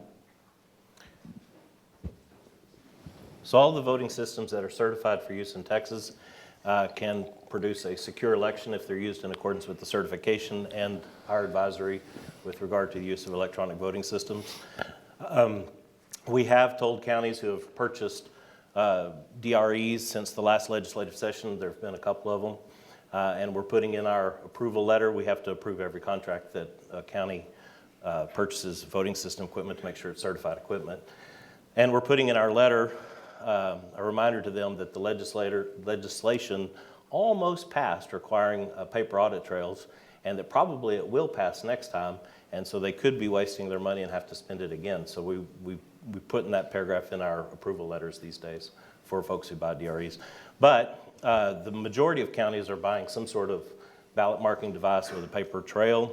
We have the majority of voters in Texas are going to vote with a paper system this March primary. Our understanding is that for the 2020 election, between 90 and 92% are likely to have an auditable record for their vote. That's progress, and so we'll continue to communicate with the sector our view of risk and work not just for 2020, but for 2022 and 2024 and beyond, how we can improve the security posture across the sector. Other questions about security? Somebody up here? Claytor Butler from Akamai Technologies, security specialist, consultant for the Hemisphere. The government has a particularly long tail in software lifecycle management, remediation of vulnerabilities from the point that they are identified to when they're actually remediated. And that can get in the way of incident response, and especially if you've got days before an election and you find that there's a critical vulnerability in a system, or heaven forbid there's an actual attack on infrastructure during the election. My question is, what is being done to shorten that time? What best practices can you share to shorten that remediation time between identification and remediation so that problems aren't fixed after it's too late? So I'll begin by saying that there are tools in place for broad situational awareness of threats occurring during operational voting windows, like our cyber situational awareness room last election cycle had more than 600 election officials in there sharing scanning activity, sharing anything that they wanted to validate from our federal partners, whether there was anything malicious behind the activity seen. So that is a mechanism for rapid just operations floor, watch floor type information. But you're talking more about the ability to share and disseminate vulnerability information, and this is where I'd have to actually lean on a lot of election officials and their planning and preparedness to, they can pull systems out of service. They've previously been able to conduct elections when the power goes out, when all these other continuity of operations take place. So as long as we can share the information, I have confidence that they're able to run the election with integrity. From our perspective, it's of course a laudable goal to shrink the time, especially for critical vulnerabilities, from time of detection or awareness to time of remediation. But we have to learn, I mean, frankly speaking, and this is the advice we give to all of our customers, you have to learn to live in an environment that will have vulnerabilities, either known or unknown, that you can't action by definition. So therefore, we go back to the premise that we talked about earlier, which is you have to have systems and mechanisms in place to monitor those systems, to validate the integrity of those systems, and to react to anomalous activity on those systems. We advocate and we actually implement at both state and local levels for many of our customers this concept of pre-election hygiene activities. So there are certain, I mean, it is critical infrastructure. There's certain periods of time where you can't touch them because they're in a window of integrity prior to and after an election and during an audit. But certainly there are windows of opportunity where we prepare for the next cycle, especially the higher visibility ones, where we have a series of activities. One of those activities is high value asset scanning, vulnerability assessment. But you have to prioritize because you're likely to come back with thousands of problems that you have to focus on, and you can't get them all fixed in the window you have. And there's probably going to be a lot of new ones every time around, and you rely on the election system vendors to, in many cases, patch them, and they might not be you might not be able to in that cycle. So you have to live with some limitations. So what else do we do in that cycle? We also encourage system operators to not just look for vulnerabilities, but look for evidence that there has been unauthorized activity in the environment. Look for evidence of compromise. Look for evidence of targeting, right? So that you can combine not just the potential with the vulnerability, but the actual threat. Are we seeing an intersection? That raises the concern much higher than just simply saying we have a vulnerability, but maybe it's not visible to the outside world. Maybe they're not targeting that type of vulnerability. Maybe there's no capability against it. Maybe they're just not interested, right? So being able to have that risk analysis that says intent combined with availability, or intent combined with the ability to action that intent is important. and being able to do that on a cyclical basis and be able to bring that up to an elected official level and give them a red, yellow, green, and give them a confidence level going into each election is critically important. So we'd like to look at it as a combined effort that doesn't simply focus on the technical vulnerabilities, but how that ecosystem is operating and where to prioritize your risk reduction each cycle and prepare for the next one. So with that, we'll need to conclude our panel. I'm sorry, I know there's probably more questions out there, but I think our panelists will be around if you want to ask your question. Let's give a round of applause for our panelists. Thank you all. We'll now take a 20-minute break, is that right? 20 minutes, and resume with our final panel, moderated by EAC Commissioner Dawn Palmer at 2:50 p.m. Thank you. Thank you so much.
Welcome back, everybody. My name's Don Palmer. I want to thank you for attending this final session. Our final panel of the day will focus on change in the polling place and those unique challenges faced by different localities across the country and what the local election officials are doing to successfully manage that process to meet the needs of voters, to make the voter experience a positive one, and to increase voter confidence. Now, we know from the EAC's election administration survey, voting survey, and other sources that the policy and administrative challenges we have are constantly changing, and they're changing in different ways in different parts of the country at different times. Yet we all come to meet on Election Day in November, and we'll do that in 2020 as well. Whether we're implementing a new law on early voting or ballot translation, deploying poll books, electronic poll books, or new voting systems, or simply a policy change, it's the responsibility of a local election official to implement those changes, to train the poll workers at the polling place, to facilitate voters in implementing those laws, and lastly, to inform the voters of how those changes may impact the voting experience. So local election officials must also adjust to changes in how voters themselves are choosing to participate in the process. And voters have many options. So election administrators are in the business of preparing for that method of voting. It may be vote by mail, it may be early voting in person or some other means, or election day. So as early in-person voting spreads across the country, for example, many voters are taking advantage of that option. Traditional in-person election day voters accounted for 56% of all voters in the 2018 midterm elections. That seems significant, but it's actually lower from 80% in 2004. Including in this shift, you saw a shift away from election day voting. There was a big jump in in-person early voting from 2014 to the 2018 midterms. So election administrators need to recruit and train our fellow citizens as poll workers, and they will interact and serve the voters to arrive to cast a ballot. So to discuss this changing landscape of election administration in 2020 and how some of our top election officials are managing this change, we've assembled an esteemed panel of local election officials from across the country. To my immediate left, and I'll go right down the aisle here, is Dean Logan, who is the Register Recorder, County Clerk for Los Angeles County, California, the nation's largest election jurisdictions in terms of registered voters. He is responsible for serving over 4 million voters in a plethora of new laws and procedures, voting equipment, et cetera, et cetera. I'm sure he'll tell you about it. All starting in the primary, the March primary, just around the corner. Doris Clark is the Recorder for Navajo County, Arizona, a large geographic locality and home for multiple Indian reservations. She has served in this role since being elected in 2016. Ron Turner was elected as Supervisor of Elections for Sarasota County, Florida, White Sands, in 2016. However, he has served in Florida elections for over a decade. In fact, he was a supervisor of another county in Florida. So he has the full on-the-ground perspective of the diverse nature of elections in the Sunshine State. Currently, he serves as the treasurer of the Florida State Association of Supervisor of Elections. Kevin Yarbrough was elected clerk for Cook County, Illinois in 2018. Prior to serving as clerk, she served as the Cook County Recorder of Deeds and in the Illinois State Legislature as Assistant Majority Leader in the House. Also, this is always helpful, this background with legislatures, particularly when election officials are requesting necessary election funds. So continuing on, Gary Scott is the General Registrar and Director of Elections in Fairfax County, the largest county in the Commonwealth. And prior to assuming this role in 2018, Gary served as Deputy General Registrar of the county for more than 2 decades. And I had a chance to bond with Gary over the years, particularly with late nights of tabulating results and election recounts. So our panelists are now going to share some initial thoughts and then take some questions from me and the audience. And I'll start with Dean. Why don't you go ahead and start and talk about what's going on in Los Angeles County? Great. Thank you, Commissioner Palmer, and thank you to the EAC for hosting the summit. It's great to be here today, and it's been a great program. I think it's appropriate that it comes full circle to this particular panel because so much of what we talked about today ultimately depends on how things operate at the voting locations on Election Day or in our case during the voting period. So we were asked to talk about how we're approaching Election Day challenges and election worker challenges.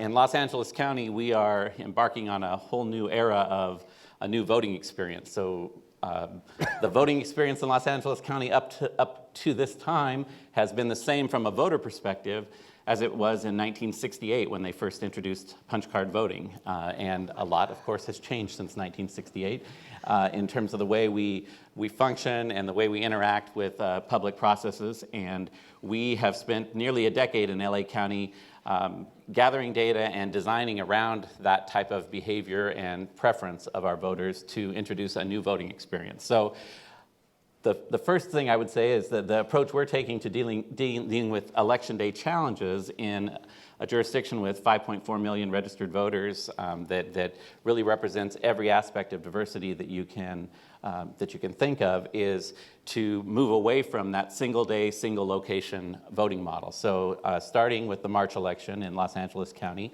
voters will have the option to vote over the course of 11 days. We will begin opening vote centers, community vote centers, at 10 days before the election, 4 days before the election, so that final weekend leading up to Tuesday will increase the number of those locations, and voters in LA County can choose to go to any vote center in the county. So they're no longer assigned to a specific polling location. They can go to any vote center in the county and get their local ballot.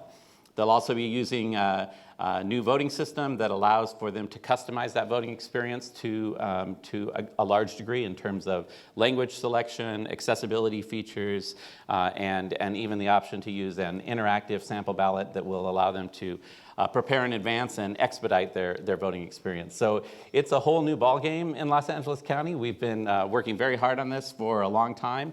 In the midst of that project, they moved our primary from June to March, and so we are accelerating that effort. But it really is based on, and what you heard from the first panel today in Secretary Benson's comment, is this philosophy of meeting people where they are, of moving away from a system where the voters need to seek out the voting experience and actually approaching it from the standpoint of being visible in the community over the course of that 11 days so that when voters have that intrinsic movement, desire to have their voice heard, whether that's motivated by listening to a debate, talking to a friend, or whatever that may be, that somewhere in the course of their day-to-day lives during that voting period, they're going to see that there's a place that they can go in and cast their ballot and have their voice heard. So augment that to then what does that mean with election workers? That obviously changes the staffing model too. So we will be using more traditional county temporary employees and actual county employees from all of the county departments to serve as the lead workers at these vote centers to oversee those activities, and that'll be augmented by community election workers and student workers. I think from an administration standpoint, what is exciting about this is it really addresses a lot of the challenges that we've faced on Election Day in the past. One, it gives us that full 10-day period to begin to predict and see what's happening out there and gives us an opportunity to react to that other than on a single day. It also allows us to move workers who can work in the early vote centers to actually be trained on the job, and then they become the lead workers at the vote centers later in the day. And ultimately, it reduces provisional ballots and confusion for voters, especially in a presidential primary where in California, your party preference is going to dictate which ballot you get. So just to kind of wrap that up as a way to illustrate that the two most significant reasons that we issued provisional ballots in LA County in major elections are that voters went to the wrong polling place, or they're listed as having been sent a vote-by-mail ballot and they didn't have it with them to surrender in order to vote a regular ballot. Both of those things go away in this model. There is no wrong location. Every location is the right election. And if you don't have that vote-by-mail ballot with you, we can clear that and issue a regular ballot on site. So it really does give both us as administrators the ability to resolve some of those issues, but it also empowers voters to resolve any issues that they may have that would be considered barriers to their voting experience. Outstanding. Doris? Okay, thank you for the invitation to be here. I'm glad to be here. I've never been this far from home, this way east. Really interesting. I enjoyed my visit and seeing all the sites yesterday. We in Navajo County, Navajo County is one of the 15 counties in Arizona. And we have about 76,000 registered voters, that's active and inactive put together. And I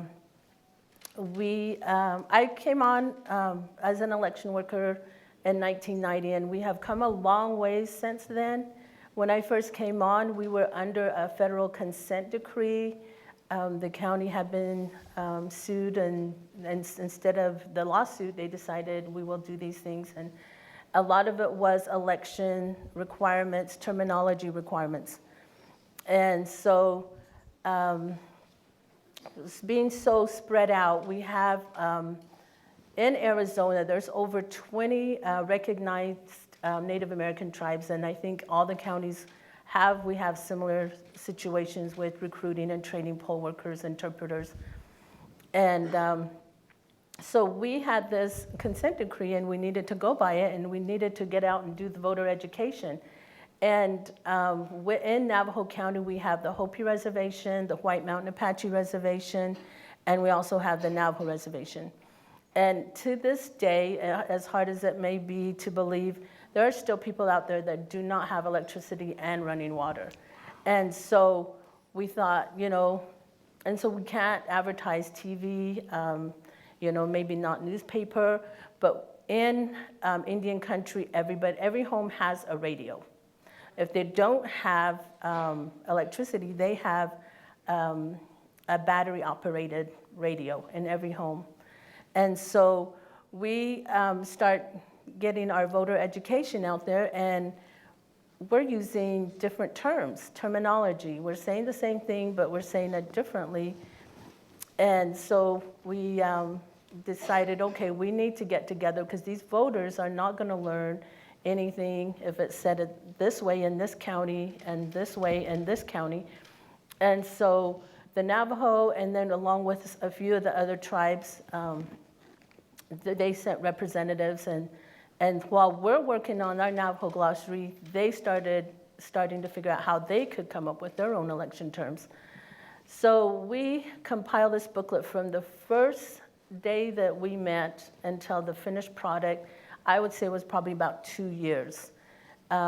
We have the booklet, and I didn't think to bring it, but it was basically, if I could take you to, a lot of you may have seen that movie, Nicolas Cage and the Wind Talkers, about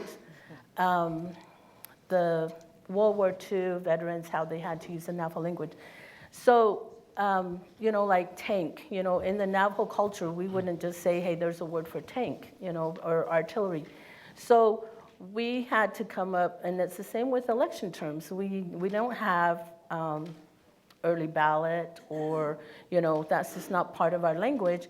So we had to sit and think, okay, how are we going to come up with this term? And it took a lot of work, but what it ended up being is an effective method, a tool to use to educate the voters throughout all the different counties. We used one radio station, and so whatever we were talking about, they were all understanding it. And we're still using it to this day, and new requirements come up, new equipment come up. So to this day, they still meet and update the terms and the glossary that go into that book. And I have a passion for translation, interpreting, letting people know that maybe they couldn't understand. My mom was uneducated. She didn't go to school, so she doesn't read and write. And we have a Spanish, Hispanic employee in our office, Jose. I get all excited when somebody comes to the counter and can't speak English, and I run and get him, and it just thrills me to know that he can help these people that can't speak and help them understand. And so I really have had that passion over the years to be able to make sure that all the voters get the information that they need.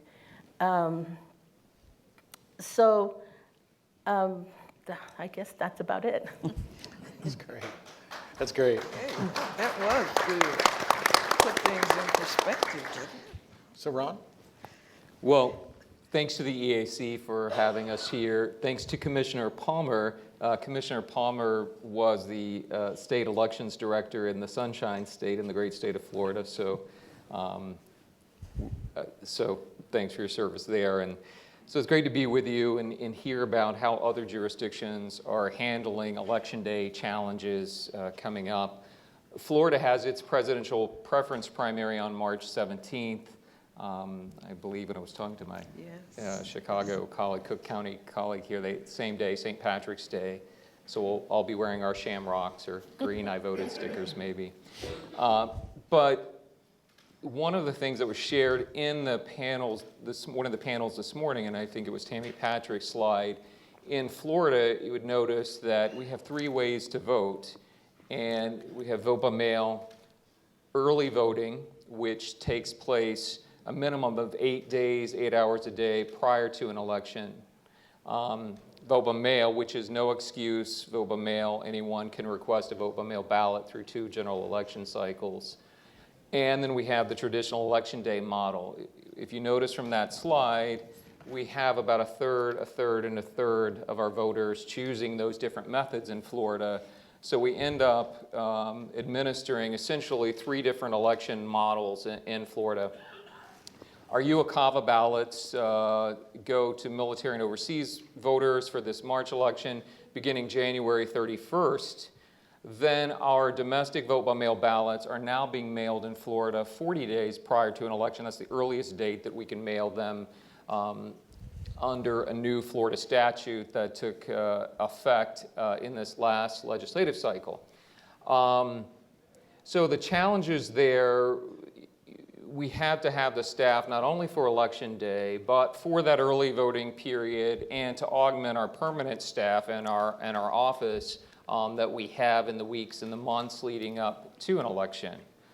I will say for poll workers in particular, we have a number of poll workers that, and I'm sure that this is the case with other elections jurisdictions, that stay with us through numerous election cycles because they like what they do. I don't think it's that they're necessarily enjoying the 15 or 16-hour days and the large pay that we give them. But I do think that they feel a sense of civic pride and a sense of civic duty, as we all do, in carrying out our jobs as elections administrators in the United States.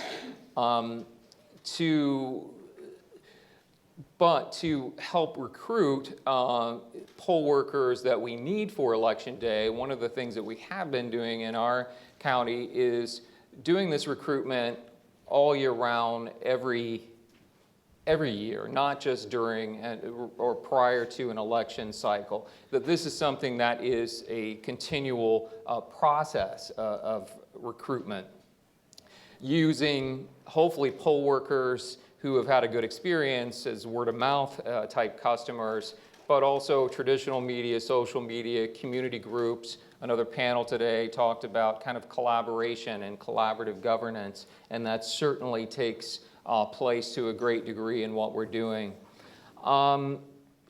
Certainly a challenge with poll workers, however, are these are people that are working a few days every couple of years. I know in our case in Florida, we have a minimal amount of training under Florida statutes that's required. However, in our county, we give them much more than that, either in person and augment some of the routine type matters for training to an online platform for them and try to spend more time with them in hands-on exercises or real world type exercises and challenges and things that they might have faced with voters or with equipment, and try to focus on the areas that are the highest priority for them when you're opening up polls, what type of challenges you're going to face during the day, or what types of things that you need to know when you're closing the polls, when the polls are closed in the evening, and what events and processes are a particular priority for us, for our office, for the voters of our county in particular.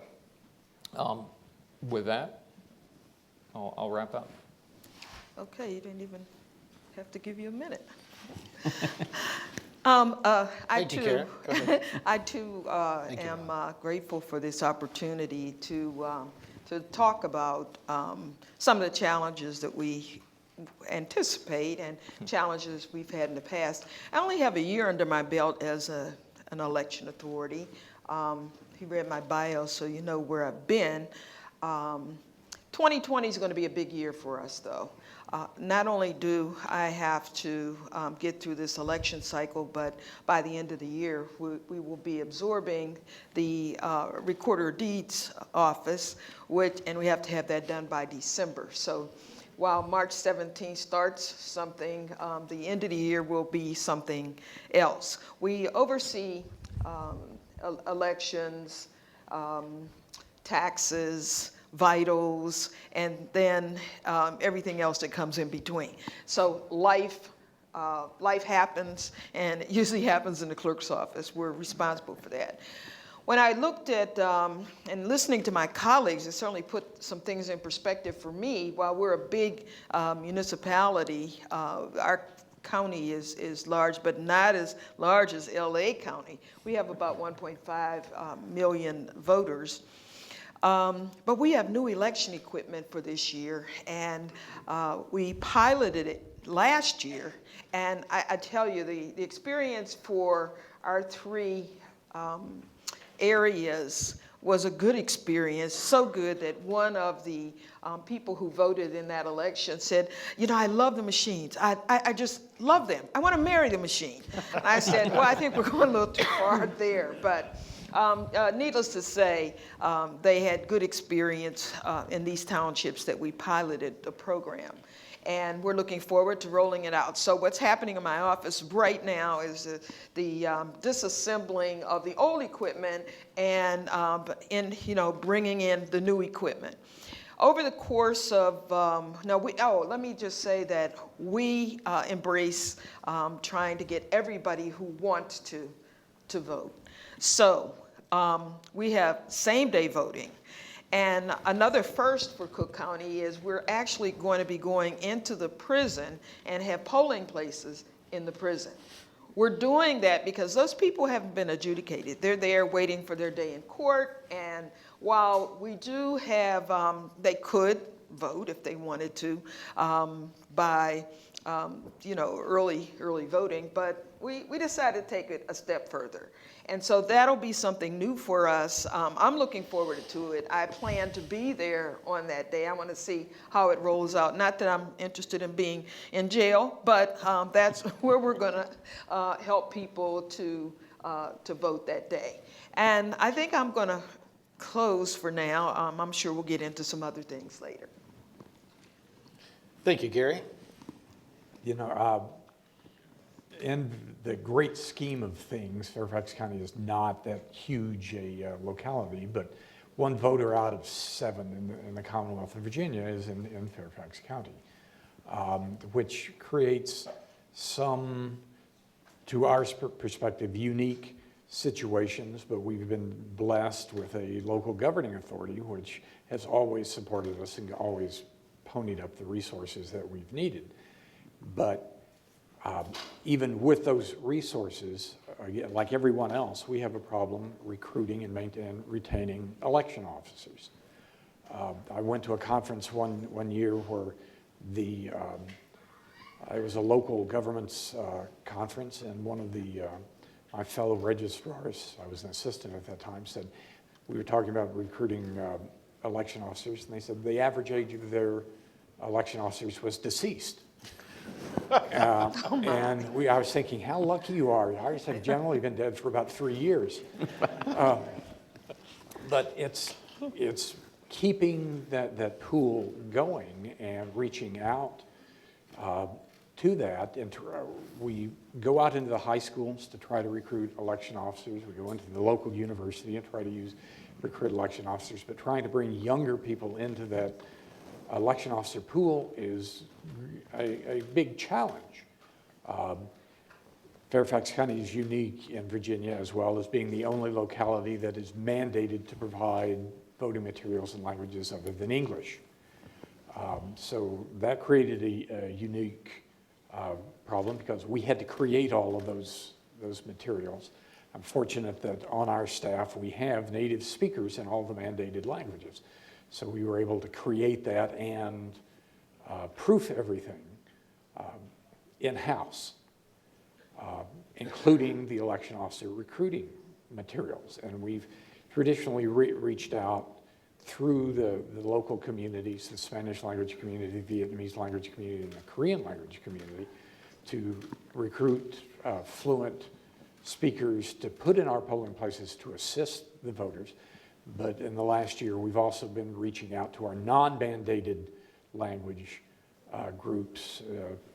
We have a large Indian community, so we've been looking for speakers of Hindi and Urdu.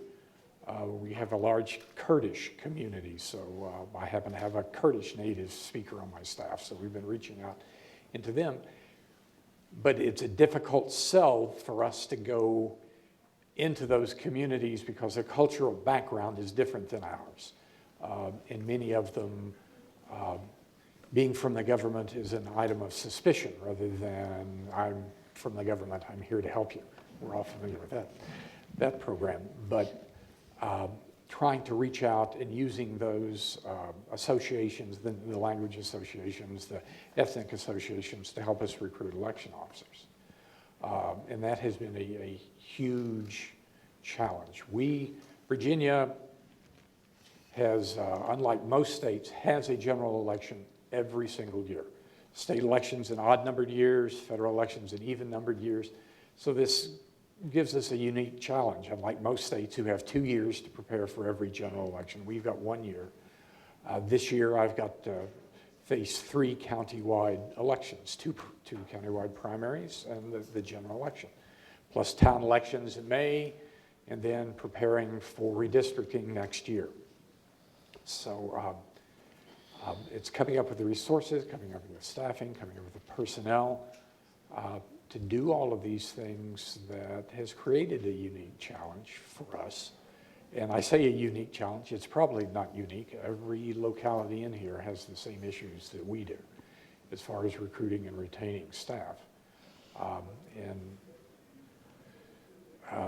To the extent that we've even had members of our legislature come to us asking about legislation that would allow us to choose election officers the same way they choose jury pools, which we opposed. We don't want any non-volunteers working in our election office. But, you know, we get by. Again, we're blessed with a local governing authority that gives us all the resources we need to conduct our elections, and we'll even go a bit further. That's pretty much where we stand. Well, thank you, Gary. So this first question is for all. So each of you, I believe each of you discussed a policy change or a unique challenge, a change in law in your locality that will impact the voting process for jurisdictions. I think we heard about early voting, we heard early voting, new systems, same-day registration, a law change in Florida. What strategies are you adopting in your jurisdiction to sort of have your poll workers make sure that they're equipped to handle these changes to maintain a positive voting experience for your voters? Any one of you can start. Well, our situation, this is the first year that Virginia is going to offer absentee voting without requiring an excuse. And under the current law, it's for a very limited period of time, only for a roughly 8-day period prior to the election, and it would only apply to in-person voters. The General Assembly is currently in session, and there are many bills which would extend that out for the entire absentee voting period and let it apply to vote by mail as well. Now, I've heard like Florida has a 40-day period. We start voting absentee in person 46 days out from the election. And this would extend that out further. But the change we look at is going to be a matter of scale. As it stands now, just under a quarter of our voters vote absentee for a large general election. And this year I'm looking at perhaps that going up to a third. We have 11 locations around the county where people can vote in person absentee. We're adding 2 additional ones this year, and I hope to add 2 additional ones the year after, because I see as we go to no excuse absentee voting, the shift, like everyone else is seeing, is going to be moving from election day voting to pre-election day voting. And that the only thing that we can look forward to in the absentee process is growth. We have to be careful about managing that. 2008, we really pushed absentee voting, vote early, you won't have to stand in line on election day and all of this. So people were standing in line waiting to vote early, and there were no lines on election day. And then 4 years later, everybody goes, aha, I remember I had to stand in line to vote absentee, so I'm going back to election day. And we had no absentee voters, and everybody was showing up for election day. But I think with the General Assembly moving this to no excuse for the entire period, that's going to permanently change the environment in which we vote. I'll go next. Having new voting equipment, we're having to train all of our folks. So we've got about 8,000 people that we've reached out to already for Election Day, but for any of it, we have to train all of these folks. We've rolled out what we call a PPT, which is a polling place technician. So that person is responsible for anything that may go wrong with the voting equipment. In prior years, we had 1 per precinct. This year, we're going to have 1 per polling place. So training is what we're in the midst of doing now. As my colleague here mentioned about older folks who have done these jobs over the years, they're not dead. Ours aren't dead, but they feel like this is now the time for some young people to step up. So we are in the schools and in the colleges and talking to people all the time. This is a year-round process for us to talk about being a part of the solution. Elections have consequences and all of those kinds of things to get their attention, to come in, get trained, and although we can't pay them what they're really, really worth, because I think the outside dollar amount is about $325 for the day, and that's not a lot, but they're, in prior years, maybe they got less. But we don't put an emphasis on the dollar amount, we put the emphasis on be a part of this. This is your government. You should be involved. You should be engaged. And I've even begged some of the older workers, when they see the new equipment and they see how easy it is, maybe they'll come back. So we've heard from Fairfax and Cook County, and they mentioned the age of their poll workers. Their poll workers actually retired to Sarasota County. That's true. And we love them, everyone. Keep coming. One of the challenges for us in this presidential preference primary that's coming up, that I know my colleague David Stafford in Escambia County, who spoke earlier, and there are 32 counties in Florida that have a federal court order to provide language assistance under a Section 4E provision of the Federal Voting Rights Act, not the 203 provision. So we've all been learning about that in Florida quite rapidly. We have to have these language assistance, Spanish and English provisions in place for the presidential preference primary. So we've all been kind of racing against the clock to get the baseline that we need for this language assistance. So when we have this established, I know as a colleague from Fairfax talked about, then hopefully this will be a little easier from a management perspective for future elections. But from a poll worker standpoint in the polling location and then being on the front lines dealing with voters who are seeing these changes is just trying to embrace this in a positive way, that we're helping voters, we're helping those with limited language ability, those who have language assistance needs, and that this is a positive change for us. And that, again, we are in the customer service business. That's how we have to look at this and embrace this, not from a purely bureaucratic function of serving voters and the public, but that these are our customers, that we are providing a service, and we want to provide the best service that we can, and we want repeat customers that want to come back and vote in our county.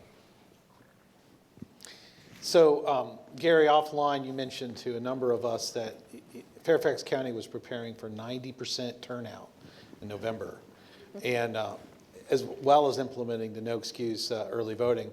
For everybody, or for who wants to address the issue, including Gary, what factors are driving that, your turnout projections, and what are your strategies to deal with it so we can mitigate long lines or potential long lines and sort of facilitate the turnout? Well, we're, again, once the General Assembly finishes their session, and hopefully they will have changed the no excuse absentee voting requirements, then we're going to be making a dedicated effort to encourage people to utilize the no excuse and not, avoid election day. In 2016, we had almost 85% turnout in Fairfax County, and so we're basing our projection on the fact that it's politically a very active community, and that this is going to be a very contentious election, and that's going to drive people to the polls. And that's why we are projecting. I mean, I'm planning on ordering enough ballots to cover 110% of our registered voters, just to cover that with provisional ballots and everything else. But again, it's a matter of scale. It's not going to be that much of a jump from 84% or 85% to 90%. And if we can drive those individuals to our, at this time, 13 satellite locations for absentee voting, that will greatly cut our problems down on election day. Anybody else in the panel like to address the issue? I'll just mention that I think that as we heard on the panel this morning, I think that it's, I think there's no doubt that we're going to have unprecedented turnout in November. I think in California we're looking at a fairly unusual circumstance in our March 3rd primary, in that California is still in play in the presidential nomination process, and we're expecting really high turnout in that election too. I think that for us, the themes we're dealing with across all of these issues are change management and capacity, and we're really focused right now on the fact that we've developed a model with and for the voters of Los Angeles County, but we're also all creatures of habit. So having an 11-day voting period is great if voters distribute themselves across those 11 days of voting. And there's not a lot of data out there. And actually what data is out there in jurisdictions that have done this still shows a front load on Tuesday on election day. So we're really committing resources to a public outreach and education campaign, mass media campaign, even looking at creative options of within that 11-day voting period, while anybody can vote on any of those days, maybe we'll have some theme days where we have one day where we really focus on building a sense of community around people who are voting for the first time, or particular demographics in the community as a way to do that, and also advertising pretty broadly each day where we're at with turnout. Sort of this concept that the longer you wait to vote, the longer you may wait to vote if you wait till election day. So I think a lot of it is that commitment of time and resources, that recognizing what we know based on what we heard this morning, that the turnout is going to be high, that we have to prepare for the fact that when you're implementing a new model, that initial upfront investment includes investing in the change management and the outreach and education that goes along with it. So Ron, do you see any changes in Florida? Just looking back at 16, I really do think it was a third on the method of voting, and it was just utilized so much by both parties and very active competitive race. Do you see any changes in 20, or do you think it'll pretty much be very, very active using all the forms of voting, both by mail, early voting, and election day? I think it'll be very active. In 2016, during the presidential general election, then early voting. So in-person early voting was the most popular way to vote, I know, in our county. Then vote by mail, then Election Day. We're seeing fewer people vote on Election Day. We will be kind of undertaking to some degree, what Dean was just talking about, which is encouraging voters to be fully aware of the different methodologies that they have to vote, and possibly to vote before Election Day, so we don't have everyone showing up to the polls on Election Day. But I suspect that we will continue to have the 3 ways to vote. But I will say this,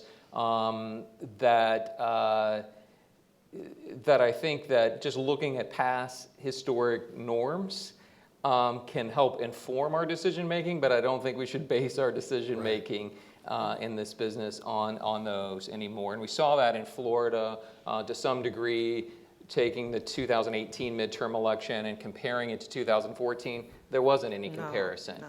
So to use those past kind of trends and numbers, again, they can help someone inform your decision making, but you can't completely rely on that. So to answer your question, we're going to look for historic highs in every method of voting and use every resource that we have available to communicate with our voters and provide the best service that we can to them. Yeah.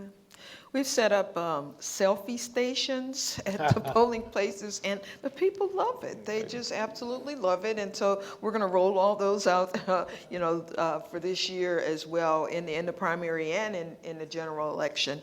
Something about seeing their picture does something for them. So the other thing for us, we're rolling out 2 new languages, Korean and Tagalog. And I remember when I was in the legislature, we had a Korean group to come and ask us, when can we finally see our language, and I mean, I'm a state legislator, and I'm like, oh, you want that?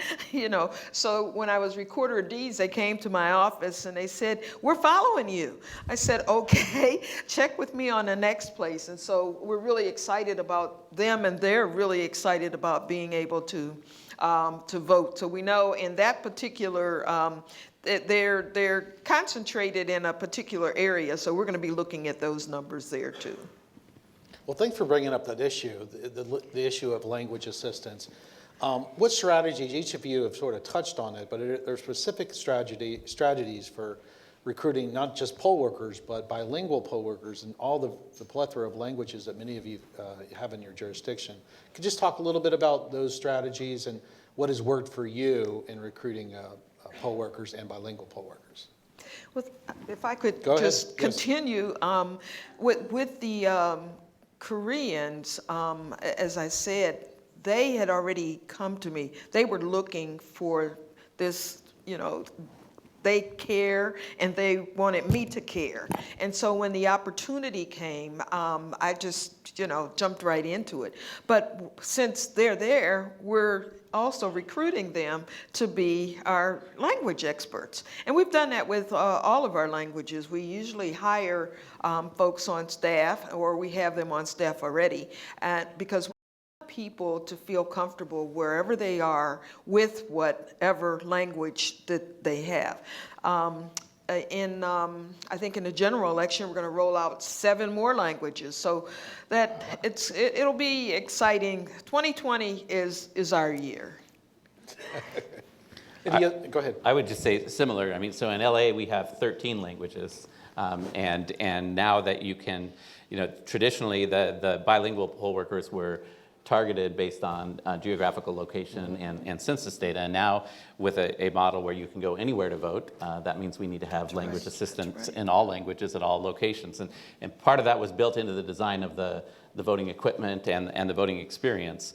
But I think it all comes down to what we heard earlier today is those partnerships, that talking to the people in the community and having them help us recruit, but also review our materials. I think for too long, language access and accessibility access has just been a checkbox of compliance in elections administration, and I think that that we're seeing a shift towards a focus of not just meeting the minimum requirements of the law, but how do we do that in a meaningful way so that when somebody needs language assistance, they don't feel intimidated about it, they don't feel embarrassed to ask for that assistance, and that we provide that in a way that helps them to access the system immediately. And you can't do that without partnerships. You have to go spend time in the community with the organizations, get feedback from them about their voting experience in the past and what their expectations are.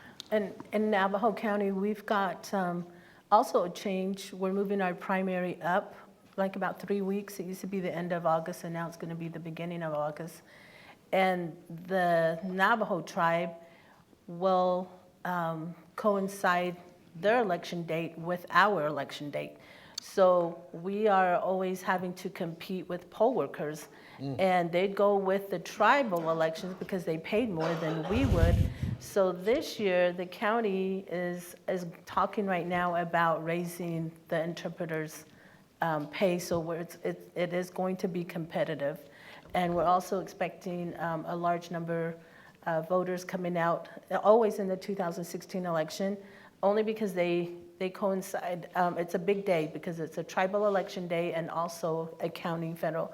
And like Recorder Hansen in Coconino, she mentioned this morning that it's in a social event, you know, even though you promote ballot by mail, and it's going up, but we will never get a high percentage of it because a lot of them like to go to the polling place.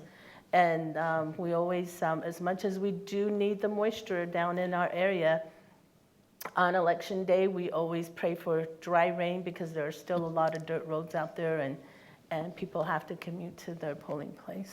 But that's what they're doing. And the Raylene Richards, and our elections director in our county, she's anticipating this voter higher turnout also, and she's going to order more of the express vote machines to help with that. But it is hard to recruit, and we're reaching more now into different organizations, tribal departments, and seeing if we can get these qualified people on board. Well, it is very important. Really, serving as a poll worker is like serving your neighbor, and your registration is important, voting is important, but if you have the extra time to assist your fellow citizens by actually being a poll worker, training and being a poll worker, you're doing a lot for your country and for your neighbors. That's a great issue to talk about. I wish we had more time. There is one more question from me to everyone on this panel, and then great to open it up to the audience. So the last question is, throughout the day, several of the speakers have spoken about misinformation, influence campaigns. How do we deal with that? And the importance of election officials serving as trusted information sources. So in each of your jurisdictions, maybe you can highlight what is that one urban myth that you would like to bust. And now's your opportunity to talk about what is that little bit of misinformation that you wish voters across the country would know is not true and that you should look to your election official for the correct information. I'll start with Dean. We'll just go down the line. I think that after doing this for 30 years, I think the one that still surprises me is every election when people ask if vote-by-mail ballots and provisional ballots are only counted if there's a close contest. And if we could eliminate that would be great. But I think even beyond that is just this sense of, and unfortunately it's perpetuated by some of the campaigns, that there's any tossing of ballots. That just because a ballot's not counted on election night doesn't mean that it's not counted and that it's not included in the final certified results, and that even if the margin of victory is 90% to 10%, we still count every valid vote before we certify the election. And that would be the same with Navajo County. I think we've been also told, you know, we heard that they don't really count. And one voter came in and she told me that and reluctantly kind of just threw us her ballot. And I said, no, if you have time, come with me up to the warehouse. We're doing the early board right now. I want you to see what they're doing. So she had 2 other people with her, and we went up to the warehouse and we showed them the process, the board, how it gets verified and how it gets tabulated. So I think that would probably be one of ours too, is that it does count. We have the same. I mean, I started in elections in 1994, so I don't think that one's any different, as Dean said. I always tell voters that if you vote by mail in Florida, you're the first ones that get to vote. You get your ballot first, you get to return it first, your votes are tabulated first, and then on election night, the first results that are released after the polls closed are the vote by mail and early vote. So you get the best of everything as far as that's concerned. But I will say, just generally, I think with a more active news cycle and social media and just platforms for sharing information, which are wonderful and helpful to us, I would just caution people to check with their secretaries of states or local elections administrators to be that trusted source of information in elections. If they have any questions, that's what we're here for. Again, we talked about that customer service model and that we want to help the voters and answer their questions if they're not sure about something. So maybe not take something that they're seeing on social media platform at face value all the time. I think I'm going to come from a different perspective. This is something that's just simply not true. But for the voter that says, my vote doesn't count. And how many election cycles have we seen where that one vote made the difference? I just wish that the voters would understand that each and every vote does in fact count. And you could be the linchpin. You could be the person who kicked it over the edge and made somebody very, very happy. Well, it leaves me for last. Everybody's covered all the good stuff. I would echo what everyone else says. Getting people to understand that election officers or election officials have been doing this for many years. They're there to facilitate people getting registered, getting them the ability to vote, and setting it up so they can vote in the most convenient, most expeditious manner possible. And that regardless of what if you see on social media, question it, and if you have any doubts, ask your local election officials. They're there to serve you. I mean, that's the biggest part. On election day, we will have 2 or 3 people set up in our public information office who do nothing but counterfactuals against social media all day. And most of which would have been unnecessary if people just said, really? That doesn't make any sense. Why would that be happening? But that would be our big issue. You know, question, just because somebody has a fancy letterhead doesn't mean they know what you're talking about. Thank you all for that question. Now we'd open it up to audience Q&A if we have time. Yes, ma'am.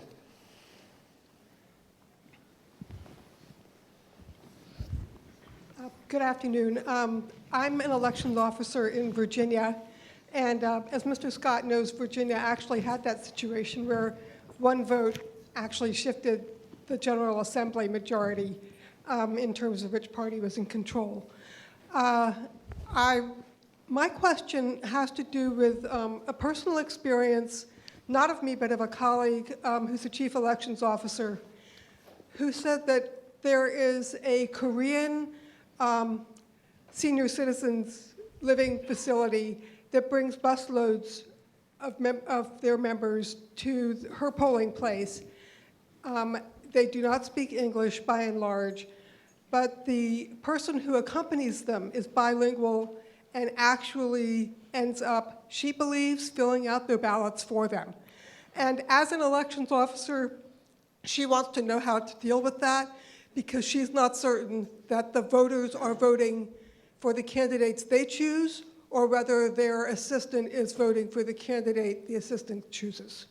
Thank you.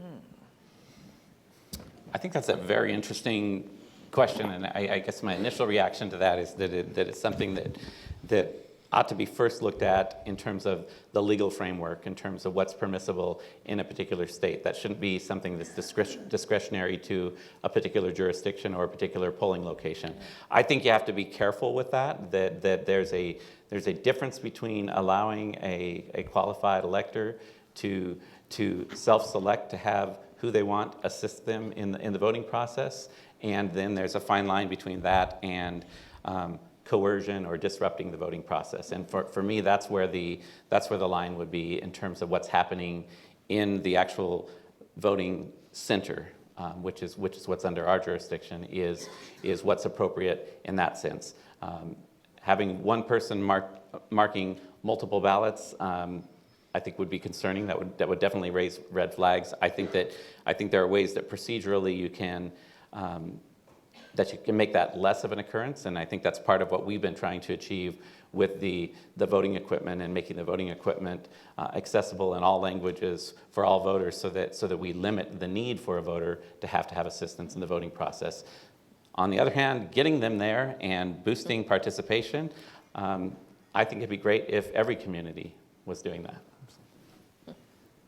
I just was thinking about that, and I think I would probably, offer our assistance from our office, and then even maybe volunteer to go to the center so they don't have to get bussed in, and see if, offer to provide the translation and hire translators from our office and offer that service. Yeah, Florida has a supervised voting program where we actually go into certain types of centers or facilities to offer assistance with bipartisan teams of individuals that help kind of facilitate that. It's not necessarily a language assistance thing, although it could be now in our new environment with providing language assistance in my county, but it is a statewide law and something we do. I know we do a lot of that leading up to the general election in Florida to assist voters in my county. Something along the same line is in nursing homes where you have sometimes people who are frail and not maybe quite, not really knowing exactly what they want to do, or maybe they do, and you may have somebody there. So we usually have someone from our office there at the site to help anybody who needs help. And we have had that situation arise, although it's mainly at our satellite in-person absentee voting. There are a couple of facilities that will send bus loads. We know what satellites they go to, so we make sure there is a Korean speaker at that satellite, and they actually insert themselves between the assistant and the people who are voting, because we did find that, we did inform this, in one case, this young lady, we asked to see, Virginia requires that each voter fill out a request for assistance form, where they do specify that they request assistance in voting, and she didn't have any of them, so we said, okay, you're out of the process. You step over here, we will provide all the language assistance, and we provide the ballot in Korean, so that the assistance really was in getting the form, the request form filled out.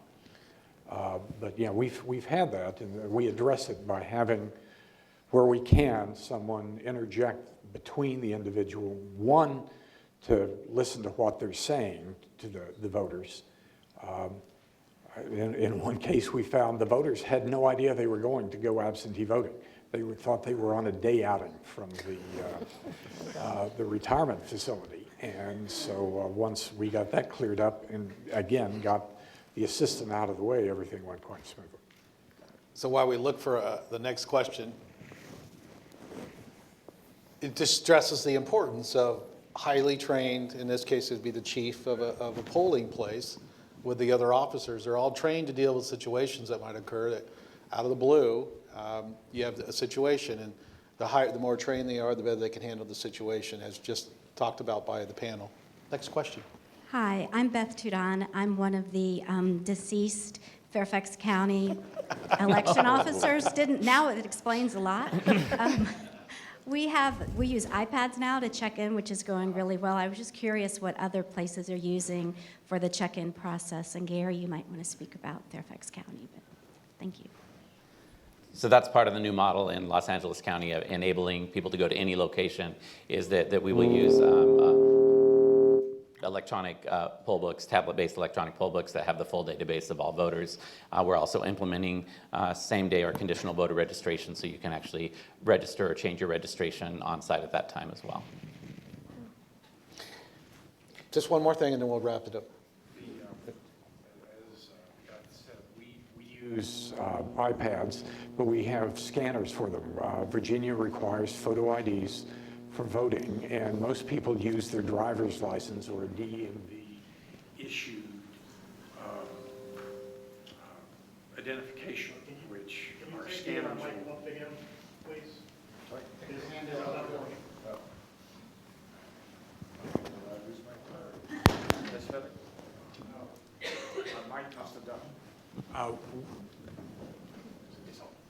We use the scanners that will scan the DMV barcode, and that speeds up the check-in process incredibly. So we don't see a delay in checking in.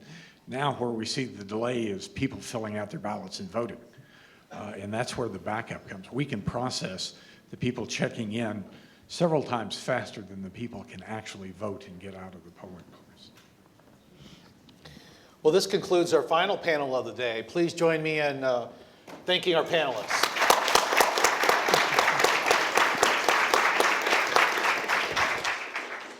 So now we're going to hear from EAC Acting Executive Director Mona Harrington, who will offer some closing remarks.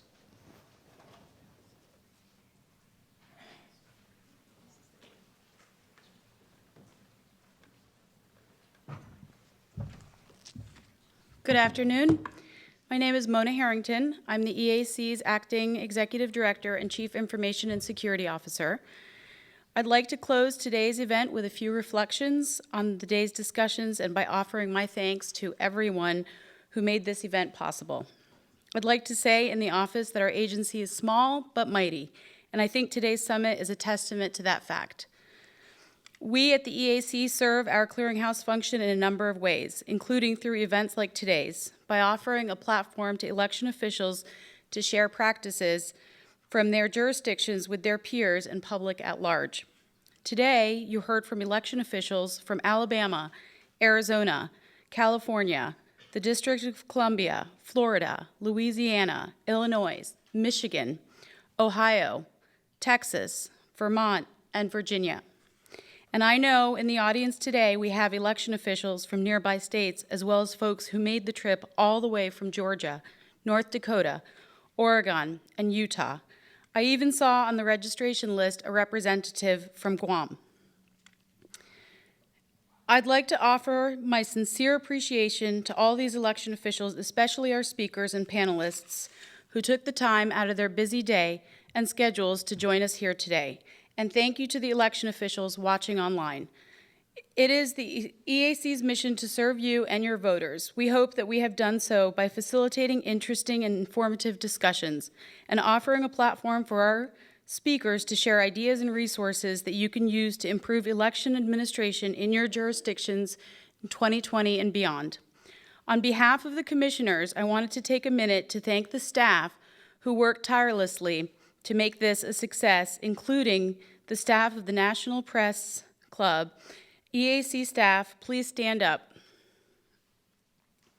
Please join me in recognizing them for their hard work. Thank you all again for joining us here today. We look forward to seeing you at future EAC events. Thank you.